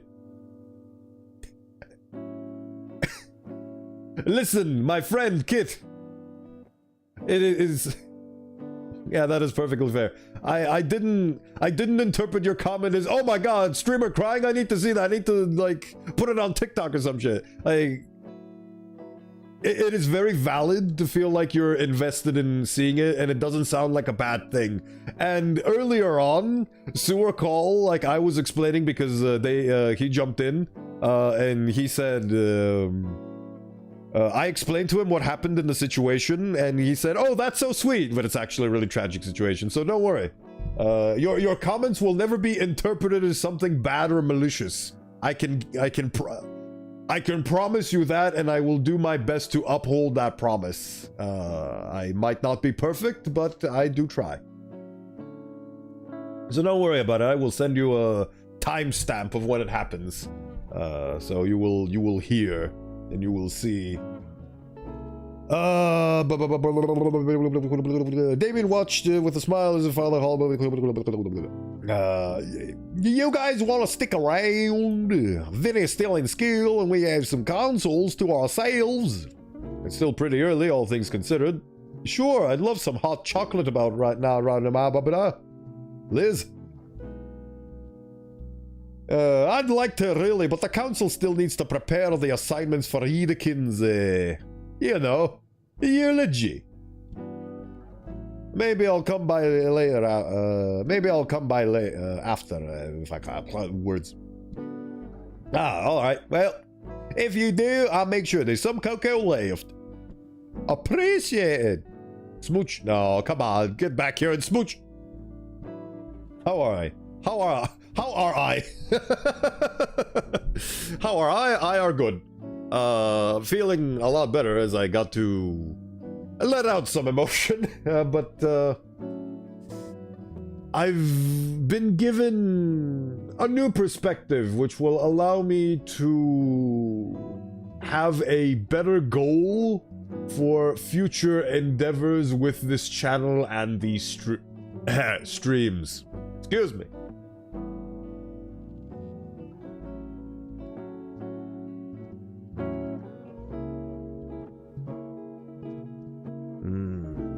I'm going to pivot away from pressuring myself into just wanting to be the best there ever was and being the greatest streamer on the planet. I'm going to pivot towards things that are a bit more obtainable and things that are mired in nobility rather than selfishness.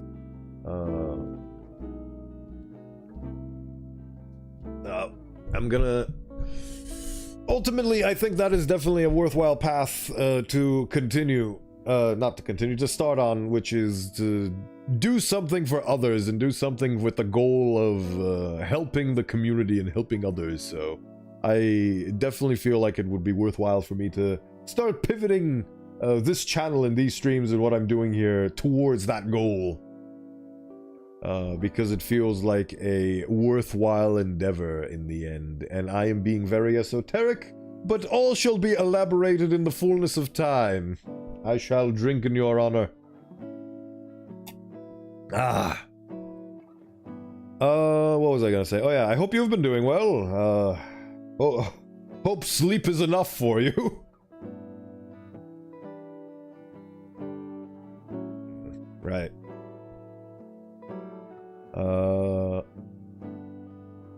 Excellent. That's how it should be. I applaud that effort. Good job. If you keep going, eventually you'll learn to sleep properly. And who knows? You have an event and you actually slept properly in conjunction with that event? That is so nice to hear. It's very much appreciated. That came out weird. It's... Yeah, I mean, I do appreciate when you put effort into your health. It's important. Because I will not. This is my stream. You cannot silence me.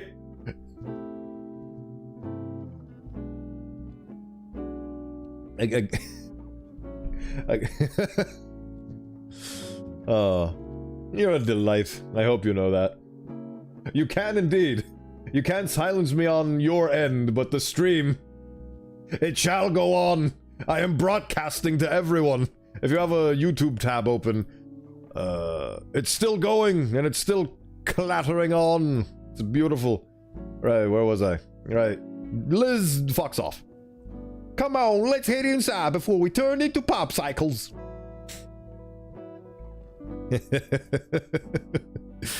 Always brightens my day whenever you stop by, kid. Settling into the well-worn couch, I notice a distinct lack of Barry. Where's Olivia? Randy chimes in from the kitchen. You do. You do. Well, I was crying before. It's your turn now. Randy chimes in from the kitchen, busying himself with an old-fashioned kettle. She wanted to rest up on her bed now, boys. It's something that everybody should hear from somebody at least once, I think. It's very good to know that your efforts are recognized, are seen, and there are people who do care about you. And in the capacity of streamer to viewer, I very much care about you. You are one of my regulars, and I really appreciate that. That out of everybody in this world, and everybody that is currently live on twitch.tv, you chose me. And that means a lot to me right now, and it always will. So, to say that you brighten my day is the least I can do, as to repay you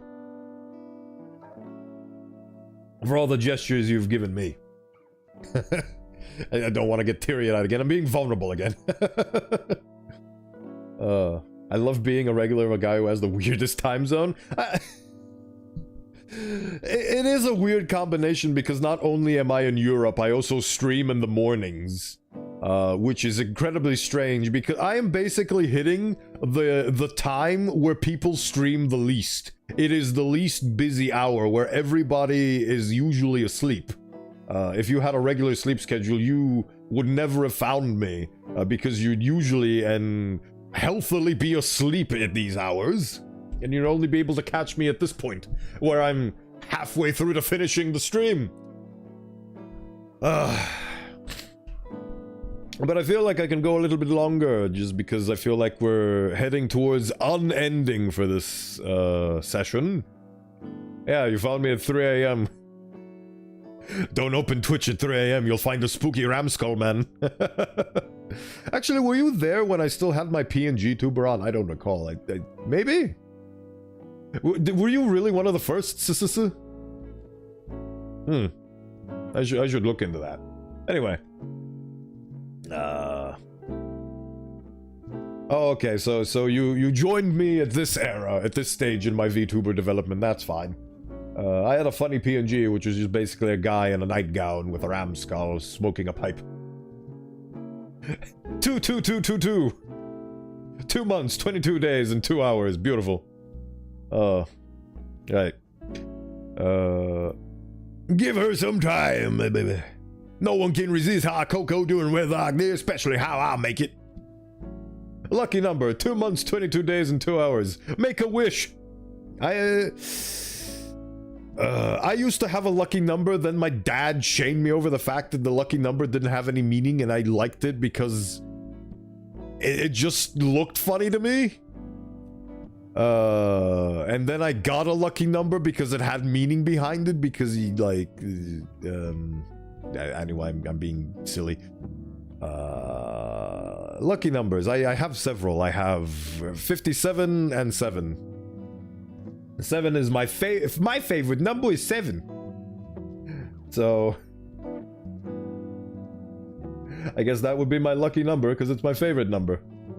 I like 7 for some reason. I don't know why. Kimi Raikkonen number?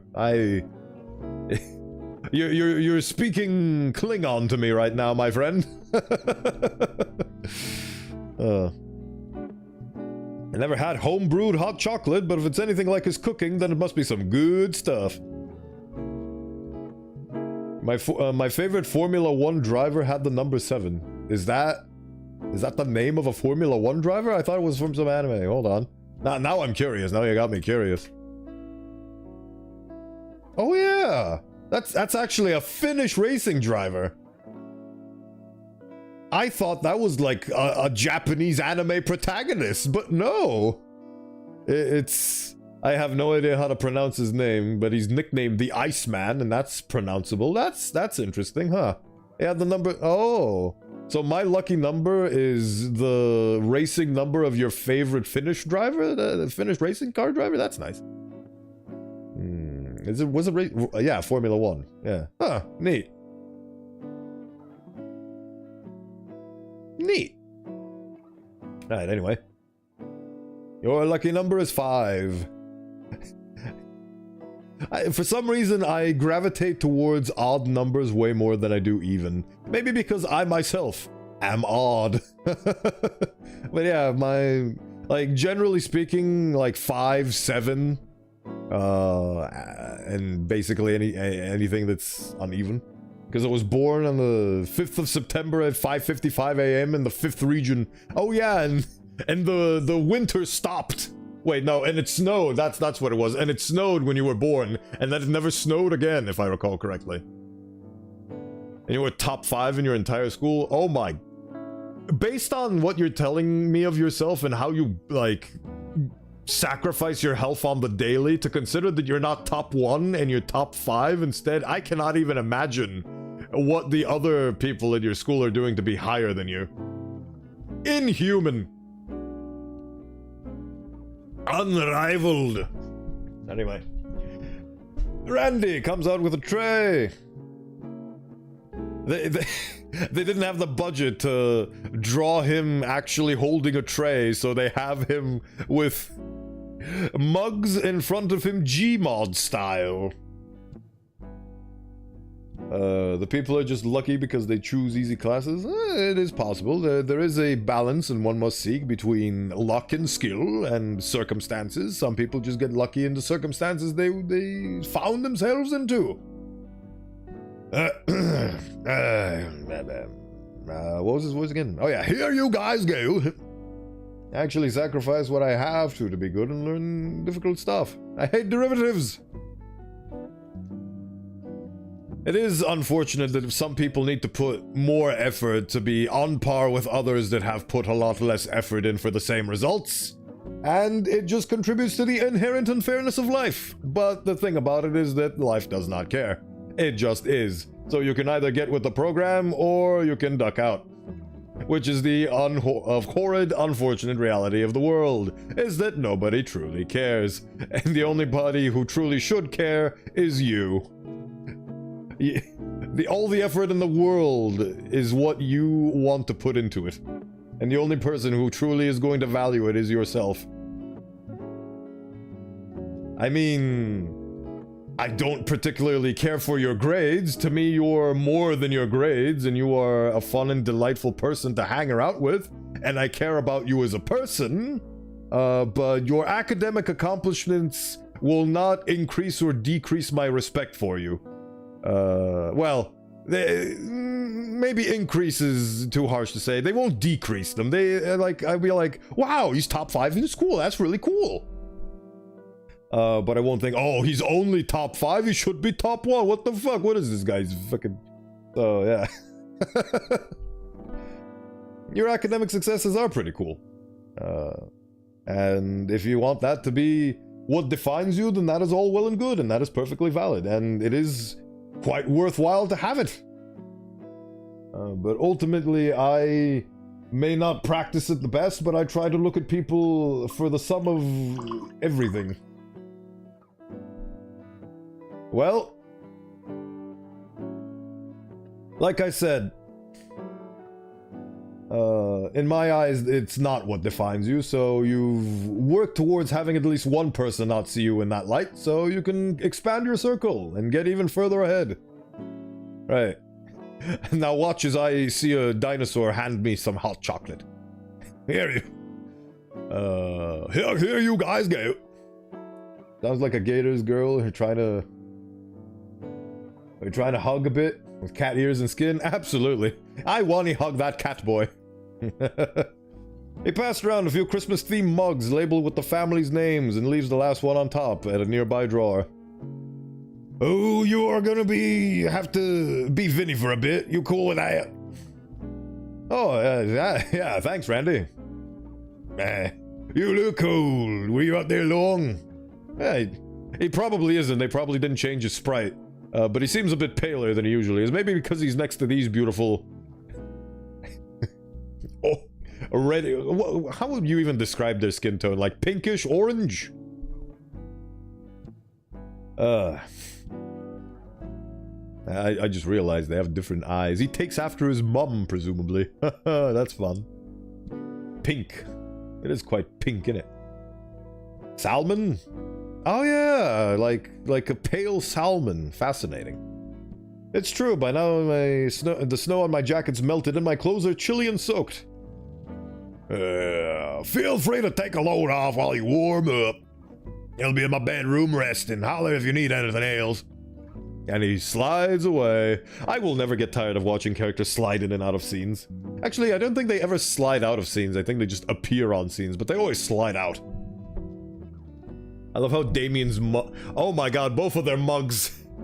Oh, they had to flip the image to show that. Oh, come on, guys. You could have just photoshopped the handle on the other side, or you could have flipped the mug and then magic wanded the text to flip it back. Come on, guys. It's not that much effort. Come on, guys. You could do it. He gives Damien a pat on the back and leaves. The mug is hot to the touch, but it's a welcoming feeling. Warm up to my icy fingers. I unfortunately would hate to do this to y'all, but I need to go to the little Ramskull's room because I hydrated too much and I need to pee. Gmod powers activated. Console command. No clip. Let's go. But yes, I need to do a BRB, so regale yourselves in words on stream while I take this customary opportunity to go to the bathroom. Duh. Where is the thing? There you are, the thing. Aha, be right back.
We did indeed. Welcome back. Decided to grab a bite or 12.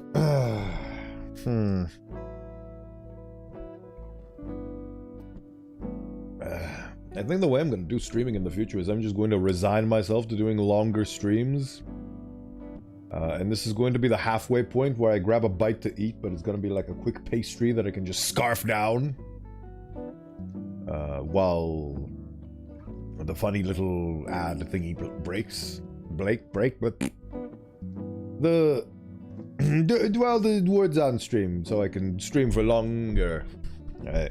What do we got going on for ourselves right now? The mug is hot to the touch. It is a welcoming feeling to warm up my icy fingers.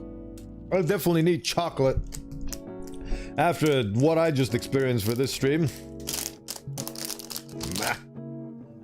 Nothing like a good bar of sugar. You got me so distracted I almost left my water bottle behind. Oh yeah! You wake up, well... Like, this is morning for you, and now you're going to... yeah, classes. That's the word. Now you need to be off to classes.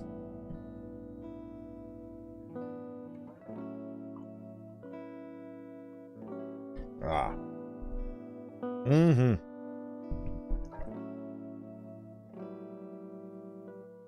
Ah.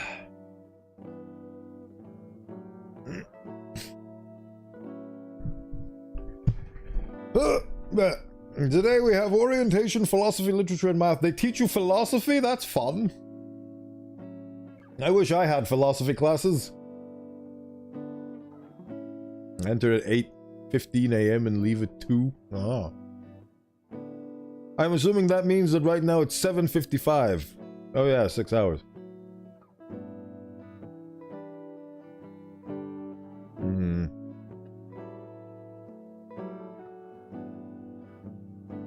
Go. Be the greatest attendee you can be. But maybe I like philosophy because I like philosophizing about the topics that I care about, like human relations, morals, and all that.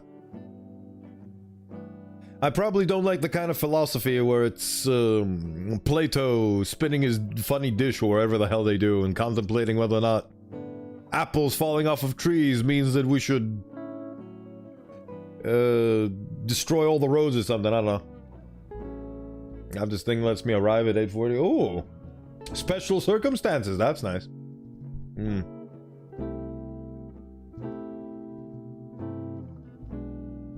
I take a moment to gently blow air on the beverage to cool it down before moving it to my lips. Yeah, it's pretty good. Damien is chugging his. He finishes the swig and sets the glass down. That must have been half of it in one go. Beautiful. Can never underestimate this man and his huge ability to... Oh yeah, he was sick before, wasn't he? Alright, what was I? There are multiple ways to enjoy anything. After today's events and weather, I really needed this. Absolutely.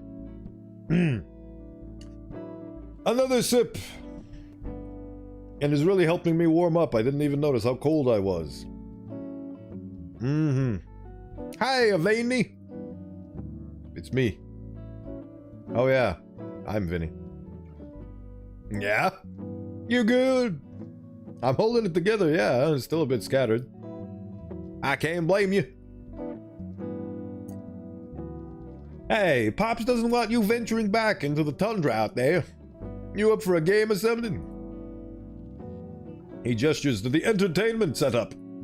No, but go ahead, I'll watch. Damien thinks for a second, the few gears in his head turning in conflict.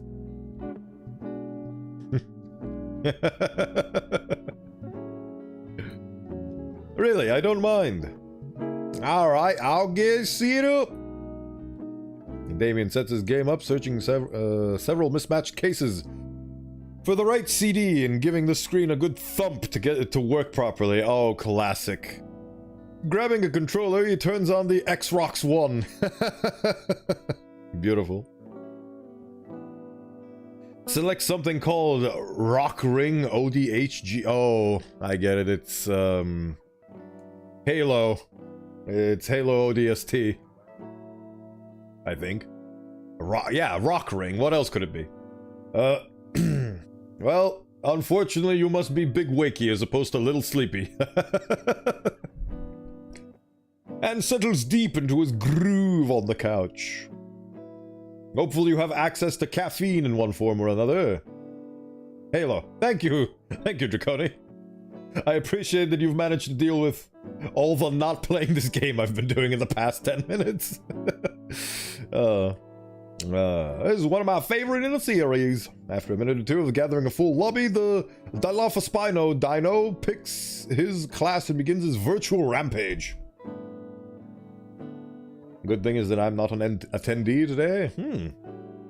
Only a minute in and he manages to get the first kill. I'm just a bit burned out for the day, getting pretty tired actually. Hey, Inko! Yeah? Olivia didn't come back with her wheelchair. Did something happen? Yeah, she isn't taking Edekin's passing well. Man, well, I'm glad you were there for her. My eyes remain on the screen, lost in the vibrant violence, as some in-game announcer proclaims Damien's digital massacre. He's playing... Oh yeah, he's playing Halo. I was like, hey, he's playing Call of Duty. He literally said the game. Oh, there's the poggers. On this part, Damien's frills wavered like crazy, and it looked as if his arms also wanted to wave in victory. You want to talk about it? Oh. I have somebody that... Oh. That's very nice to see from you, Damien. I don't want to take up your time, Damien. Come on, man. We know each other. We've known each other for a while. You can be honest with me. Oh, sure. Not sure where to begin, really. Edekin was really cool. I don't really have the right words for it. Somehow I think I'm unqualified to speak on it. Compared to Olivia, she knew him better than I ever did. He was important to her, yeah. We talked about it for a bit before Liz picked this up. I don't know. You assimilate the accent of whoever you're speaking to. But I'm worried I'm not much help. Bromance. I love this man. He is the ultimate bro. While Edekin was a adult authority figure bro, this guy is deep in the trenches with you alongside you as a fellow soldier bro. That's the different different level of bro between those two. Oh, I just saw. Delightful. Well, that's what we're here for, right? To help out in any way we can. The best thing to do is to be ourselves for her, and she'll eventually go through the motions on her own way. Yeah, that makes a surprising amount of sense. The man is smart, he just pretends to be dumb, okay? Like, you cannot be this in touch and social without being wise. Being social and being wise are things that go hand in hand. I slowly look up from my mug over to Damien. And you make it sound so easy, too. Man is a prodigy when it comes to me and my social understanding. He briefly meets my gaze before turning his attention to the screen. I know I'm not the smartest guy around. I still haven't confessed my feelings to Liz Jenny. But I do know Olivia. She don't spare parents. We don't share parents, but she's still my older sister. Older sister? Her birthday is for... Oh, they're the same age, but she's older by days or months. Her birthday is first, duh. And knowing Olivia, she'll be able to manage. But how are you managing? I don't know you. You're gonna break down in tears and you're gonna cry. Slowly, my voice changes into Edekin. I've hydrated so much for this stream that I'm running out of hydration tokens. My prepaid corporate sponsored drink holster is going to run out. Oi, oi, oi. Right. Where was I? How are you managing? Me? Trying to sort the maelstrom of emotions running rampant. I apologize. Maelstrom of emotions running rampant in my head is overwhelmed, I guess. I wish I had gotten to learn more from him. Olivia could probably recite some of his lessons by heart. She probably could. I remember the first time she got to work with some special paints in his class. She was just ecstatic. She came across a mess covered all over with blues and greens and leaving tracks behind her where she went. When Ma saw her carpet vandalized, she threw her right out in the backyard and hosed her off. I ended up joining in because it looked fun. Eyeing the hallway leading to her room, a part of me wants to see if she's alright. That part simply wants to be closer to her again. I wonder if you like her.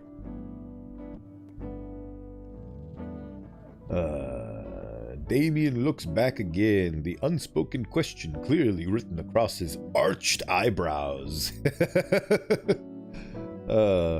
What about Olivia and you? Speaking of, I may have told Olivia that I liked her. He's gonna turn around and pog immediately. About time. Color me surprised once again. About time? Huh? What? You two have stuck together like glue ever since the summer barbecue. I mean, come on now. Anyone with half a brain could see that you were becoming more than friends. All the signs were there. Although it does worry me a little. Why's that? Well, think about it. Your teacher just passed away. You're both wrecks right now. What if it's just that suspension bridge thing? What? I don't know, man. It only just happened.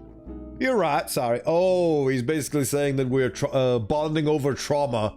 And then once we heal from the trauma of Unikin's passing, we won't be in love anymore. I see what you put now, but... nah. I feel like this could only strengthen us, and it has. I do like Olivia, I know that. I guess I'm a little scared of the future. How so? There's just a bunch of things I still don't get about Olivia. Or maybe friendships in general. When I first arrived at St. Hamond, I never really had any friends like you guys, so to suddenly be involved in all this, I don't know. Honestly, I know where he's coming from because I'm having the same experience. Like, I feel like things are moving way too quickly, and I'm feeling like I'm getting overly involved in something that I feel like I do not have any weight or bearing over because I'm very fresh on the scene, but things are happening around me and I'm just interacting with things that feel like they are way too further down the line than they ought to be. At least in my experience. I don't know. Life is a strange little thing.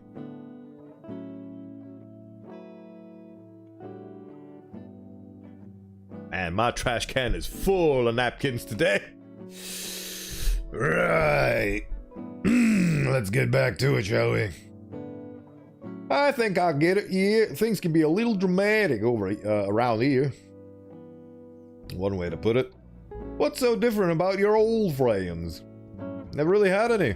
Well, that's not true. I had friends, but they were like day friends, you know? Classmate friends. Yeah, I got a bunch. Oh, so that's what they are. I had nothing but those. The one person that I didn't have as a classmate friend as an actual Damien tier friend, we fell apart. Transport is here. You must go. Enjoy your day, Kitterine. I hope you have a good one. And take care, and thank you for stopping by. Goodbye. I'm waving you off as you get in the bus and go, or whatever transport you have. Bye. I'm on the street. Bye. Bye. I'm waving you away. Right. Classmate friends, yeah. I got a bunch. And your folks constantly moving means they only lasted like a year, tops. Yeah, am I a day friend? You're literally in it. You've been in his house multiple times, dude. No way, dude. You come to our parties and everything. In fact, look. He points to the subtle discolored patch on my jeans where Vinny's acid punch failed to completely wash off. We got you marked. You're one of us now. You can never leave. Thanks. It means more than you. Literally, the thing that the guy was yammering on about achieving at the beginning of the game, he has managed to do without even trying. And there we go. Here's the man. Here's the man, the myth, the legend. I love this man. Everybody should have a Damien in their life. To be honest, I always had a good feeling about ye. Thought you'd be a decent addition to the group, but to see Olivia actually start opening up around you 2 months ago, that was unthinkable. All those years I was trying alone, you know? Made it all worthwhile. Not to take credit or anything. I'm just really glad to see her happy after so long. See? The events in your life are machinations of other beings nudging things along in directions that they see fit themselves. You are never a solo product. You are a tapestry of other people's decisions and other people's helping you achieve your goals. Arnold Schwarzenegger says the self-made man does not exist, and I agree with him 100%. Made it all worthwhile. Indeed. Moments of Olivia and I together flash into my head. Good, bad, and everything in between. It all culminates into a single image of her staring up at me with that smile of hers. Me too. Hard to believe that she's been dealing with so much inside when I first met her. Well, Inko, some people just have a lot of problems they hide from the world. Ooh, ain't that the truth, brother? For example, he puts the controller down and shifts to look at me in the eye. His character is instantly sniped. That hot chocolate gave me a tummy ache. That's because you drank it all too quickly. I actually have experience because I'm a hot chocolate aficionado myself. That if you drink it too quickly, it doesn't... it kind of shocks your stomach a little bit. I'm being serious. That was serious. It can be little things like that. Little stresses that add up. Now, it doesn't bother me, but someone else, it might just about ruin them. Yep, that is true. If you're trying to get with Olivia, I'll give you a nickel's worth of advice from my dad told me. If a girl likes you asks... if a girl you like asks to wear your shirt at 2 a.m. and bake cookies, she's an absolute keeper. Seems like a very personal anecdote, Damien.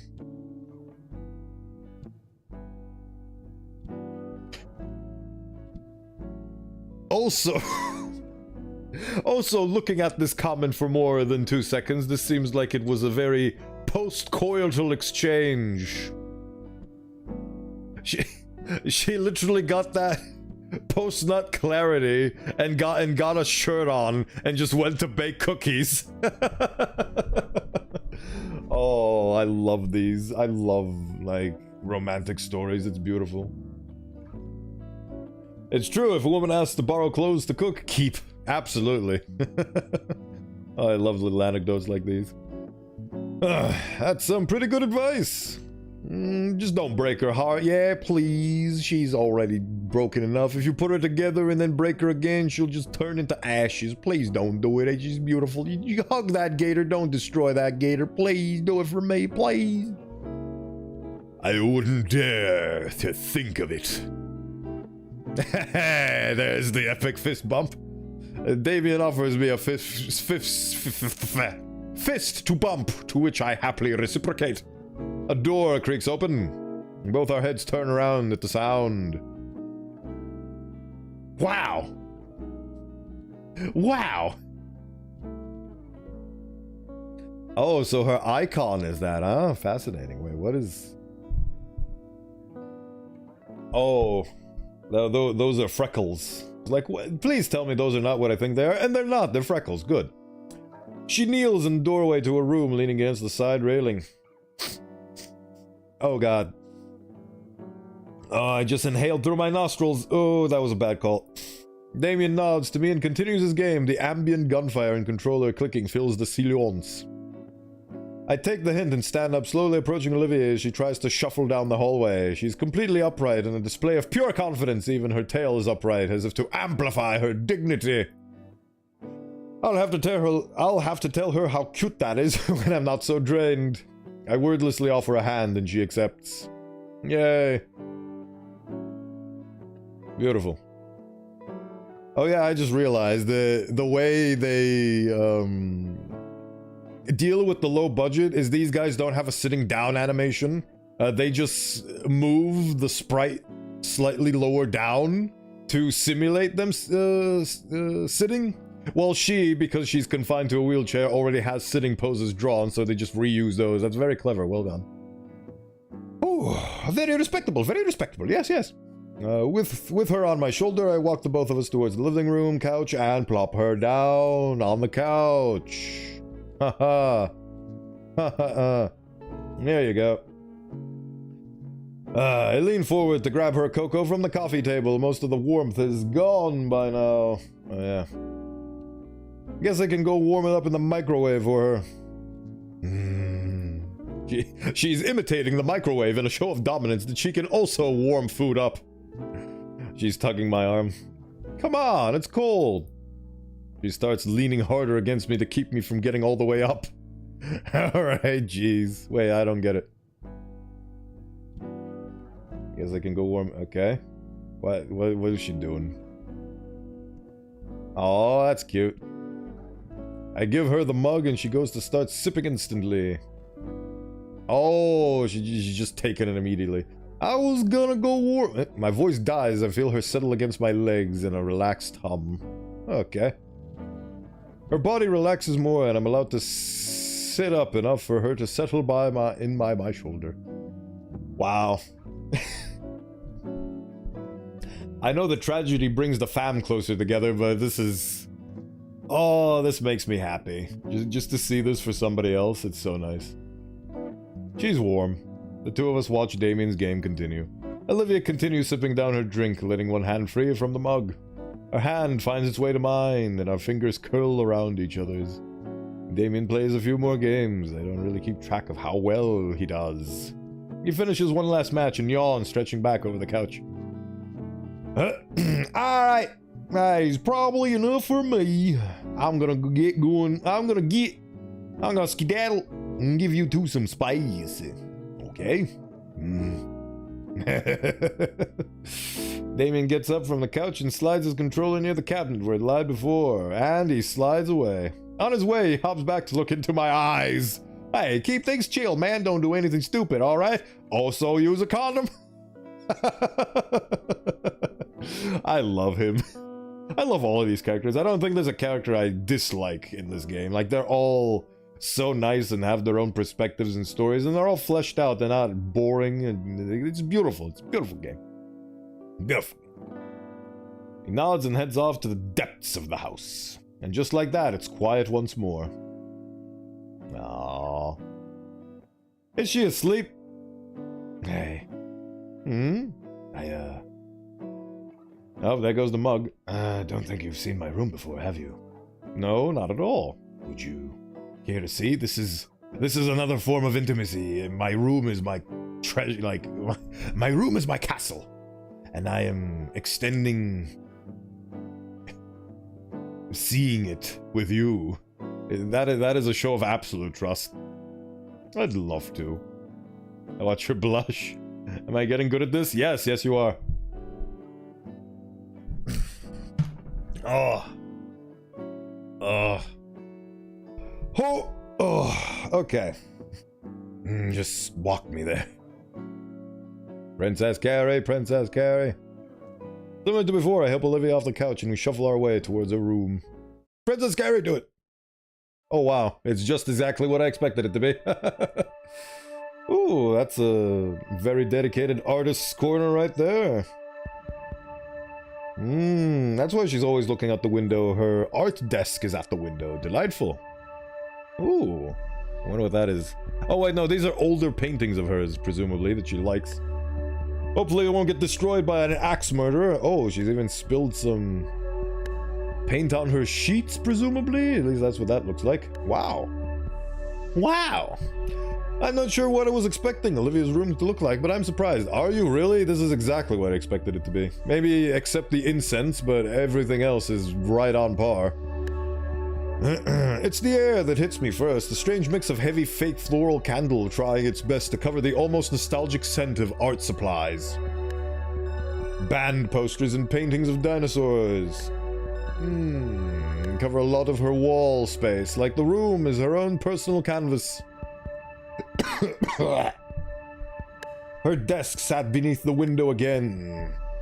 Her desk sat beneath the window. Again, what space wasn't covered by the faded-looking paper was instead covered up in dried-up paints. Right next to that, a dresser holding up a decades-old television and retro gaming consoles. All in all, it reminds me of the rooms they'd show in older high school movies. That's the vibe they were going for, I guess. So, where do you wanna... Just on the floor is fine. I gently lower Olivia to the floor, letting myself sit cross-legged. I just realized there's a stool. There's a stool here. Fascinating. Even she has to get lowered down because this is a floor level at this point. So, what do you think? I think it suits you. Figured you wouldn't have any chairs. This is a... Brother! I got this really soft rug and a beanbag chair over there. Oh yeah. She gestures to the beat-up lump in the corner near a large lamp. The lamp lump. Olivia pulls something off her bed. It's a laptop open to a music program. I don't recognize any of these songs or bands or albums. That's a bitty prick. That's a petty prick.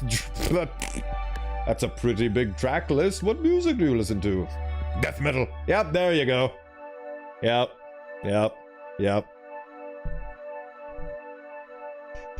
I'm sort of a closeted metalhead. Whenever I'm alone, I put on a full blast while I do chores or art. Right. Okay, so I get that Super Death is Megadeth and Iron Tomb is Iron Maiden. What is Generator Head?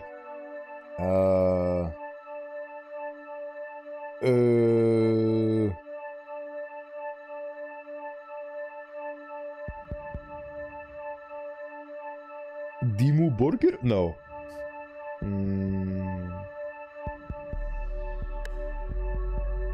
I need help from the audience. What?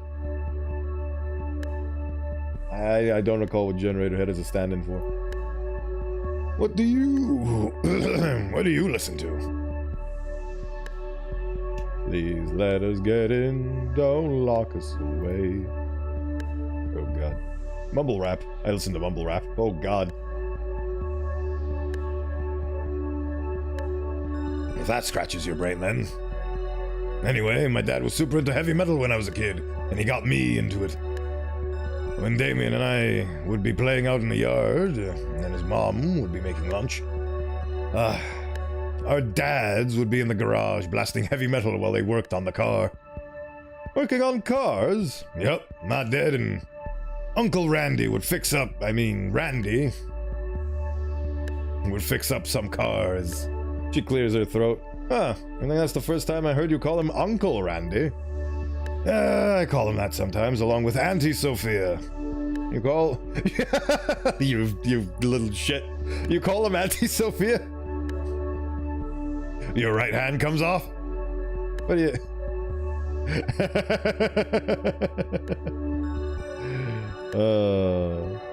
They actually had to put her being angry on that. That's beautiful. Olivia lunges over to chop my hand, and I have to take a moment to check my fingers. Hey, I was joking, don't need to maul me. So was I. But yeah, I listen to a lot of this. You want to hear any? She offers me a trackpad. Anything else? Anything I see? Hey, what kind of music is B-flat? The music is a bit lame, actually, you know, it's not K-pop. Wait here. There's actually something else. Something else? Something nobody else gets to see. I'm gonna show you my chest. Now, in these circumstances, I actually fell victim to this exact same circumstance. It was during a D&D session. And I was DMing, and there was this girl that was inquiring about the whereabouts of all the furniture and things inside a dungeon. And on that dungeon, there happened to be a chained woman. And for some reason, my brain, when she asks, I want to go and inspect the chest, I thought she meant the woman's breasts. I didn't realize she was talking about the actual treasure chest that was also in the room. I went on for about 5 minutes describing the intricate details. It was more of a gory thing because it was going for a Goblin Slayer type bit. Will not elaborate further on that. But I was describing in detail for 5 minutes before I realized that she was talking about a treasure chest rather than a woman's chest. And I was very embarrassed. And I will keep that story in my head, locked away for the rest of eternity as an official form of embarrassment that I hold near to my soul. I wouldn't say dear. Oh man, this is such a revealing stream. I got to ugly cry and I got to share one of my most embarrassing stories as a dungeon master. So many things are being revealed, and also, this is also the stream where I got to realize what I want out of this channel and what I want to do in the future. So, that is where I will be aiming towards. Starting soon, near a ram skull near you that may or may not be in the future. Who knows? We'll see. Alright, 1 second, there's just a lot of... fair enough. Bubbity, hibbity...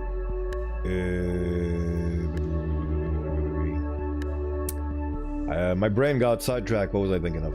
Oh yeah, Olivia's gonna show us her chest. Nice. Here, look. She lifts her shirt up to reveal a very intricate and fancy bra. Olivia holds out a small wooden box. There are 2 rusted metal latches that have long since aged past their use. I can't see it quite well in the dim lighting, but I think if I were to hold it up in the sunlight, I'd see a thin layer of glitter glue coating the whole thing. Those have been painted carefully. Very thoughtful attention to tones. What could even be inside? Honestly, no guess has come to mind. Could be anything. What are you waiting for? Open it. Open my chest. I carefully open the lid. Oh my god, it's a picture of her chest. I was not expecting that. Was that the last picture she took before her legs gave? I don't know. Right, so baby teeth, presumably. A bunch of rocks from Journeys. Is that a lighter? And that the first paintbrush gifted to her by Yedekin himself. Inside is Olivia's chest. I mean, the box filled with various baubles and trinkets. What is all of this? It's like my own little hoard. I've been saving up lots of little things through the years. Nobody else has ever seen it. She holds... This is the most... this is an incredible expression of intimacy for her. Like, she has never shown anybody this before in her life. So she is essentially bearing her heart out to you, Mr. Ganito. Don't fuck it up! I swear. She holds out the box for me to take. It's heavier than it looks. This must be some high-quality material. With the box in hand, I sit on the end of the bed. Olivia manages to scrawl her way up to sit beside me. She reaches inside to grab... Oh, it's I get to choose what she... fascinating. What's this? Oh, this used to be Uncle Randy's. Does the engraving mean anything? She shakes her head with a soft smile. Not really. They said it's harder to steal and hide stuff that looks unique. It is?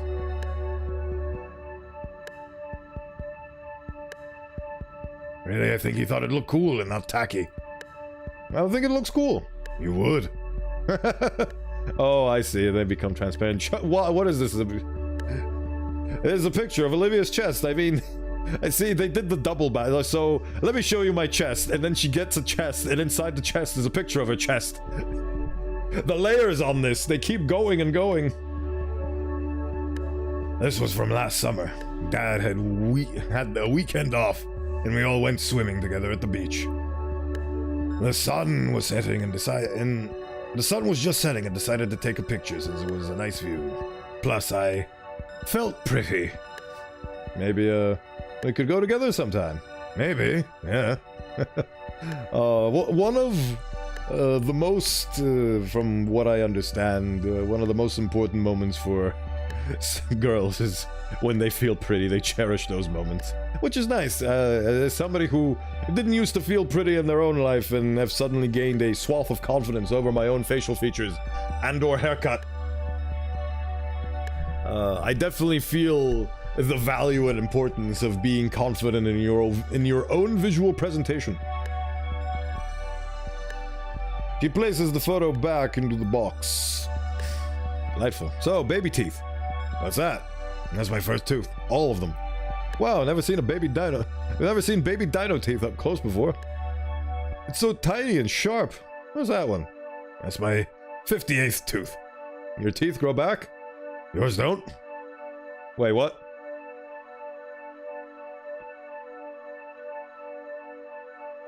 Wait.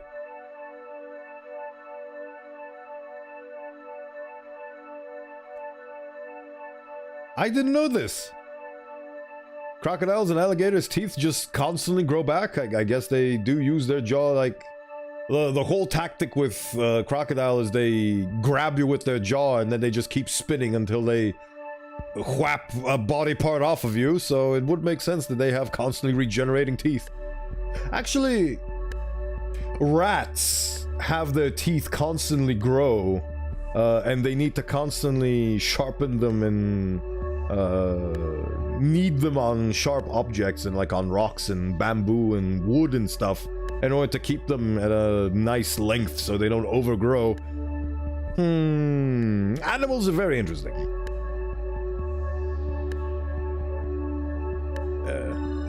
Humans? No, they don't. We learned something new. Right, what's this rock from?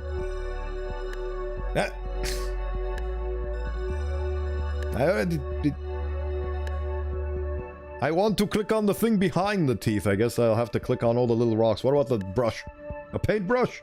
A very important paintbrush. Olivia's lips turn upward slowly as each of the bristle of the brush flicks away from her thumb.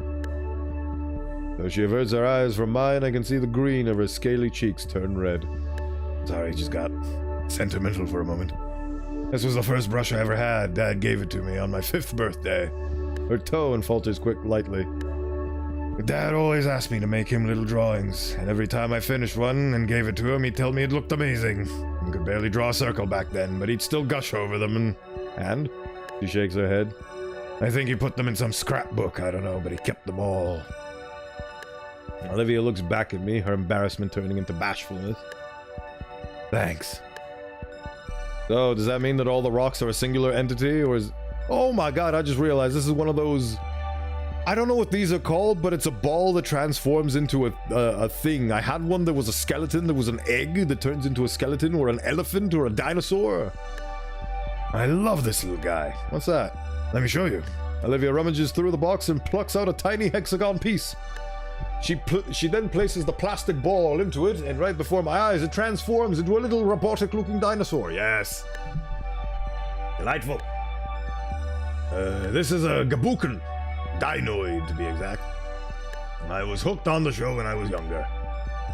And always asking to get toys for my birthday and Christmas. Oh, she's just like me, for real, but with Bionicle. Each set sold separately. Vinny got the rest of my old collection. This one was always my favorite, so I kept it here. Ah. Passed along the toys to the next generation, I see. Very noble. Right, so that means that all these rocks are... And what are these? Just a couple of cool rocks I found around. I like how they looked, so I kept them. Ha. Ha. Oh. Ooh-wee. She's just like me, for real. I can feel myself falling in love with her already. I grab one of the rocks and give it a closer look. It's gray, with thin brown lines all around, and it's smooth to the touch. It'd be perfect for a skipping stone. That one's my favorite. Tastes like salt. I wonder why it's smooth.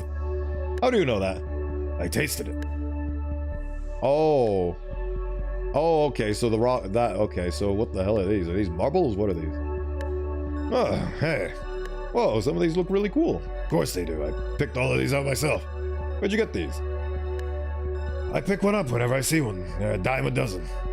Minutes go by as Olivia continues showing off her personal little hoard. All the tiny objects that Olivia's chosen to keep with her this whole time, eagerly explaining the significance of every little piece of her she's got locked away in here. By the time we're done, she's resting her muzzle on my shoulder. It's been a crazy long day. I'm pretty exhausted myself. Can you, That was a very fake yawn. Can you put this back in the dresser over there? Sure. I gently move her off my shoulder and, much to her muffled groans of protest, I then carefully place the box back where it was on the dresser. A small friend pokes his nose curiously through the bars of his cage. Hey, little guy, long time no see. I'm glad you're still alive. Were you napping? The black and white Murid. Oh, game. Replies with a series of squeaks. I like to think he's saying that he's glad to see me. What was his name again? I forget. It was a really cool name. Hey, Olivia. Aw, I'm pretty exhausted too. Bed's definitely off limits. That leaves either the floor or the couch outside. Or that beanbag chair looks pretty inviting right about now. I slump into it, the beads inside scrunching under my weight as I settle in. It's soft. It smells a bit like paint in Olivia's hair. Does Olivia lay on this while she works? That's a beautiful transition into closing my eyes.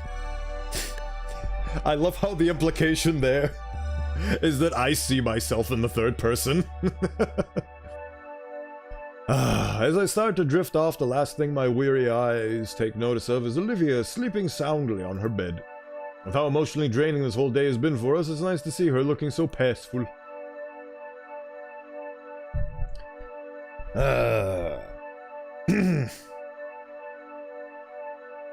I begin to stir from my deep, cushiony slumber. It feels like there's something heavy across my stomach, stopping any ability to move. Did someone throw a weighted blanket on me? Actually, it feels like whatever's on me is vibrating. What is it? Olivia? She's on me. My entire head grows hot as my brain tries to process the situation. Her chest is pressing close to mine. I can feel her rhythmic breathing against my body. It's deep, slow, and with a subtle but noticeable rumble with each exhale. If I focused hard enough, I could probably feel her heartbeat. Maybe she sleep crawled onto the beanbag and I didn't realize I was on it. I should probably wake her up so she can get back to her bed. Anytime I try to move, her limbs cling tighter around my body like a boa constrictor. Comparing your GF to a snake, huh? Oh. Where's my napkin?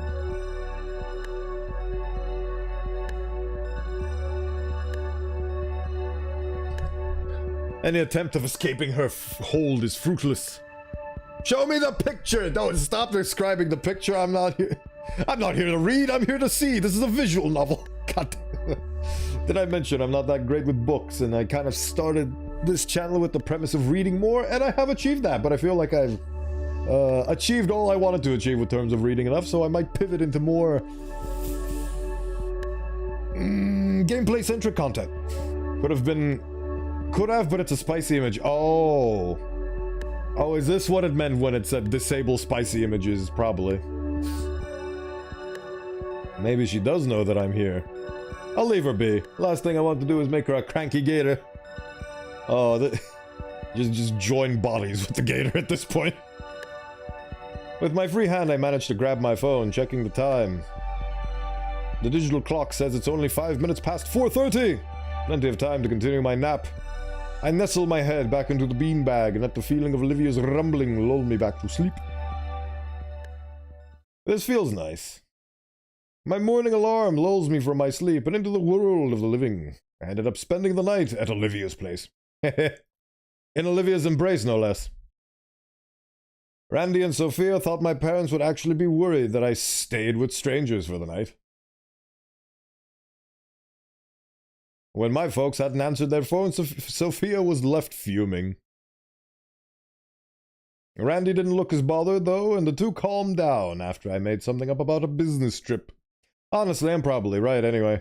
On the upside, I got to spend the night with Olivia. Last night, we even turned the living room into some kind of blanket and pillow fort. It felt childish to huddle up on the floor with Olivia and watch her play old computer games on the outdated TV, but I had more fun than I'd like to admit. But now that Fridays rolled around, it was time for school. Olivia's wheelchair is out of commission until Randy could get a replacement, meaning she'd have to miss out today. Given the state of both her emotions and wheelchair, it pained me to have to go without her and leave her all alone. Skip! Skip! Skip! Do it, Skip! Honestly, I don't want to be alone in my cold and empty house either. Take her with you. Miss Sophia's one hell of a cook. Last night she made a delicious meatloaf. I guess I now know who Olivia got her culinary skills from. Ah, beautiful. Imagery, yes. Oh god, where's your face, dude? I rise up from the couch, pulling the spare blanket off of me. It's actually really clever when you think about it. Like, his neutral expression is faces, but when he needs to emote, it's emphasized even more because he normally doesn't have eyes or eyebrows or a face, or like he doesn't have any of those features. So when they appear, it emphasizes the emotion he's conveying even more. So it's actually a very clever way of amplifying an already existing facial flex feature. Oh, Motorhead, thank you. Band was Motorhead and B flat is B flat. Oh, that's, oh, I thought it was like K-pop because it was a letter. Oh, it's, okay. My brain expands with your knowledge, thank you. I rise from the couch, pulling the spare blanket off of me. The pains let me sleep on the couch, but at some point Olivia must have dragged herself from her room to join me. As I try my best to get up without waking her, I pull out my phone to check the time. It's about the same time I normally wake up. I'm kind of impressed with my own internal clock. Are you awake soon? There he is. I think that's the same shirt he had before. During the cookout, probably. They wouldn't randomly and arbitrarily change this guy's Hawaiian shirt just for me. At least I don't think they would. What was I doing? I jump as Randy makes his presence known behind me. His hands idly button up a floral shirt, his emotions ahead toward the unconscious Gator lying on the couch. Guessing he has the early shift. See? Emphasizes even more. She wasn't there when I went to sleep. Oh, don't you worry, I'm not accusing you. Damien's already up and the kitchen's got cereal. Don't be late for school. I nod in response, taking a few moments to put my jacket and glasses on before heading to the kitchen. What is... Hey. Randy, comma, younger. And if I didn't remember where it was, it wouldn't be hard to find. Damien's busy slurping honeyed oats like a jet engine. Oh, hey, Kyle, you hungry? Before I even reply, the Dilophosaurus jumps out of his chair and makes for the nearby cabinet, procuring another bowl and spoon, which he sides across the table. Thanks. Most important meal of the day, man. Eat up. Man, I wish I could have more than a banana for breakfast nowadays. Breakfast really is the most important meal of the day. Don't you forget it. He gestures the half-gallon of milk and box of cereal on the table. I take a seat across from Damien and pour myself a bowl. Normally I'd skip breakfast on account of getting an upset stomach during PE. Then again, that could be my PTSD with the burritos talking. Oof, could be. With spoon in hand, I get a scoop of cereal and begin eating. You know, as far as cereals go, it's a little bland, honestly. If I had to guess, they probably avoid any of the colorful sugar-filled cereals to prevent Vinny from bouncing off the walls. More than he usually does, at least. I continue enjoying my bowl of cereal with less ferocious haste than Damien. It's not long before we're both done, and Damien stands up without any intent on cleaning up after himself. Lil should be getting here any minute, so we can wait outside. Sounds good. I take the time to rinse off our dishware in the sink before eating anything else. Damien looks a little guilty as he realizes what I'm doing. Finally, with breakfast dealt with, we get ready to head outside into the cold, harsh world. As I grab my backpack, by the couch, I take one more glance at my slumbering girlfriend. Oh, you used the G word with the hard G. Oh, if the fact that this game is continuing after we've established this means that there is so much more delicious content for me to peruse. I am delighted. This game has had such... I've spent double digits amount of hours in this game so far, and I will spend more digits.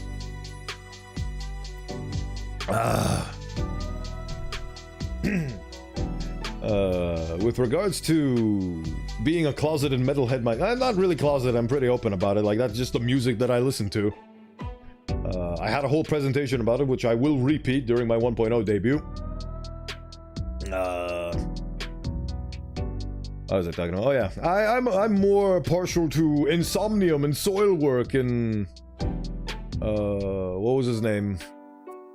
I forgot his name. Strig Speed, the main singer of Soilwork, and also he's in a lot of other bands, but he's a beautiful boy. Also, Spirit Box. Is that what those guys were called? Spirit Box. Let me see. Yeah, Spirit Box. Spirit Box is a really nice band that I recently encountered, and I've been really having a lot of fun with their songs. What were the other guys? Right, I ain't even gonna... But yes, I love them. I love them all. I love the metal. The metal is beautiful. Delightful.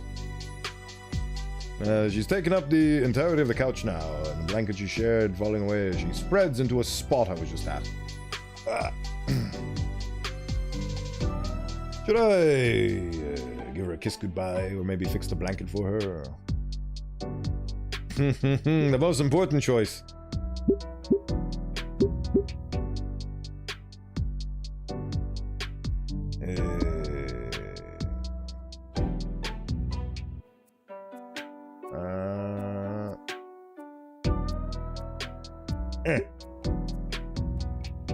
Not... I thought you meant a kiss on the forehead, you boob! There we go, thank you. Pressing the softest of pecks on her brow. Good! I turn away from him, something catches my wrist. It's Olivia's hand. With bleary eyes full of sleep, she looks at me, silently asking me to stay. Oh. Liz is here! His words make Olivia tighten her grip. Painfully tight. I'll be back tonight, okay? You rest up. She's fighting to stay awake with eyes fluttering and hand grip waning. Olivia? Promise? I love her. Kneeling back down, I place another soft kiss on her head. Promise. I think she accepts that, and she treats herself to a slump. Slump back into the couch. Inko! Sorry, I have to do something. Damien huddles himself and charges into the cold, right to Liz's car. He flings the passenger door open just in time for him to leap in and close it again. I get one last look at Olivia before I shut the door and hurry down as well. Honestly, you have way more willpower than I do. I would have stayed. I would have just skipped school, but then again, I am talking from the experience of somebody who's had the university experience, where they literally don't give a shit. You can attend, you can not attend, it's all up to you. Which I very much appreciated and respected. I basically got to choose.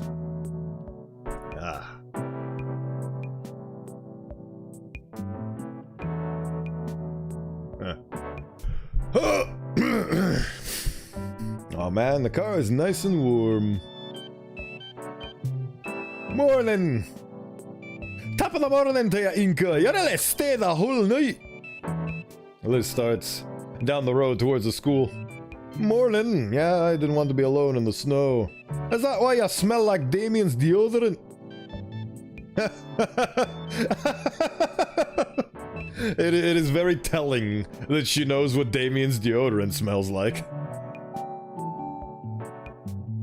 His clothes are looking pretty ragged by now too. Shut up. Shut up, I do. I have to get a shower and a fresh change of clothes as soon as possible. Damien and Liz keep the conversation moving and my mind starts to wander. Man, poor Olivia, who knows when a replacement chair is coming in? Could be anywhere from... Man, poor Olivia, who knows when a replacement Yeetikin is coming in? What the f... Dude, I don't think the chair is very important. And you're just going to be stuck home the whole time while I still need to go to school. She is isolationist by trade. She literally has a room dedicated to doing everything that she can while being alone. The chair, like, her being stuck at home is probably the best thing that could happen to her, rather than having to go to school and break down in front of Brockling. I had to restrain myself and resist the urge to say Pauling there. Could you tell? But man, this game goes on for quite like so much is packed in this. But then again, writing is way easier to do than level design and having a 3D environment that's full of nooks and crannies that the player has to explore. I speak this from personal experience because in D&D, I used to just make up the story and then narrate it along. Now I have a whole game that I need to make, like for visual representatives. I'm using Tailspire. And it's really fun, and it scratches my level design. I'd say Edekin passing is halfway through. Halfway through. I guess it's half and half. I mean, like, a lot of things happened to the poor girl. She lost a mentor, she gained a boyfriend, she lost her chair. So, like, that's a lot to take in. But this man's smile makes it all worthwhile. Right. She's going to be stuck home the whole time while I still need to go. Need is a very strong word. You could just call in sick. Emotionally sick. Won't be the same. We won't get to be together in the art room after school, all alone, just talking, making fun of my bad paintings. Just us. Man, wait till Yedekin finds out we're... Damn it. Well, I guess he knows by now then. Man, it really won't be the same. No, it won't. It'll be new and we progress further. People come and people go.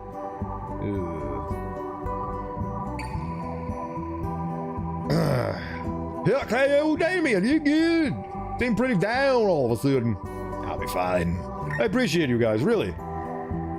This has been the best school year of my life so far.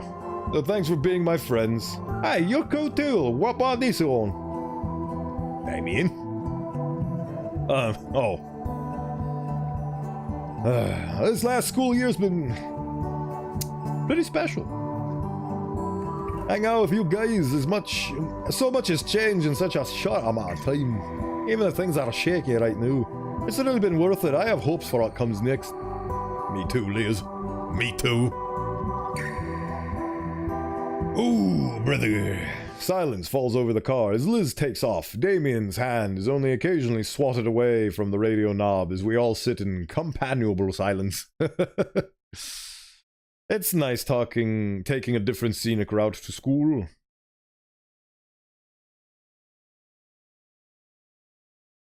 So does that mean that I'm gonna get driven back? Oh, that's beautiful. But does that mean that I'm gonna get driven back to my apartment and I'm going to be away from life?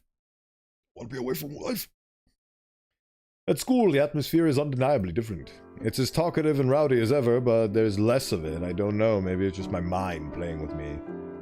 Everything is colored by our perceptions, including our ability to see. Some people are fucking colorblind. I forgot what it was. Red-green, I think it was, one of the types. There's also blue-yellow or something.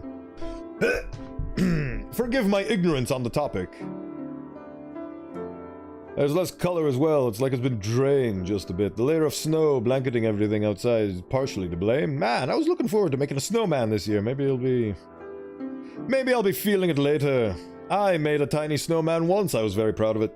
Sully was as stern as ever in his classes, whether it's just that he doesn't care or his own form of respect is beyond me.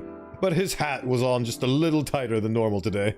Man, too many feelings today. Moping isn't going to get me anywhere. Absolutely. Beautifully drawn. Beautifully drawn.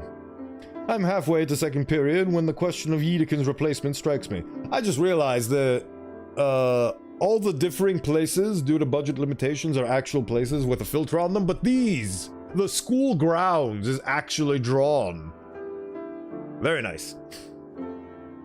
I didn't even realize. I'm halfway to the second period when the question of Yedekin's replacement strikes me. Will we just be getting a few days off? There's no way they can just find a new teacher on such a short notice. Class is probably going to be on hold for a while. His name is still on the door plate whenever I enter. Yes, it is. I can still feel him in this room. Inside, many of the students chatter with each other normally. Some nervously glance up to the teacher's desk. I take my normal seat by the vacant desk Olivia would normally be stationed on. Period's gonna suck without her. Everything sucks without your significant other, you goober. Well, wouldn't say everything, but you know.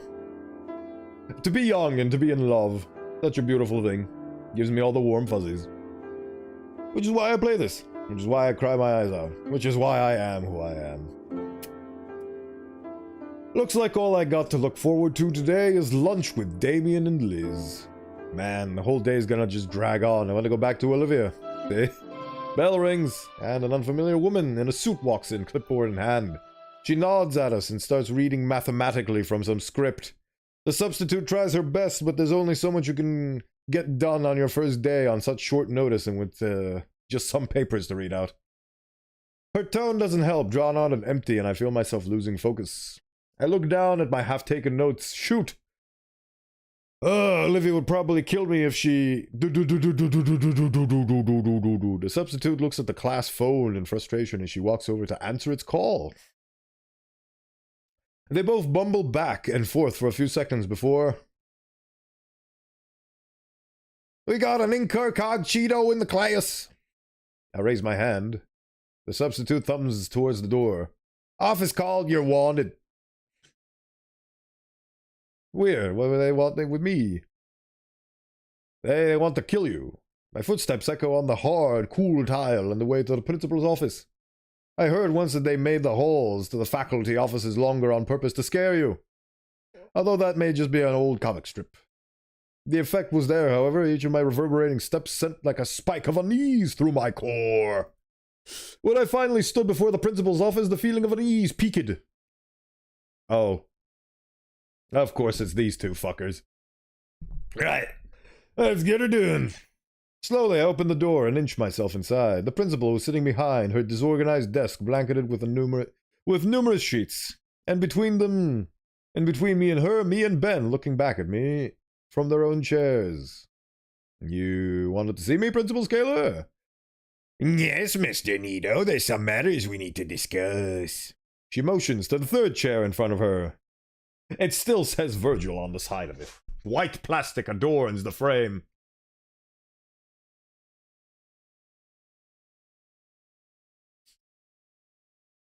I take a seat as instructed next to Ben, who's more or less acting as a personal barrier between me and Mia. Mr. McKnight has informed me that there was an incident between you and Mrs. Moretti earlier this month. Is that... So his name is Ben McKnight and her... Oh, because he's a shining white knight. I get it.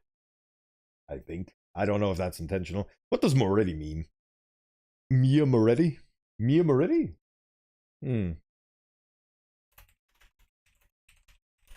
Mia Moretti? I don't know. Sounds like a normal name to me. There's probably something about it. Anyway. One in which school property was severely damaged. Yeah, it was near the start of the month, so why not? I look at Ben and Mia. I'm sorry, there were more pertinent issues at the time, Ingo. I had to keep pushing this back to handle things like an audit paperwork and... An excessively heavy breath leaves Miss Scalar's mouth. You should give me the reports for this as soon as it happened. Mrs. Scalar looks at Ben as he frowns. This needs to be resolved by the end of today, Benjamin. Benjamin McKnight.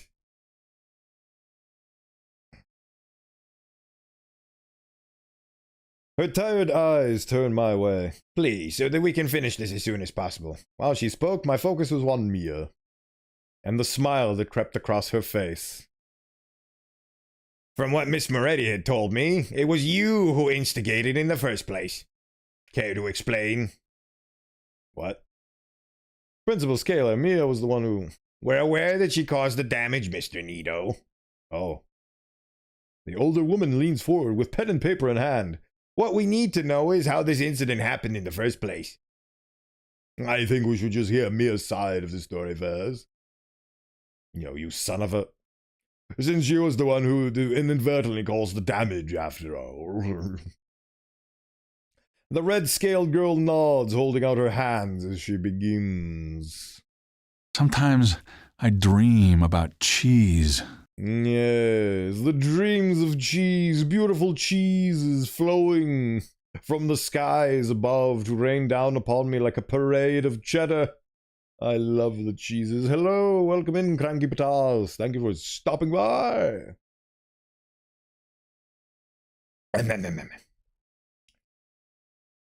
Oh, yeah.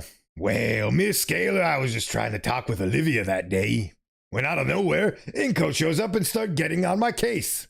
I was trying to tell him that me and Olivia were just working on a project, when bam! Yes, the Gator dating sim, that's what it is. I'm currently being tattled on because I did a mean thing and she is twisting the truth to suit her own benefits. She is being a dirty, stinky liar. He just... What the hell? Ben McKnight, more like bend over.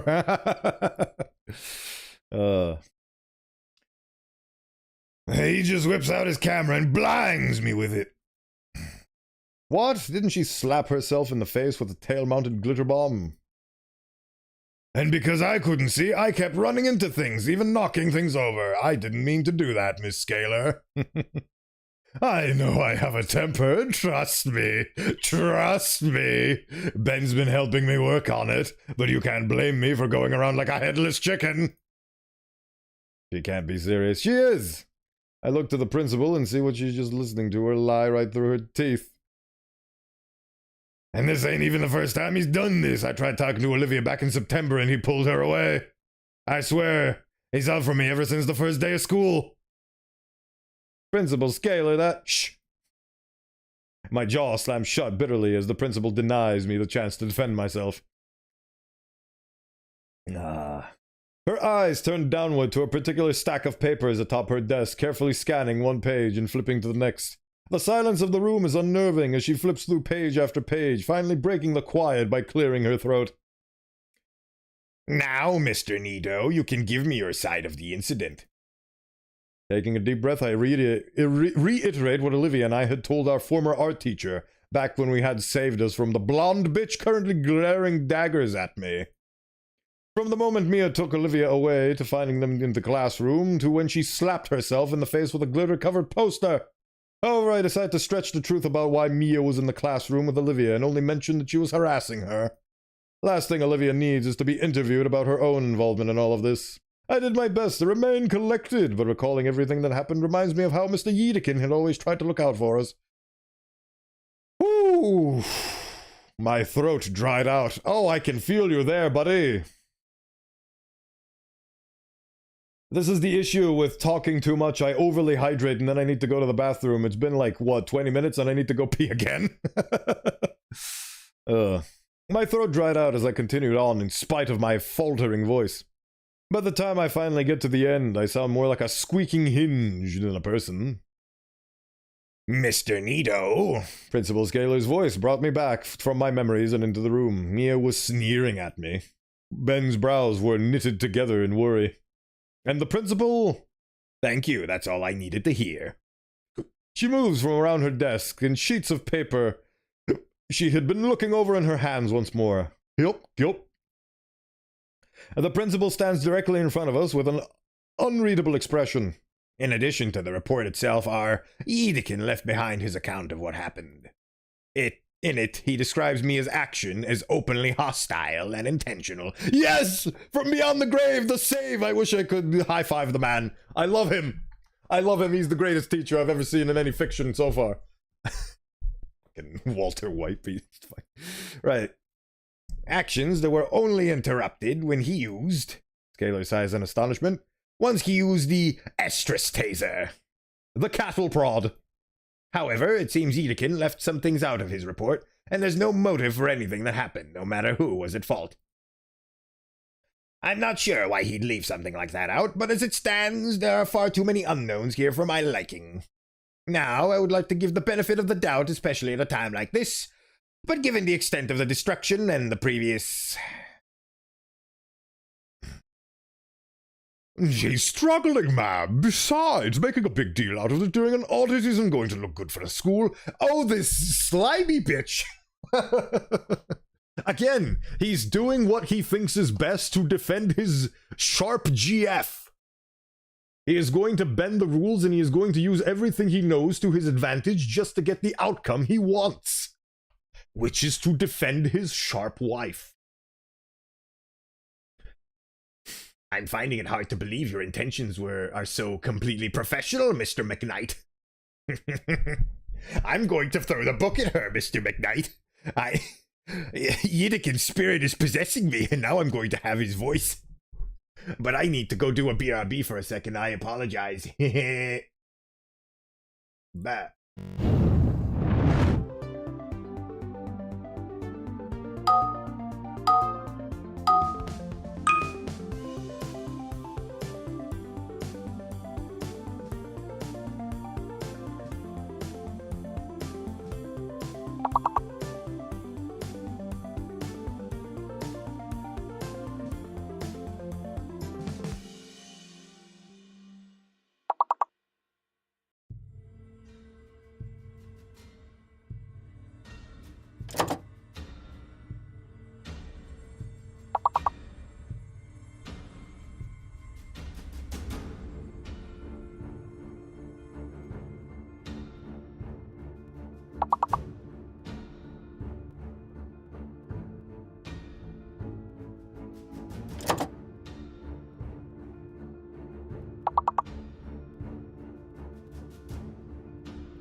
And we return to serious situations because we are having allegations thrown at us.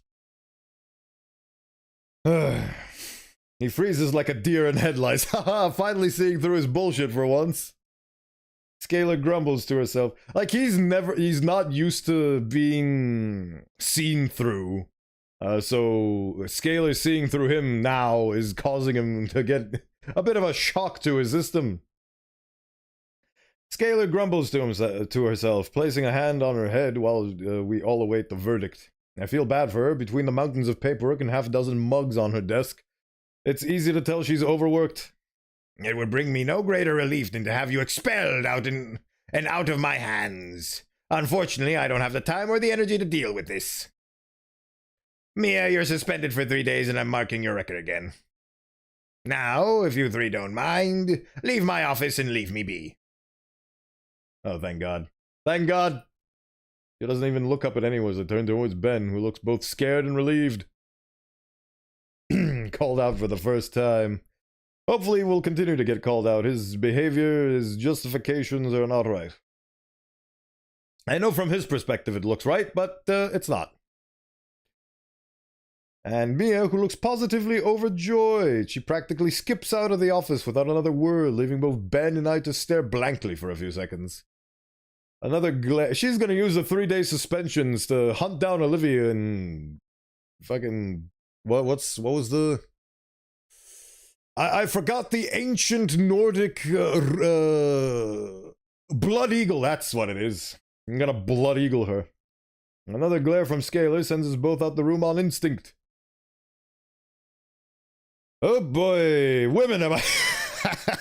Oh Ben, I'm never gonna be your bro. Maybe never. Never say never. Oh God, he's pissed. Seriously? That's it? Oh God, this is actual Inko is pissed music. This is new. It all hits me. It hits me all at once. She just gets to walk away. After everything she did to Olivia, she gets the equivalent of a slap on the wrist. Yes. Welcome. My God, listen to this song. And this time it's not playing from VLC. This is legitimate OST we're going. My God. I watch as Mia happily strolls off down the hall a good distance ahead. Welcome to the friends in high places, Inko. Inko, you okay? Please don't hurt her. Am I okay? Ben, what the hell are you thinking? On top of everything else, between our teacher dying and what Olivia's going through, could this not be? Could not this have fucking waited? No, Olivia! he turns into the Roadrunner. Turns into Daffy Duck. Shit, alright. She crashed her wheelchair. She's stuck at home. She can barely leave the room, let alone the house, and you're over here playing games with interpersonal drama like a school child. I'm sorry. Are you? Because you were... Because here you are dragging me halfway across the school so that crazy bitch can use me as a scapegoat when I just want to go home. And you're helping her by being her lawyer.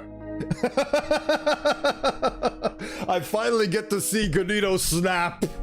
The injustice of it all. Oh, he's definitely reacting emotionally. Oh my God, I love this guy. Oh, he reminds me of me. This is not a good thing, by the way. Don't do this, kids. Learn from Gonito. Don't do this. I speak from personal experience. Like, the inherent injustice of the situation is not an excuse to lash out emotionally at other people. No matter how in the right you are, your actions are what matter, not ultimately who's in the right and who's in the wrong. Holy shit, dude! I used to have respect for you. Look, it's not like that. Then how is it? It is hard to explain. She's strong-arming me. I'm actually her slave boy. She whips me into shape behind closed doors. I have no idea what the janitor's closet looks like, Inko. Listen to this music. It's beautiful. Oh, it's so rough. It's so much emotion. You know what? I'm already drained. I don't have energy to spend on this or on you, lizard boy. He's actually in trouble. That's fine. Oh God, don't snap his neck, please. Don't kill him. My withering glare does its job as Ben reluctantly backs down. Look, man. It's just for the best. For you, for Olivia, for the school. Can't believe this. Now I know why Olivia hates you. I feel a cruel satisfaction as my words lash at Ben. You're making problems for— just walk away, dude. Just walk away. You're making it worse with every second sentence. His face growing more distraught. Get your shit together, man. I turn to leave and get away from everything. Incomplete, you don't understand. Yeah, I really don't. Just listen to me, okay? No. No. Goodbye. I'm sure he has a valid and logical explanation, but unfortunately, I'm not the protagonist. Incognito is, and the story moves with him. If it was me, I already did this lashing out when I was his age, so I know that's the wrong thing to do, so I would have actually stayed and listened to him, because I genuinely believe that he has a valid explanation for this. Like, on the surface, I know he's a total dickbag and it looks very much like it, but I know that from his point of view, he was justified in everything he did, so I'm curious to hear him out, which is why I would actually listen to him. But unfortunately, our friend Ganido is a barrel full of gunpowder and explosives. Ooh. Rage fuels him, and understandably so. It's not justified, but it's understandable. Nothing else left to say. I leave without bothering to look back. By now, it's about lunchtime, meaning I can hang out with Damien and Liz. Definitely needed after all this. Should've listened to the guy, dude. After school, I took the metro back home to shower and put on some new clothes. Oh, it skips over that entire thing, huh? As it turns out, my parents really were on a business trip for the weekend, as indicated by a sticky note on the fridge. Randy opens the front door and let me in. You are my family now. You are my new father. Randy, you are my father now. You have a very big cranium. Oh, there you are. Damien mentioned that you've been coming over later. Hey, I lost his voice for a second there. Hey, Randy.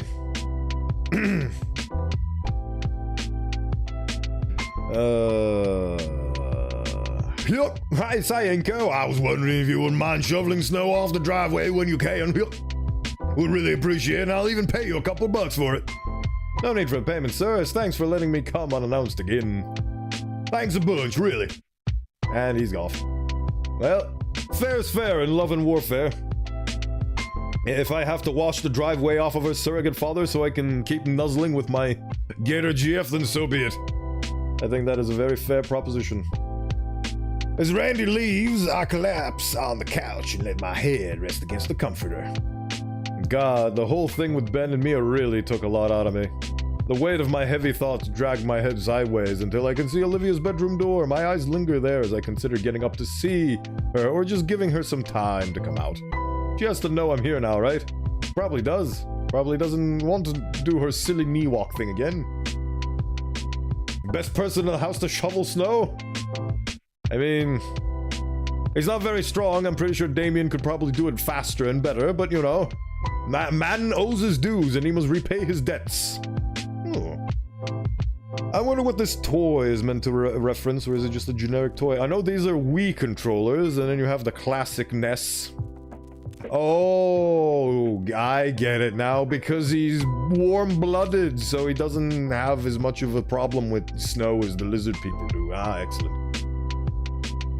Yeah, it definitely would be an absolute bother and annoyance for cold-blooded lizard men to shovel snow, so yeah, understandable. Right, where were we?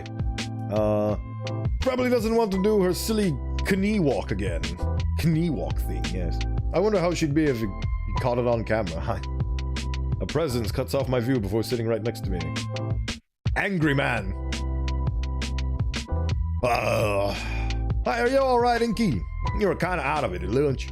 For a moment I considered tailing Damien about what happened, but honestly the last thing I want to do is bring this sort of drama into what I would consider my safe haven. Yeah, I'm alright, Damien. I just had a rough time at school. I'm hoping to take my mind off of it. Oh, that's pretty understandable. I mean, with everything that's been going on and all. If only you knew. If only you knew, my friend. In an attempt to comfort me, Damien pats my shoulder. Tell ya what, I'll finish up my homework, then we can chill over a game of rock ping or something. That good? Yeah, actually, that sounds good, yeah. Sweet! And now he's motivated more than ever to actually finish his chores and assignments. Alone again. My stomach is aflutter with the butterflies as I get up from the couch. Olivia's room is just a couple of steps away. And each one stirs the butterflies even more. Once I reach it, I feel like I'm in the shadow of a colossal monolith. Come on, Inko, you gotta knock. Damn it, arm, just lift up. Stop shaking. Knock, knock. I'm awake, Uncle Randy. It's me, Olivia. I hear a quiet shuffling before Olivia speaks up more loudly this time. Inko? Yeah, are you? Okay. Decent. Damn you, brain. Can I come in? Yeah, just watch your step. Watch my step. My hand is still shaking as I make contact with the knob. With a deep, calming breath, the butterflies finally start slowing down, and I'm able to push the door open. What did she do? What has she done in here? Oh. What the hell is she doing? Is she hibernating? What the hell is this? What am I looking at? Olivia, why are you in pitch black darkness? The room is extremely dark. The only source of light is coming from the entryway. I have to take my sunglasses off in an attempt to see through the darkness better. Olivia, what the heck happened here? Why is it so dark? I make out Olivia's shape on the bed. No reason. Just been playing games all day in the dark. Thought it'd be fun. Well, I'm turning on the light. No, don't. You'll ruin it. Oh god, we've been blinded. The room flickers to life. Olivia's bed has been rearranged into a nest of blankets with her in the middle. She lies curled onto the side with a multitude of old sketchbooks with loose papers piled around her. Quite the setup. Aye, welcome to my den, said the spider to the fly. Oh, well, that's cute. Well, how did you get so Olivia weakly shields herself under her covers. Is this paint? Olivia, did you paint over your window? Wait, did she actually? Yeah, I did, and I'm proud of it. Why would you go and do that? The light coming in offended my blackened heart, and my window became a canvas into the darkness of my life.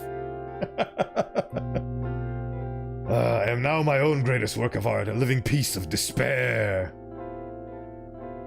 Oh, raptor Jesus. Olivia, you're not a living art exhibit.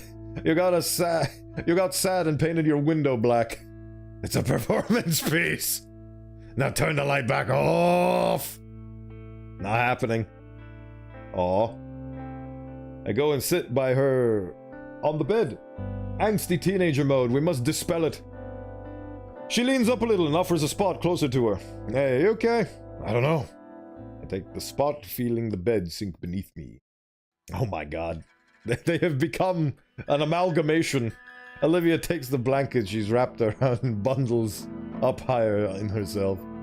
What's all this paper for? Nothing. They're all for nothing. Come on, you know what I mean. I pick up the torn cover of a notebook and see it's dated 3 years ago. Have you been looking through these all day? Her head bobs in a meek nod. There sure is a lot.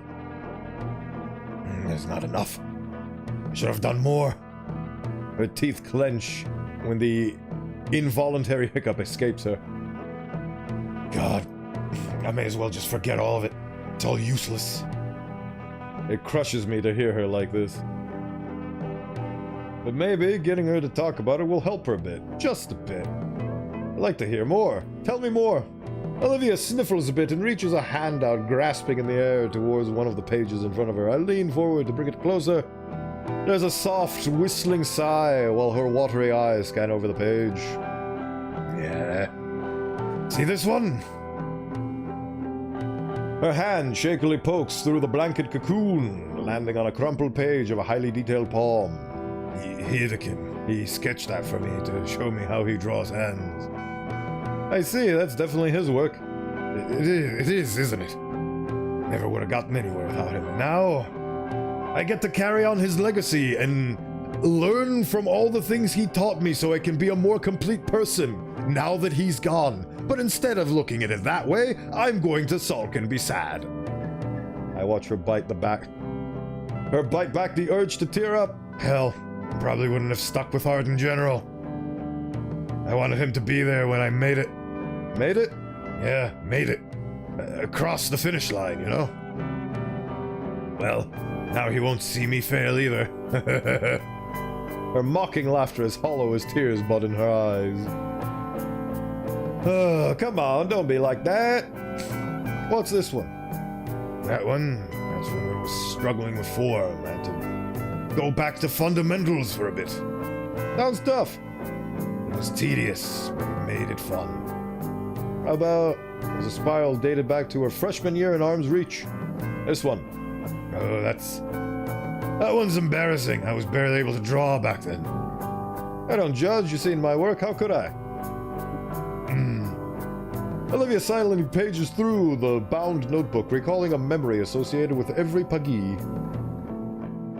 With each turn of the page, her voice grew hoarser, like a horse. She neighed. Her hands tremble and her breaths are shorter and harsher. And when she comes to a sterile white page, Olivia breaks. Ah, there we go. I'm really saddened over the fact that every time we get to hug the Gator, it's due to the fact that she is trying to survive through emotional trauma. I draw her into a hug and she cries. The poor girl crumples completely, all her energy now going to her sorrowful wails. My own eyes sting, but I have to be strong for Olivia's sake. You do indeed. There's no words to her cries, only her regrets and anguish given voice in loud screams. Those don't last as her voice gives out, finally spent. She's now left simply letting her tears flow freely into the blanket and my jacket. That jacket is gonna become crusty with all the tears it's soaking up. The notebook that she held onto tightly finally releases her tense grip, having broken the binding and letting the pages drift downward individually. I don't know what Olivia was trying to do, but once the last page had drifted back down to the bed, her full body weight was pressing against my chest. If it weren't for the wall behind me, I'd be on my back and held down by a tired girl. With my head practically atop hers, I feel the last remnants of her shuddering gasps. This didn't work. I'm such an idiot. Why would I? She doesn't want to be thinking about Itikin, moron! Okay, plan B. I clearly can't do this alone. Hey, let's go into the living room, alright? No. Come on, it's too dark in here. How long will you keep the window like that? Forever. It's as black as my blackened black soul. Come on, that can't be healthy. You need sunlight. Olivia protests by digging into my shoulder with her muzzle. Guts need sunlight too. A long sigh, she knows I'm right. I promise to clean it up later. Okay. Thanks. Really, I think we should head to the living room. Will you come with me? No. I want to stay here in the darkness. I am Batman. Batman! Please. Dang it. Okay, can I at least pick out a movie or something from the living room? She nods her head in response. Alright. Need anything else? There's more soda in the fridge. Bring some for the both of us. Alright. I move my legs over to the edge of the bed and hop off. Oh. What do we got going on over here? Olivia gasps as the blanket comes up with me. What has happened, woman? Oh my god. You weren't supposed to see that. Olivia, are you alright? What happened? Olivia hides her tear-marked face as with her hands in shame.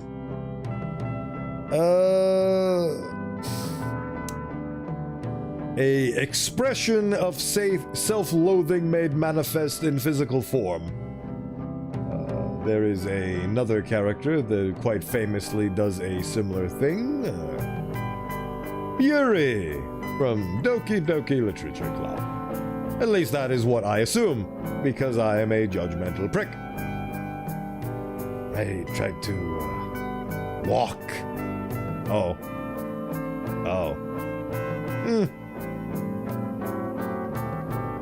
You what?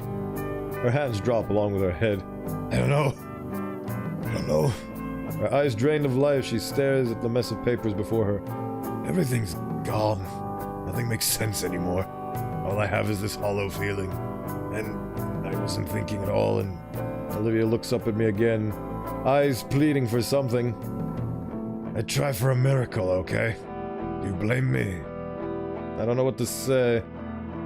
Does it hurt? It's blue, dude! I'm fine, it just tingles. Maybe that means there's still some feeling below my knee, isn't that good? No, it's not. We need a first aid kit or something. It's not even that bad, Inko. What if it gets infected? Isn't this an internal bleeding? I don't think that's... Unless it's an... Oh, maybe it's actually meant to be a big old gash, but I have safe for work mode enabled or something? I don't know. Not... I don't know. I don't know. I'm not a medicinal man, but I don't think infections can occur on the inside. I could be wrong, though. Better safe than sorry, in any case. I watch as Olivia gets ready to protest, but finally sighs in defeat. Fine, just get it over with. I'll go get Sophia. She probably knows how to... No! I don't want her to see my shame! Why not? I don't want them to know, alright? Olivia, I'm not a doctor. I can't even remove a splinter without screwing everything up. Olivia casts her look aside. Man, she's not intending to follow up on this at all. Be right back, okay? Olivia softly whines in protest. Poor girl. Unfortunate tidings fall upon us in this ending of the September month. The Subtemper month. With haste, I quietly leave the room to search for anything that might be able to help. After rummaging through the house's medicine cabinet and freezer, I managed to find an ice pack, a first aid kit, and Neolithin. Damien's not around. He's probably in his room still. Alright, this will hopefully be enough. I return to find Olivia exactly where I left her. The first aid kit is placed on the bed next to her. Olivia averts her gaze away from me as I tend to her wound. Grabbing the Neolithin, I squeeze a dollop of the medical cream on the injury and spread it evenly. Then apply an ice pack to the wound to wrap the whole thing up with gauze, making sure not to make it too tight. Although my work is clumsy, it makes 3 out of 4 tries, and I made 10 minutes to get it right. Well, at least the pants are back up. Alright, I think that should do it. Let me know if it gets too cold. I look up to see Olivia still looking away from me, giving her best pouty expression. I know you don't like being taken care of, and I don't want you to get hurt. Yeah, well, it's still weird. I place a gentle hand on the side of her snout, gently coaxing her to look back at me. Feeling better? She still tries to look annoyed, even as I use my thumb to caress her cheek. Eventually, the last of her defenses fall, and a faint pained smile forms across her face as she nestles further into my hand. Yeah, a bit. Good. With that taken care of, I finally breathe a sigh of relief. Now I figure out the next issue. How to get her to the living room. She's definitely not gonna do her silly knee walk. Oh, it just dawned on me. I think the thing that happened with Ben and what he wanted to explain before Inko cut him off and said no, I think Mia was probably blackmailing him as well, because Inko cares about Olivia, even to an extent still. She was like, you better get me off the hook or I'm gonna destroy this whole operation. So he had no choice but to lawyer himself up and be the Better Call Saul, because he himself was being blackmailed, because he didn't want Olivia to suffer more than she already is. Oh, that's probably what he wanted to tell us. Man, this game is beautiful. At least I assume that's the case. That would be the way I figure this out, is his justification for it. We'll see as the game progresses. Ugh, she's definitely not going to do her silly knee walk. With how her knee currently looks like the world's largest grape. That left only one real option. Forgive me, legs, for what you were about to go through. Carry her! Yes, the Princess Carrie is here! With the utmost care, I slowly stride into the living room with Olivia in my arms. Princess Carrie, do it! I fear her claws dig into the back of my jacket and her tail bump against my leg. Mia, the queen of blackmail. Oh, I appreciate the fact that you are not confirming nor denying. Getting through her door was a struggle, but Olivia coaches me through it and even shuts the door with her tail. Hey, it's Miss... Hey, big green gator mama. Damien's laying on the couch engrossed in some game. He's playing Fortnite, I bet. I just realized, like, they have all these other names for games and such. Like, they have Rock Ring, they have Generator Head, Iron... what's it? But then when they go to Fortnite, they just... It's Fortnite. It's just Fortnite. And this is Mr. Beast. Like, they do not give a single squalid fuck. I guess the child is suing proof, intellectual property proof. Ooh-wee. Right. He turns to see us around at the sound of Olivia's door closing. Hey there, you guys! There you guys are there! Vinny waves from the recliner. Leah, Vinky, hey, yo, how you doing? Because Epic Games doesn't care, they are god tier in terms of money. I mean, that's true, but... It's even more true because they bought Sketchfab, and as a 3D modeler who wants to put their 3D models on a website, I don't really agree. Because I don't morally agree with what they tried to do with Steam. They were like, we've got a game store, get our games, and they just bought their way. Like that, the fact that they are god tier is a blessing and a curse. A blessing to them, a curse for us. And then when they failed, they just sort of just gave up. This still slowly and steadily chugging along, but the news has died down on that front, so I think they finally managed to ease off on that aspect. They're not gonna force their way into a monopoly with money. At least where Steam's concerned, but unfortunately they forced their way into a monopoly with Sketchfab and ArtStation because they own all of those and they're combining them into one thing called Fab. And I don't know how to feel about that. I always like to use alternatives to sleazy business practices that are just trying to monopolize everything. But I don't know if there's actually any modeling alternatives to Fab. I hope there are, because if there are, I'll be using them. I think chances are I'll probably be using VGen or Itch.io. Oh my god. I am an absolute cradle of piss today. How many times did I go BRB? Like 3 or 4? This is unprecedented for somebody who has turned down the ads to an absolute minimum. My god, there's so much in me. The bladder, and I keep drinking. It just goes right through me. I was like, wow, that's so embarrassing. The streamer is being overhydrated by her own audience. And she constantly needs to go BRB. And now I'm in the front of it. It's like you guys aren't even redeeming hydrate all that much. I just drink too much. It's maddening. Right. He must have gotten home while I was bandaging Olivia's leg. Hey guys. Hey, why are you princess carrying her like that, Big Daddy?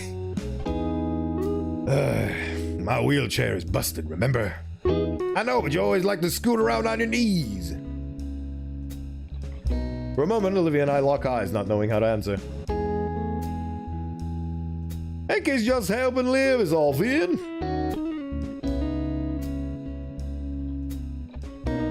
Can if you want to get 5k plus channel points.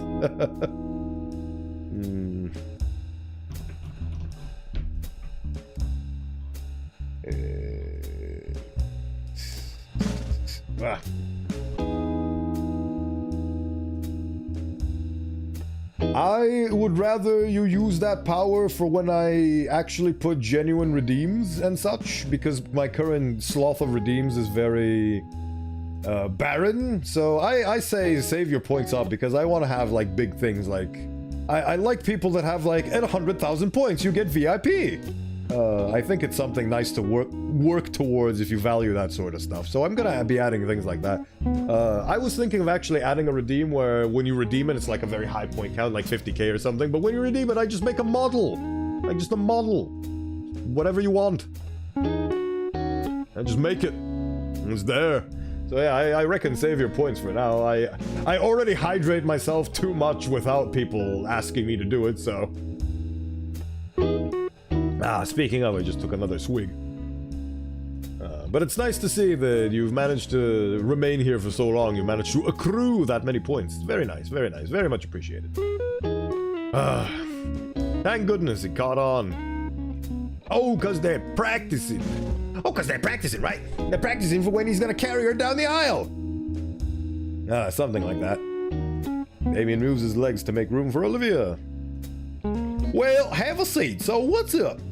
I set her down. You saw the blush. You saw the blush. I set her down on the couch. Just wanted to be out here for a while. Got some extra company. For sure. Yup. Well, I'm just wiping the floor with Vinny in War Club 40M here. Oh, boy. Warhammer 40k, huh? Please no. Yeah. Might switch over to something else if this Boarfest doesn't end. You want to give it a shot? The comment is directed at Olivia. It ricochets to me when he doesn't get a response. Well, I don't play games that much, but sure. Let's see if I'm better than a child. Oh, come on, Olivia. I need a mentor. 40k family. Yes. We play 40k in this household, young man. Right, I need to go do the thing again. I will try to be as quick as I can, so I'll just leave you with this beautiful image. 1 second.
Okay, moving on. I look to Olivia, who merely nods at the at the Damien mini-me. and Damien's a Randy mini-me. Awesome, I'll go grab a controller. Vinny uses the footrest as a recliner as a springboard to the plastic bin of controllers. With the younger boy busy, Olivia takes the opportunity to readjust herself, sliding herself closer until she's hip to hip with me.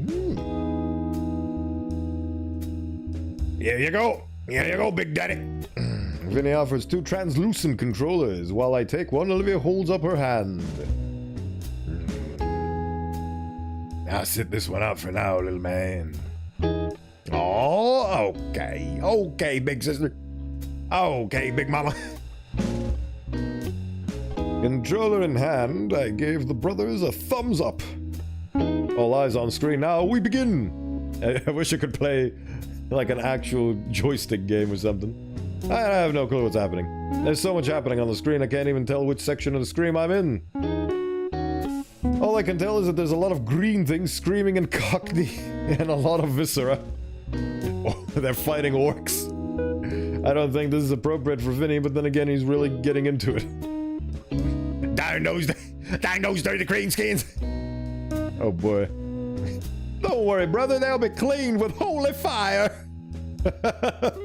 Oh, proper 40k heads. In the corner of my eye, Olivia is leaning forward. She's slowly becoming engrossed in the mayhem on display, and her tail thumps with the massive stomp of our in-game avatar delivers to the green shouty things. That's the best way to describe 40k orcs. The green shouty things. Focus back on the screen, the fiery particle effects and heavy BLAM! There's nothing quite like the punch of a bolt gun. I don't know how long it went, but by the end of it, our stage or whatever, there were cramps in my hand in spots I never knew it could cramp. Some animation plays out on the screen, giving me a reprieve to set the controller down on my lap. Did this game predict the sequel to the Warhammer 40k game that is currently really popular and I wish to play, but I don't have the opportunity, or at least I didn't. Warhammer 40k Space Marine 2, that's the thing. They're essentially playing Warhammer 40k Space Marine... Yeah, they are actually playing Warhammer 40k Space Marine 1, because I remember the first one was Orcs, now the second one is Tyranids.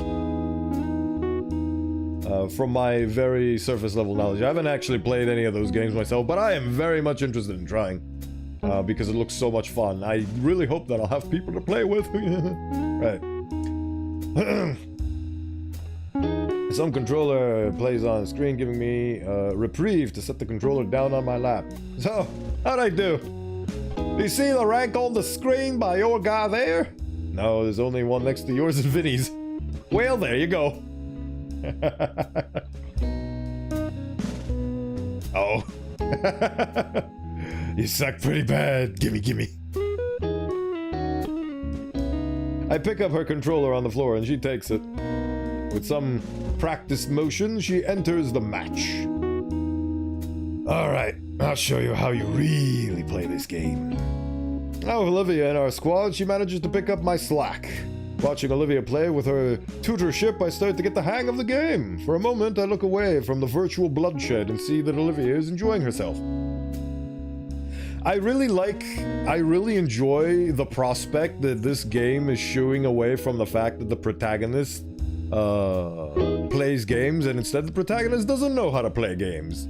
And isn't very well versed. It's very much a breath of fresh air. Tyranid player here, so Space Marine 2 is off my list. Ah. You don't want to kill your own babies? But what was I talking about? Yeah, it's a very welcome change of pace, because usually you've got the protagonist being like a shut-in need gamer TM, just so he's 100% maximum relatable to the people who usually tend to play these kinds of games. But I'm glad that this guy is actually pretty cool, and even though he's oblivious and a himbo, he's got more... Like, I like the fact that I cannot relate to him. I like the fact that I can relate to Olivia more than I can to him. It's a nice and welcome change of pace. And it shows that anybody can be a gamer TM. Oh, Snoot Game's the one where your protagonist is basically the classic DDLC blank slate archetype. Oh well. Maybe they got bored of that archetype themselves and decided to do something more unique and interesting for this game. And I'm all for it. I love this game. Right, for a moment I look away from the virtual bloodshed and see that Olivia is enjoying herself, surrounded by her folks playing this silly game for a few hours. How dare you! What was it called? The heretics must be dispelled, my friend. This is not silly, this is doing what's right for the God Emperor. And so on and so forth. I haven't directly played the tabletop equivalent of 40k, and I don't have any miniatures or anything. I have a vague surface level understanding of the lore, and I am fascinated and interested because my big man brain senses are definitely reacting to the masculine energy of 40k. So I very much enjoy the armors and the bolt guns and the big shooty bang bang, and that's probably the reason why I'll probably pick up Space Marines 2 someday, maybe, who knows. The problem is next month is gonna be spooky month, so I'm gonna be playing spooky horror games, so we'll see what happens. Yes. Just for a while, she's feeling a little better. A few games later, there's a knock on the door. I'm gonna go get it. Vinny jumps out. Ah, hello, Big Daddy. Oh, I accidentally guessed it right. Hey, Big Randy. There he is. The figure stumbles in through the blizzard and removes his heavy jacket. Oh yeah, he said Oh, jeez, this weather. Hey, y'all. Enko. Didn't expect you to still be here. Wasn't I supposed to be shoveling the driveway for him? Good evening, Randy.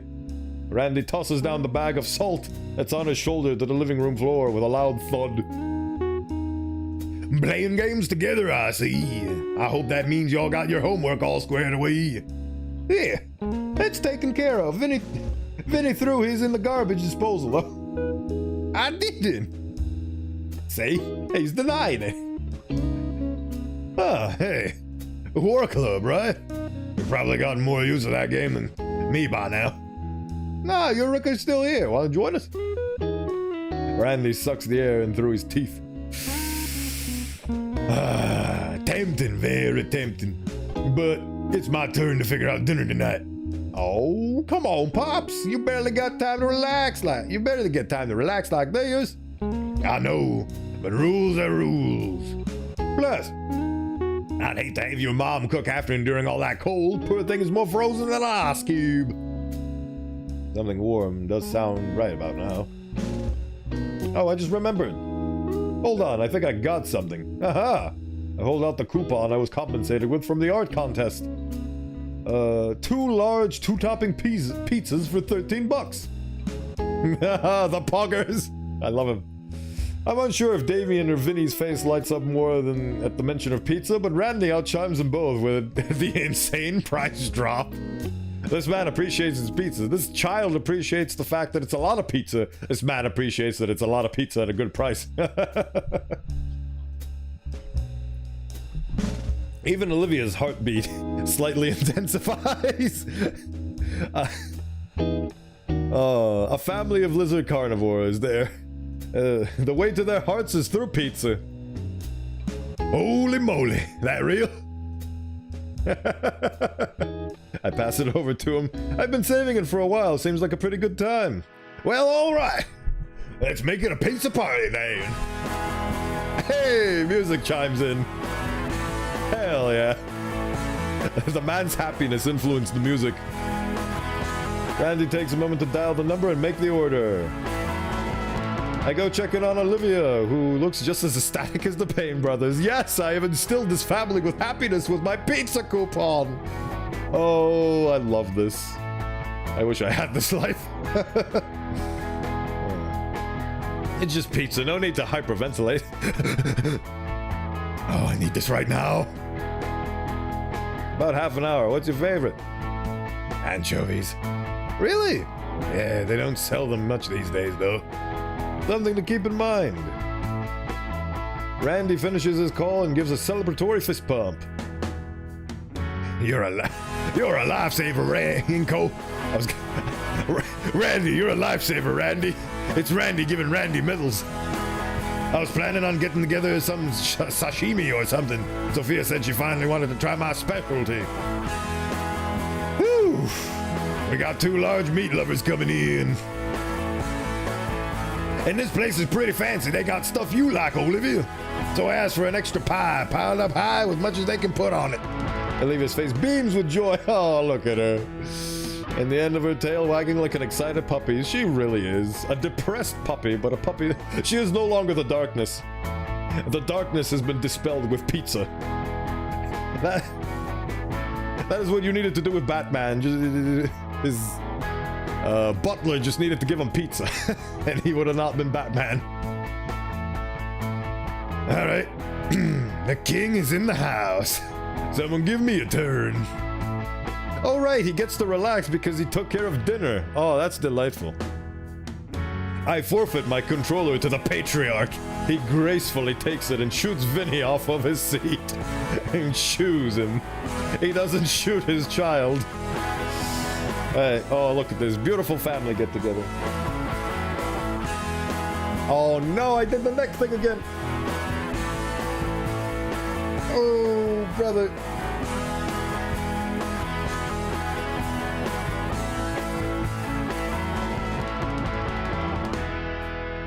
I keep doing this so often that I need to figure out how to properly fix this when it happens. Oof. Oof. Ah. trying to make Minecraft Steve hurt noises. Oh god.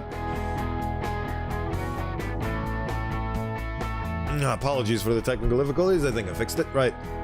The little one repositions himself on the carpet. As I watch the family play together, I feel a pang of jealousy. Oh, do you now? Do you now? Especially as Randy and the brothers banter with one another, really getting into their on-screen characters. While Olivia remains silent, I see a smile tugging at her lips as her fingers hammer away at the controller's buttons. I try to picture my own family in their places, but the image is so surreal that it could be displayed as a piece of modern art. Taking off those thoughts, I return my focus to the television and the hyperviolence on display. Still, no clue what's happening on screen. I want to ask Randy about what War Club is all about, especially with all the funny accents being thrown around. Maybe Olivia can fill me in later. As far as I can tell, it's just dudes in the silliest looking armor ever fighting really ugly aliens. That happens to have British accents.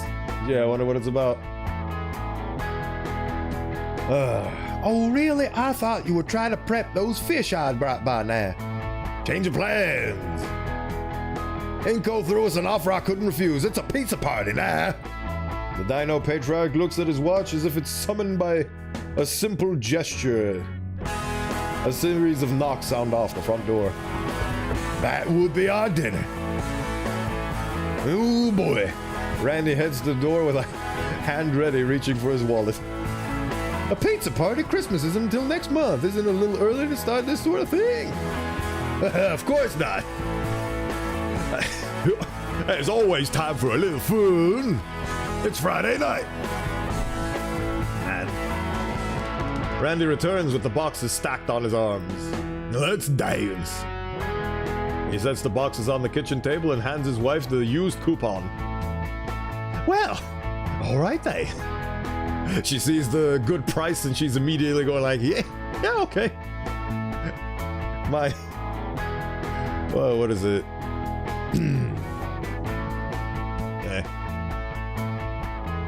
See? Okay, everyone. Get a plate and get some. Feel free to make a mess if you want cleanup duty. Damien and Vinny leap from their positions and have their plates in a blink of an eye.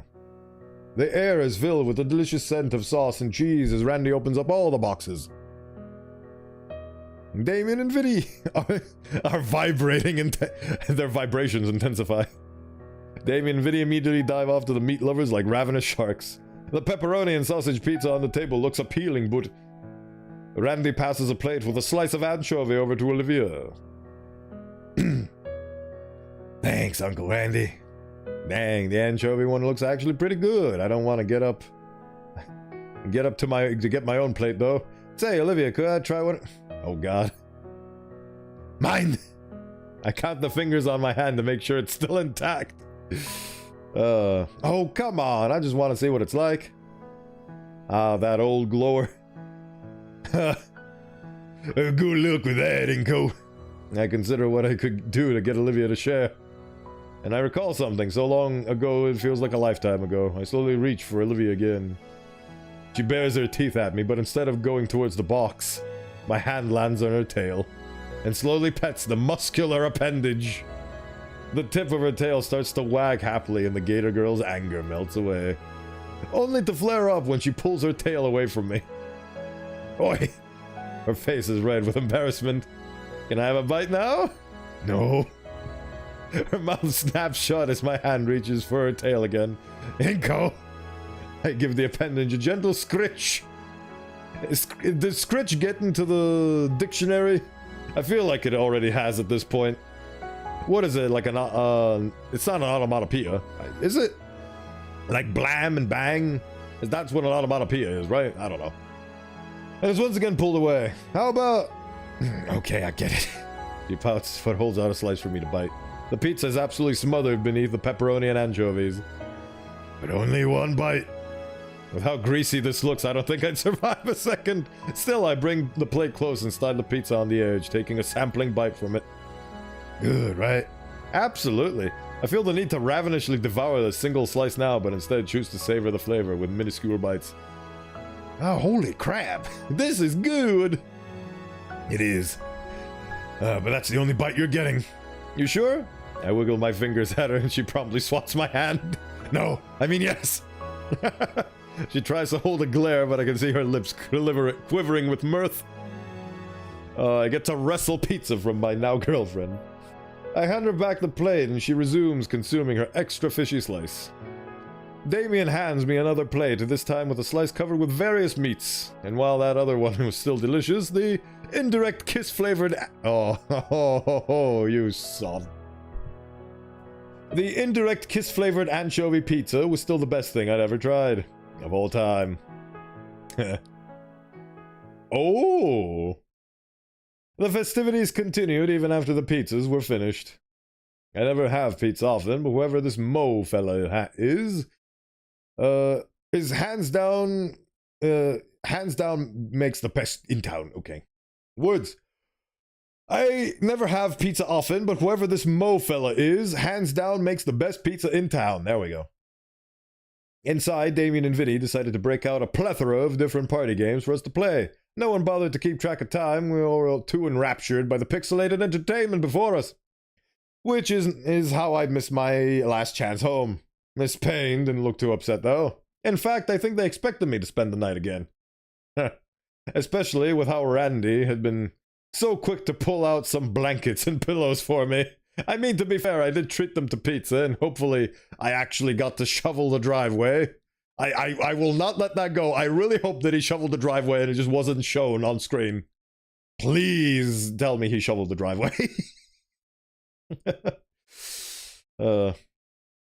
Both of the parents insisted I stay, and it's not like I could realistically walk home, so once again I'm staying over, and currently sat at the floor of the couch with Olivia. We're both bundled up to stave off the chilly winter night.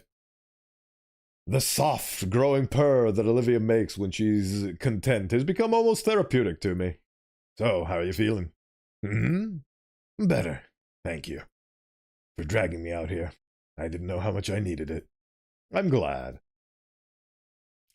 Her palms wrap around my left hand, and she gives me a gentle smile, followed by a colossal yawn.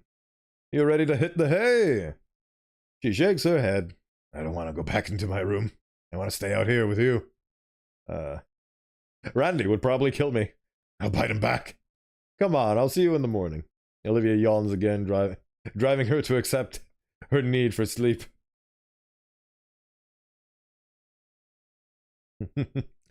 After carrying Olivia to her room, I sleep on the couch once more, and as I lay on the couch parsing through the past few days, the thoughts wrap into a dream, one in which Olivia and I both stood before that park fountain, making a happy wish for the future. And I think this is an excellent time to end it. Ooh, it was a beautiful game and a beautiful stream today. And I shall continue it next time. I need to figure out my schedule for next week, but expect Gatoring.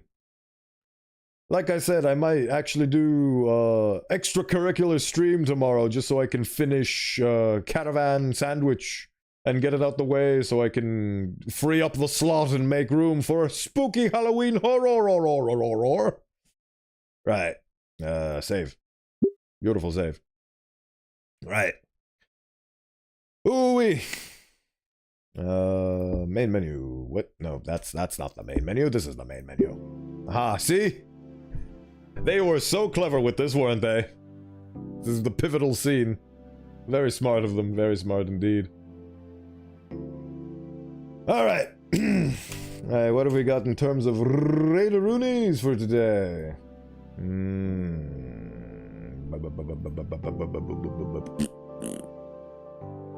Twitch. Funny Twitch. What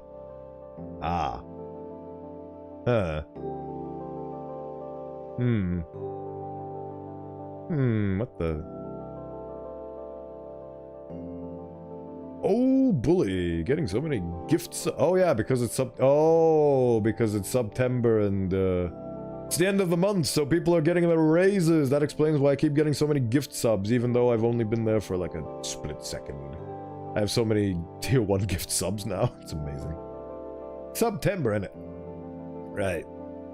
What do we got going on here in terms of people?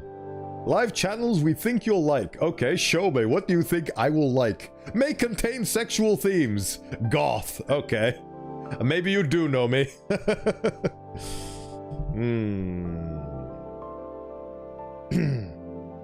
see. What do we got going on over here?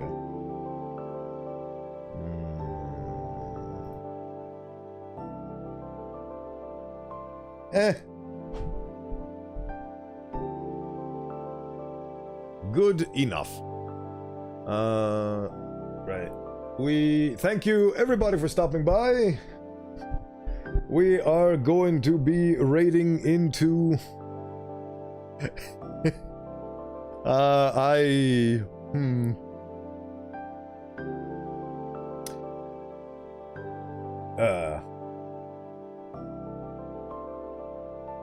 never mind. I thought I had somebody to raid, I did not. I definitely do want to try somebody new, so bear with me while I look for things and or people.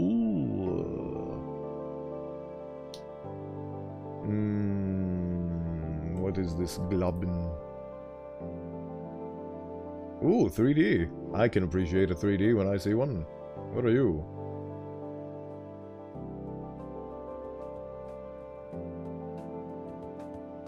Yep. Oh my god, Pirate Software is actually playing Witchfire. I want to play Witchfire, but Epic Store exclusive. So, waiting for it to come on Steam. Speaking of, please tell me it's on Steam. I just googled Steam and Steam, nice. Witchfire. Oh my god, it's out on Steam. Oh my god, it's been out for a week. Oh my god, I know what I'm playing. Holy moly. Ooh-wee. Well, I know what I'm doing next week. Oh. Ooh-wee. Right. Need to keep that in mind. Jeez, where was I? Right, anyway, keep that in mind for later. Actually, you know what, let's go right into Pirate Software. Fuck it, you know, might as well. I'm gonna be a funny boy today.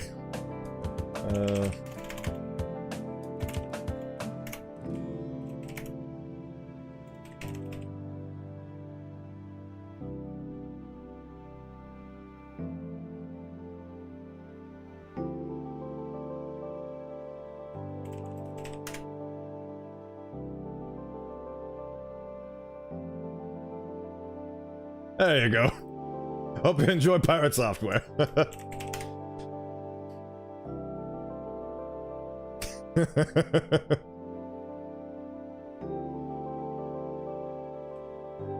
It's gonna be fun. Gonna be rated into somebody who's got 12,000 live viewers. Oh. Alright, so hope you have a good day. Thank you for stopping by, and I'll see you next week for more shenaniganry, most likely Gator related as well. Take care. Huh.